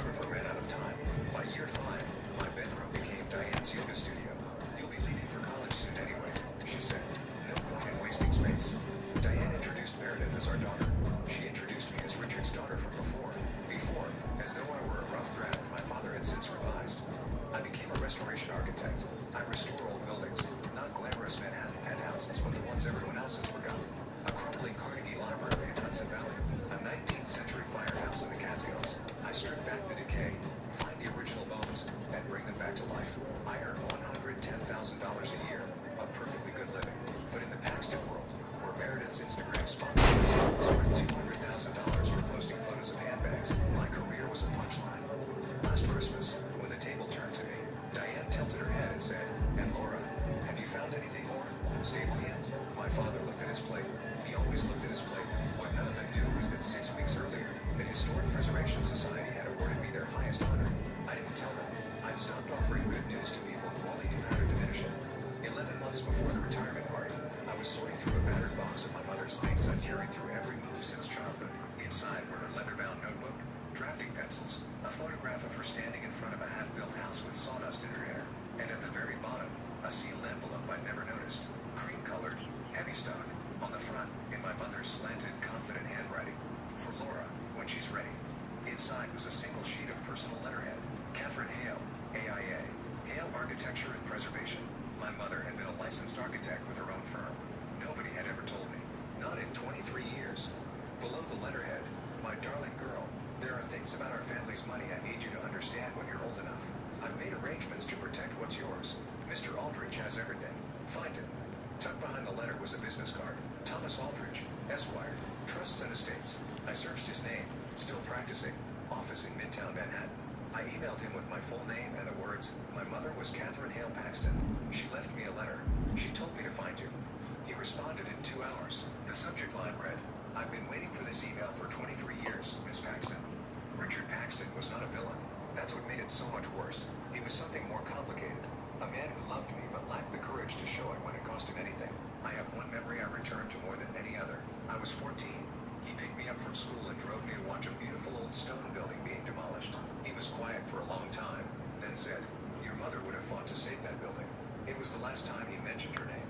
After that, Catherine Hale Paxton became a ghost in her own house. Her photographs disappeared. Her books were boxed. Her name was replaced by Diane's in every sentence, every tradition, every toast. And my father let it happen, one erasure at a time. Thomas Aldridge's office was on the 14th floor of a pre-war building on Madison Avenue. On the wall behind his desk, a framed photograph of my mother I'd never seen, younger, standing in front of a building with a hard hat and a grin. "Your mother retained me in 2003, he said, when she first learned about the cancer.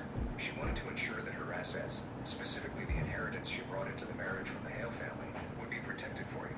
He placed a document on the desk, 40 pages, leather-bound, my mother's signature in blue ink, the trust agreement of 2004.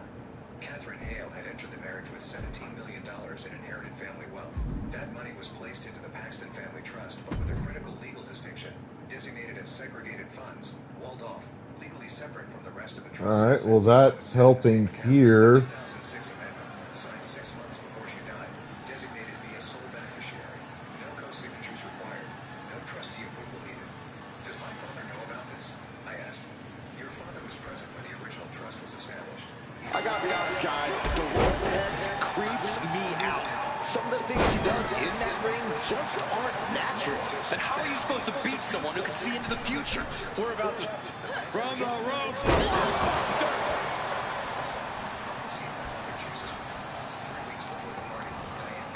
A quick reversal from her. Oh, what a shot. Satellite Joe. Continuous counters. These superstars looking locked in. Trading counters and reversals back and forth. Answer after answer for each other's offense.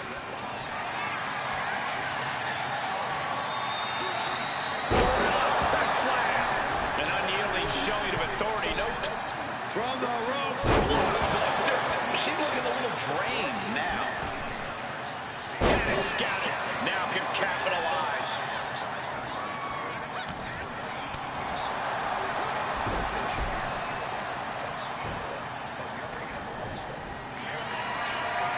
Oh, my goodness. From the ground up. Into a power slam. Got something else in mind, I guess.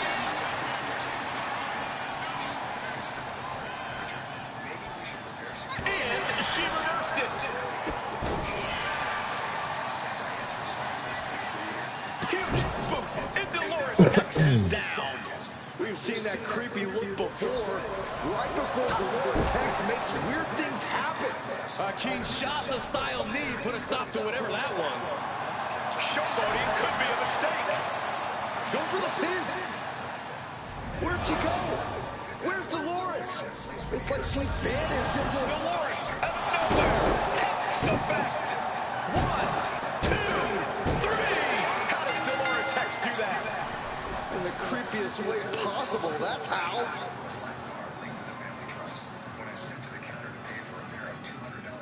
How the fuck does someone that fucking tiny expect to take down a guy my character's size with basically any move? No offense, but that's like asking someone to cut down a fucking tree with a goddamn fish. Is it true you were let go from your job? Diane had told the garden club that I'd been struggling, had no stable income, was relying on my father, had mental health difficulties. She called me the frigid daughter. None of it was true.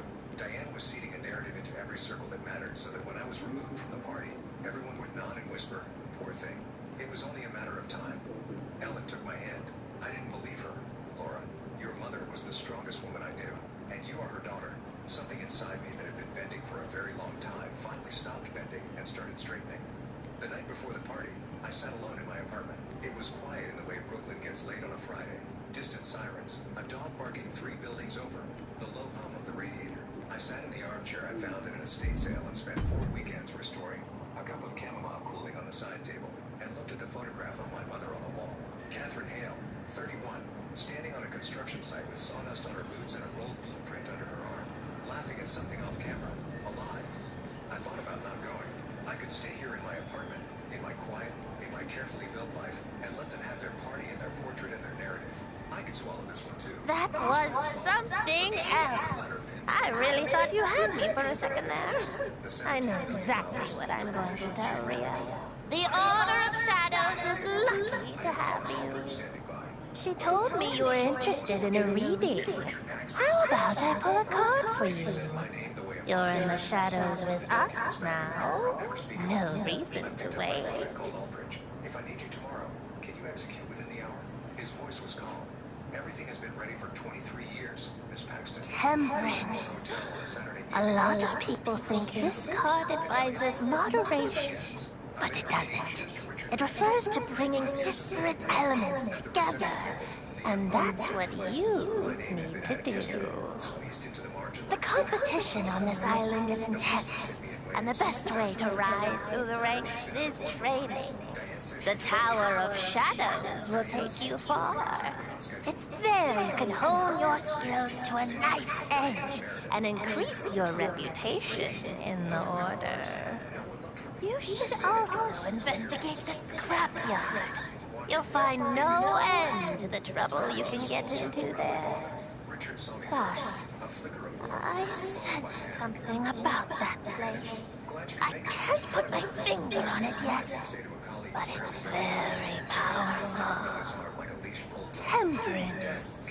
For you, I believe that means bringing the lessons of the scrapyard and the tower together. I suspect they'll both be very important to your journey here. Thanks again for the match. Don't beat yourself up about losing. I'm just full of surprises. About family, about loyalty. She did not say my name. Catherine's name was not mentioned once. I stood up, not to make a speech, just to walk to the front, hand my father a small velvet box containing a brass compass my mother had given him when they were young and in love, engraved with her initials, and say something quiet, something that was ours. I was 10 steps from the stage when Diane leaned into There you are. Ready to try the Tower of Shadows? I guess I should be the one to get you up to speed. Want me to explain how the towers work in excruciating detail? holding a small velvet box, wearing my mother's pearls. I looked at my father, 3 steps from the microphone. He looked at Diane. He looked at me. And then he Just as I foresaw. Here's the deal. What will find you success in the Order of Shadows is your reputation. The best way to build a reputation. I gotta go to the restroom, grab coffee, check laundry. Be right back. Every order has their own tower, but I'm sure you'll find that ours is the most compelling. Anytime the spirit moves you, and believe me, spirits are going to be moving you a lot, you can enter a tower. Each power training session, or run, consists of a series of matches that you will proceed through back-to-back in a challenge designed to test your skill and strategy. Sometimes during a run, you may find yourself faced with a choice that presents an advantage to carry with you, or a hex that might weigh you down. Choices carry consequences, after all. Just like magic. Here's your first secret as a member of the Order of Shadows. Completing runs gives you access to rewards and sometimes opportunities. I'd hazard the same is true for runs in other Order's towers, should you dare to complete them. It's a true spider's web to explore out there. I'm ready when you are. Let's see how your reputation's looking when we're done.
Okay, I feel better.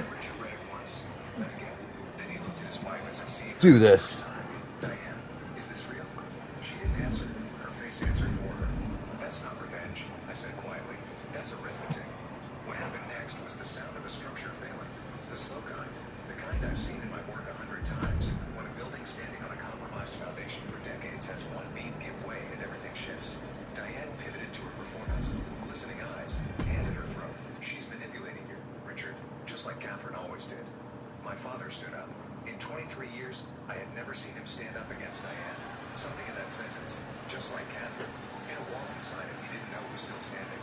Don't, he said. His voice was shaking, but the words were stone. Say her name. Diane stopped. For the first time in their marriage, she had no response. couple of impressive superstars going head-to-head here, and on one side we have a competitor who thinks it's their match to win. Confidence is key to success inside of a WWE ring, Cole. I know that kind of brash talk might seem arrogant to some, but you have to believe in yourself to achieve great things in this industry. Now we just have to see if this competitor can deliver when it counts. I'm sorry. I didn't rush to cover. Oh, what a response!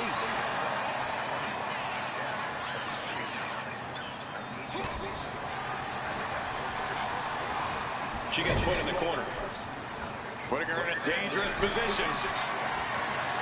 Way up there. Super choke slam.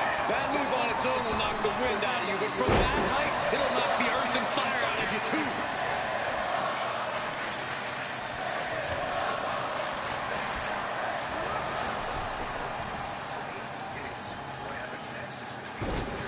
Hung out to dry.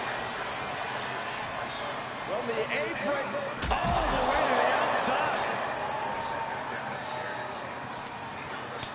Boot to the gut will stop anyone in their tracks. Getting out of harm's way.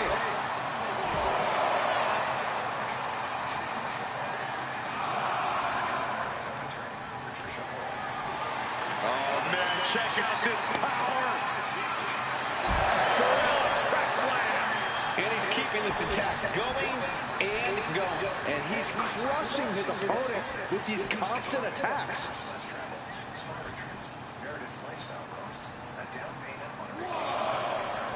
He's got that look in his eye. It's go time.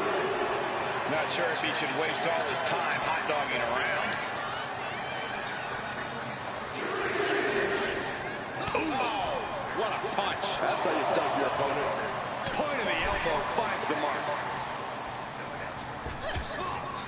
Oh, they're just punishing their opponent now. How dare she spank me with her elbow?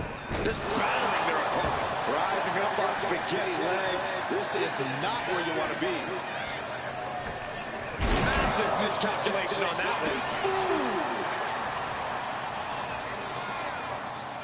Hammering down on the knee. Really feeding off all of his faithful fans.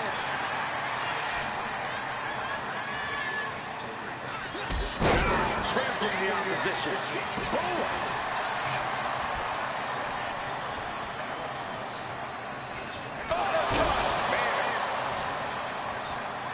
He's ready to show his opponent and the world what he's made of.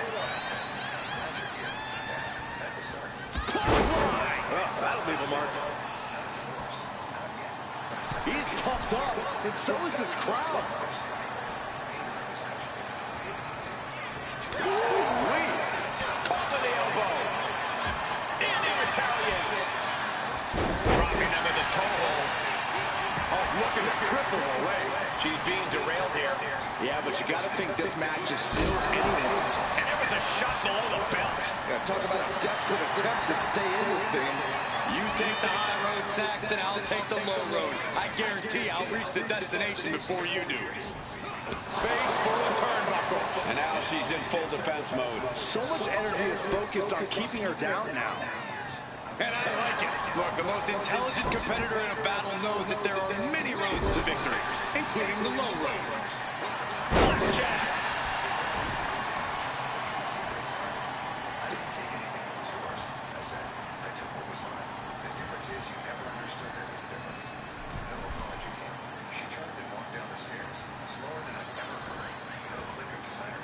From the ropes. Oh, my God! Wow, breathtaking.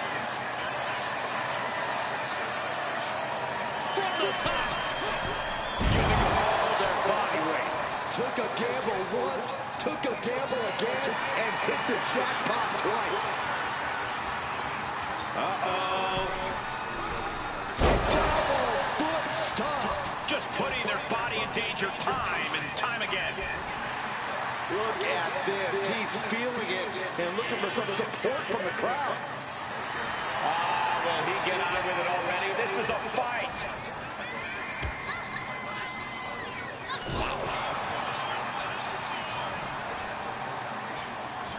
He's mounted an all-out assault right now. When he's going like this, Irish whip reverse. Look at the speed of this superstar. Clothesline. Absolutely devastating. Goes for the pin. And this one is over.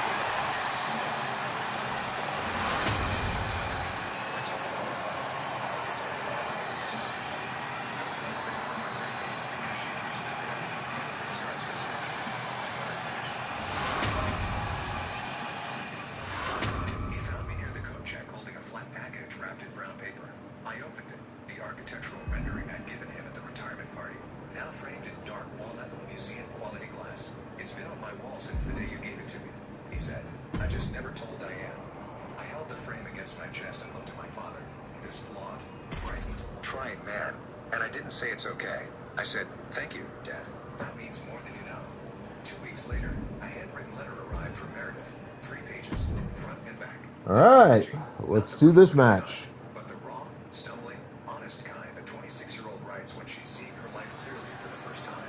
I haven't replied yet. The letter sits on my desk next to my mother's letter, next to the compass box. Some things take time. Some buildings can't be restored in a season.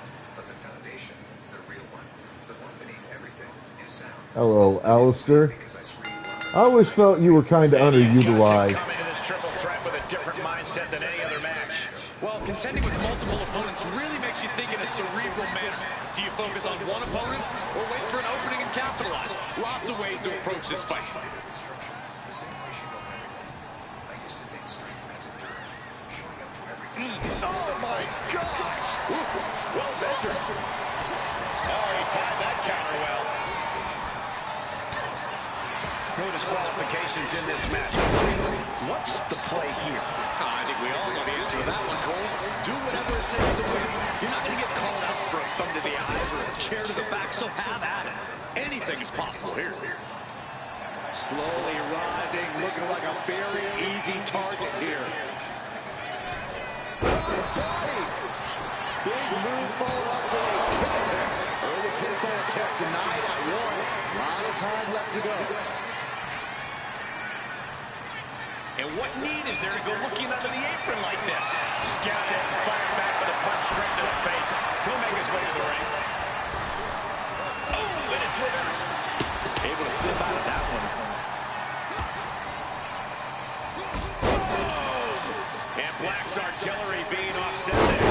Triple threats mean triple the action. He knew that when he climbed in the ring. Boom, by impact. Oh. Strikes with a kick. A flurry of brutality. Big clothesline. Big blow could be felt throughout the arena. German suplex. Now bringing her fury to ringside. Sliding back in under the ropes here. We can sense the whole WWE Universe behind him right now.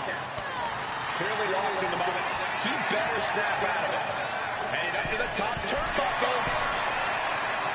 Counters on the blast off. Alistair Black is just begging for a fight. Clothesline. So effective. He looks like he's about to put his opponent in their place. Gets put into the barricade. Looks like he's got something in mind for ringside here. Oh my gosh! A bone-rattling knee.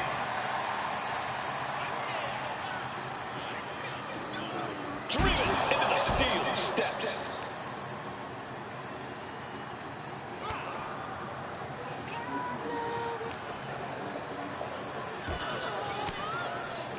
And what's he looking for here?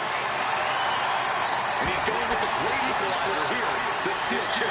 Into the steel steps. That's got to be a tide turtle. Just taunting him with the chair now. Aiming to injure for sure. And now headed to the outside.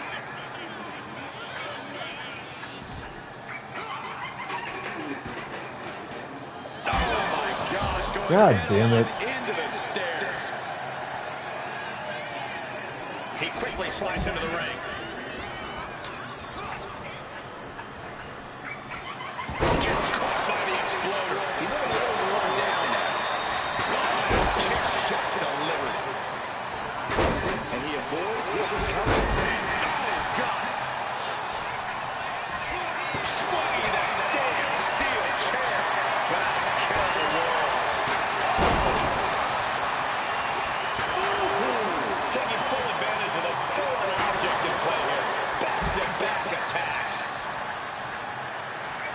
Jeez, that's going to leave a mark.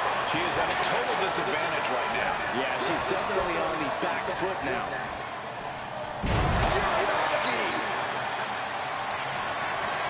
Just deadlifting right there. The power. Hit that with everything and following it with the pin. And he picks up a monumental victory. I need someone successful. Pizza delivery, she said in front of 200 people.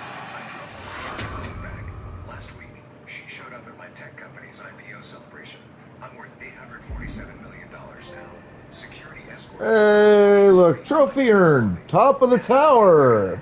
I need someone successful, Ethan. Not a pizza delivery guy. The microphone picked up every word. 200 people sitting in white folding chairs at Redwood Gardens heard Presley say, I completed any tower run on the island. Total trophy progress at the moment, 30%. the cellist's bow freezing against the strings. I stood at the altar in my rental tux, hands still clasped in front of me like I was praying, watching the woman I planned to marry turn toward the guests instead of toward me. She wore her mother's restored wedding dress, the one we'd spent 8 months having altered. Ivory silk, lace sleeves, a cathedral train that cost $300 to preserve and another $200 to steam and press the morning of the ceremony. I can't do this, she said, projecting now, playing to the crowd like she was on stage. I'm 26 years old. I deserve a real future, not someone who shows up smelling like pepperoni and marinara sauce every night. The officiant, a nervous guy named Colton that Presley had found through some wedding website after interviewing 4 other candidates, looked at me like he expected me to respond, to argue, to beg, to do something other than stand there with my hands slowly unclenching. I reached into my jacket pocket and pulled out my car keys. The guests were murmuring now, a low buzz of shock and secondhand embarrassment that felt like static electricity before a storm. Someone's phone camera flashed. I heard Presley's mother make a strangled sound from the front row. Ethan, don't you dare walk away from me, Presley said. But she said it to my back because I was already moving down the 3 steps from the altar, past the front row where my mother sat frozen with both hands pressed over her mouth, her eyes wide and wet. I made it halfway down the center aisle before my best man, Wade, caught my arm. He jumped out from the altar and crossed the distance in 4 long strides. Just wait, he said quietly, fingers tight on my elbow. She's panicking. Cold feet. People say crazy things when they're panicking. Just wait 5 minutes and let her calm down. I looked at him.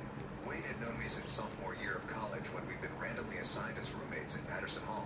He'd helped me pick out the engagement ring, spending 3 hours in that jewelry store while I agonized over cut and clarity. He'd thrown my bachelor party at a barbecue place in Millbrook Heights where we'd eaten ribs and played pool until 2 in the morning. And he'd given a toast about how happy he was that I'd found someone who understood me. She just called me a pizza delivery. We're headed into the scrapyard. I said. My voice came out steady, which surprised me. I'm surprised Rhea and her card-reading pet didn't put you off with their voodoo and their crystal balls. All those rumors about the place, pay them no mind. The stuff got weird with Roman last year. So what? He did things nobody's ever seen before. Know what I say? Smoke and mirrors.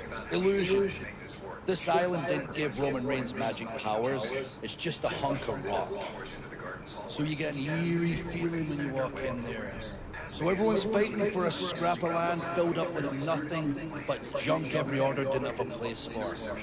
Doesn't prove anything. If you do go in there, don't let the rumors get in your head. The scrapyard isn't cursed by anything other than a bunch of hard asses fighting because they can.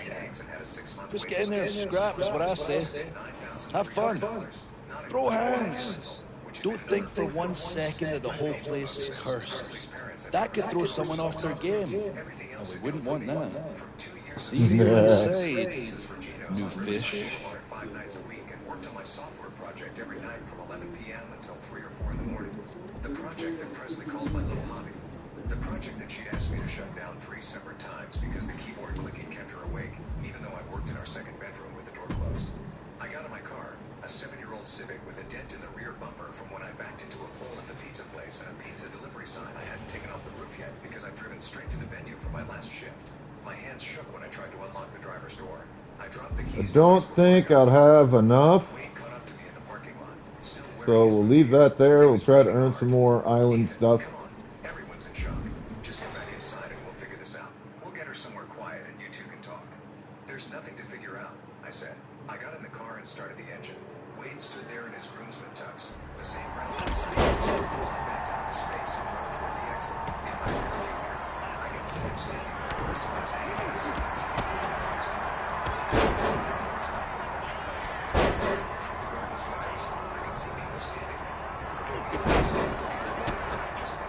CM Punk.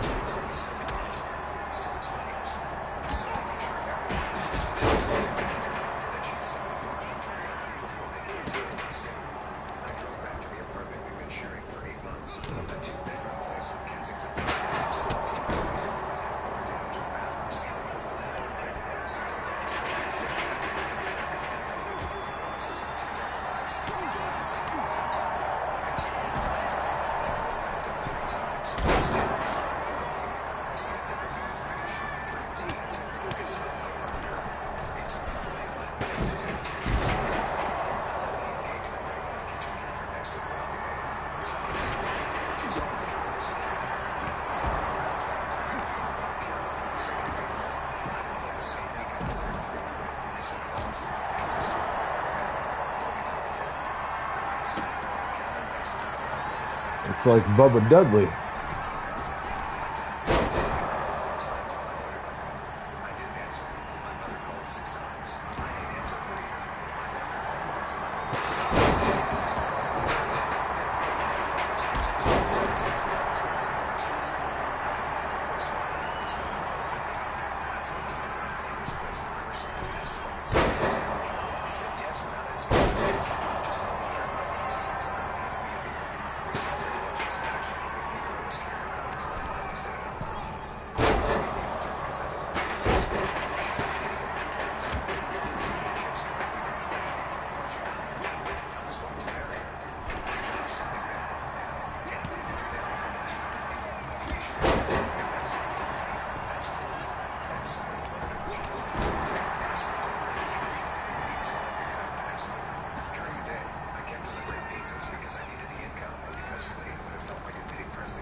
Really? I stopped delivering pizzas 13 months after Presley left me at the altar.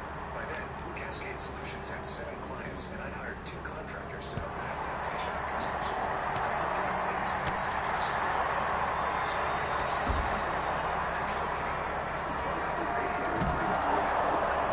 I didn't do any work. I did no work except for client meetings. I worked 80-hour weeks and lived on coffee and takeout from the top place in New York. Bad time, extra spicy, no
Really, bitch?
What the fuck? Come on!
Wait, did you just fight in the scrapyard? That's a big move. First you manage to successfully complete a tower run, then you march right to the scrapyard? That's a recipe for some bloody knuckles. I mean, she's not wrong. Keep surprising me. I need to see Ethan. Ethan Reed. He's the CEO. He knows me. We used to be engaged. We were going to get married. I did. When we talked. And I appreciate you taking my advice to heart. Keep doing that and you'll go places. Which I have to do now. Totally forgot I have an engagement. See you back in the shadows.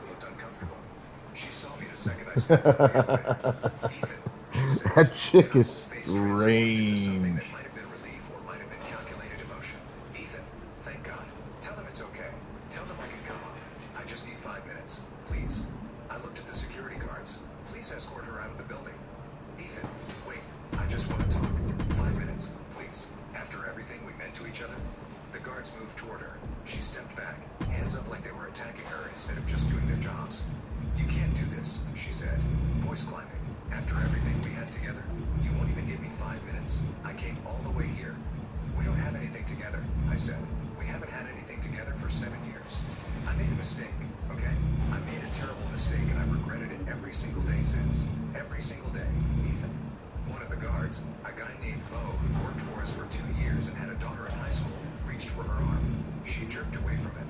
I was scared, Presley said, and now she was crying, or performing crying. Mascora starting to run. I was 26 and scared, and I didn't understand what you were building. I didn't know you were going to be this successful. Nobody knew that. You can't blame me for not knowing. That's the problem, I said. You didn't care what I was building. You cared what I looked like on paper. You cared what your friends thought when you told them your fiancé delivered pizzas. That's not fair. You told 200 people I was just a pizza delivery guy. You said it into a microphone.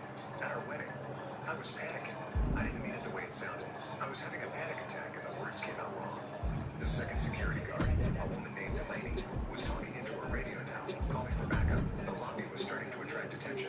A couple of people I didn't recognize stood near the reception desk, watching. One of them had their phone out.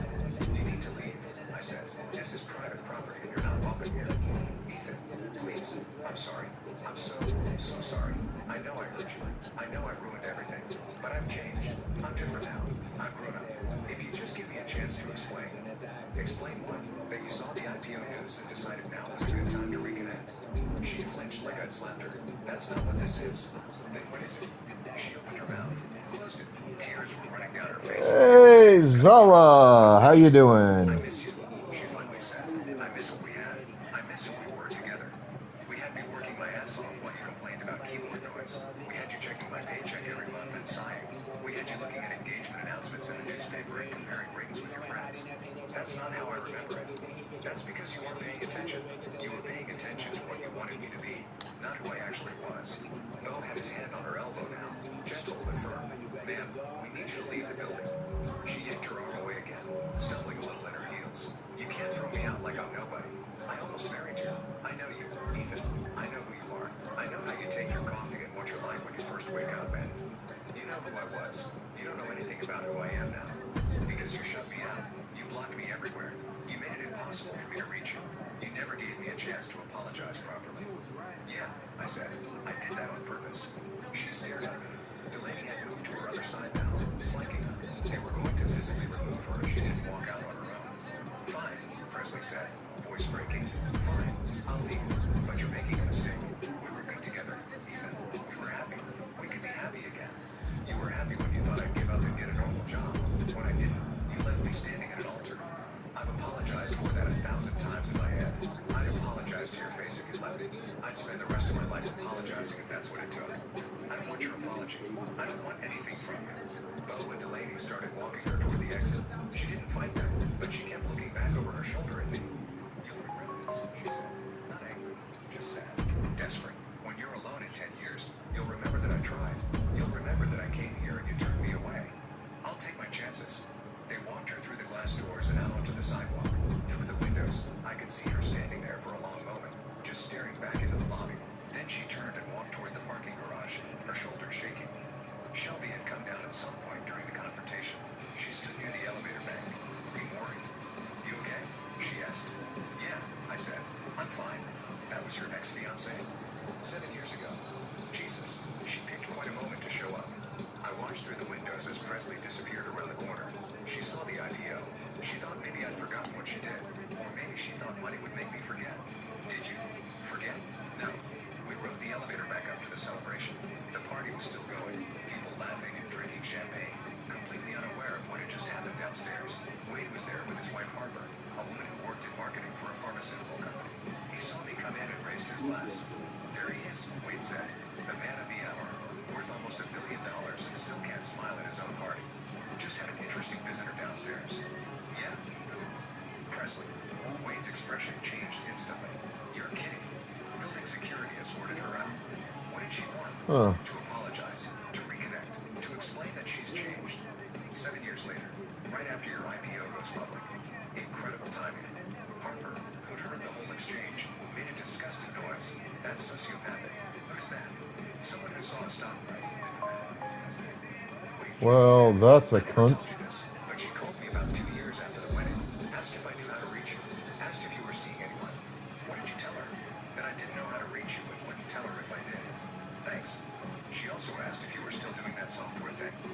was some phase you'd get over. I almost laughed. The software thing that's worth $1.4 billion. I told her you'd sold it and moved to Canada. Figured that would shut her up. Harper looped her arm through Wade's. I would have paid to see her face when she found out the truth. She found out, I said. That's why she showed up today. Garrett found me 20 minutes later and pulled me aside. Hey, quick thing. Security flagged something. Some woman showed up during the party trying to get to you. They handled it, but I wanted to make sure you knew. I knew. I said. I went down there. Anyone I should be worried about? No. Just someone from a long time ago who made a bad decision and thought maybe I'd forgo. Garrett studied my face for a second, then nodded.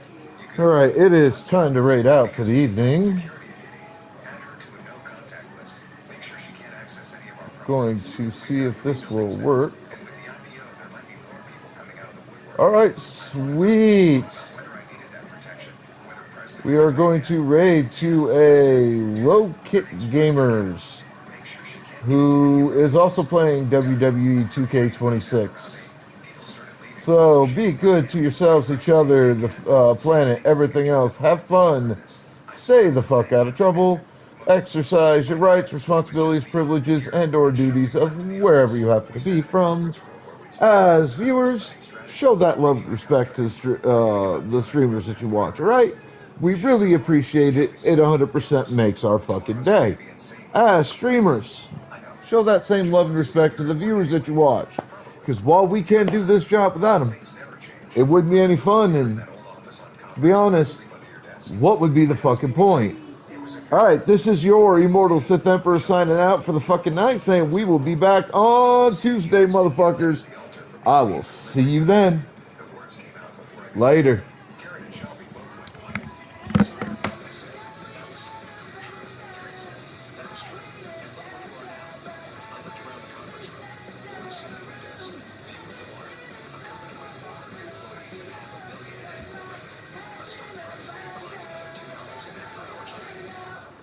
I said, look where I am. I drove home around 10:30. My phone had 17 missed calls from numbers I didn't recognize and 43 emails from reporters requesting interviews.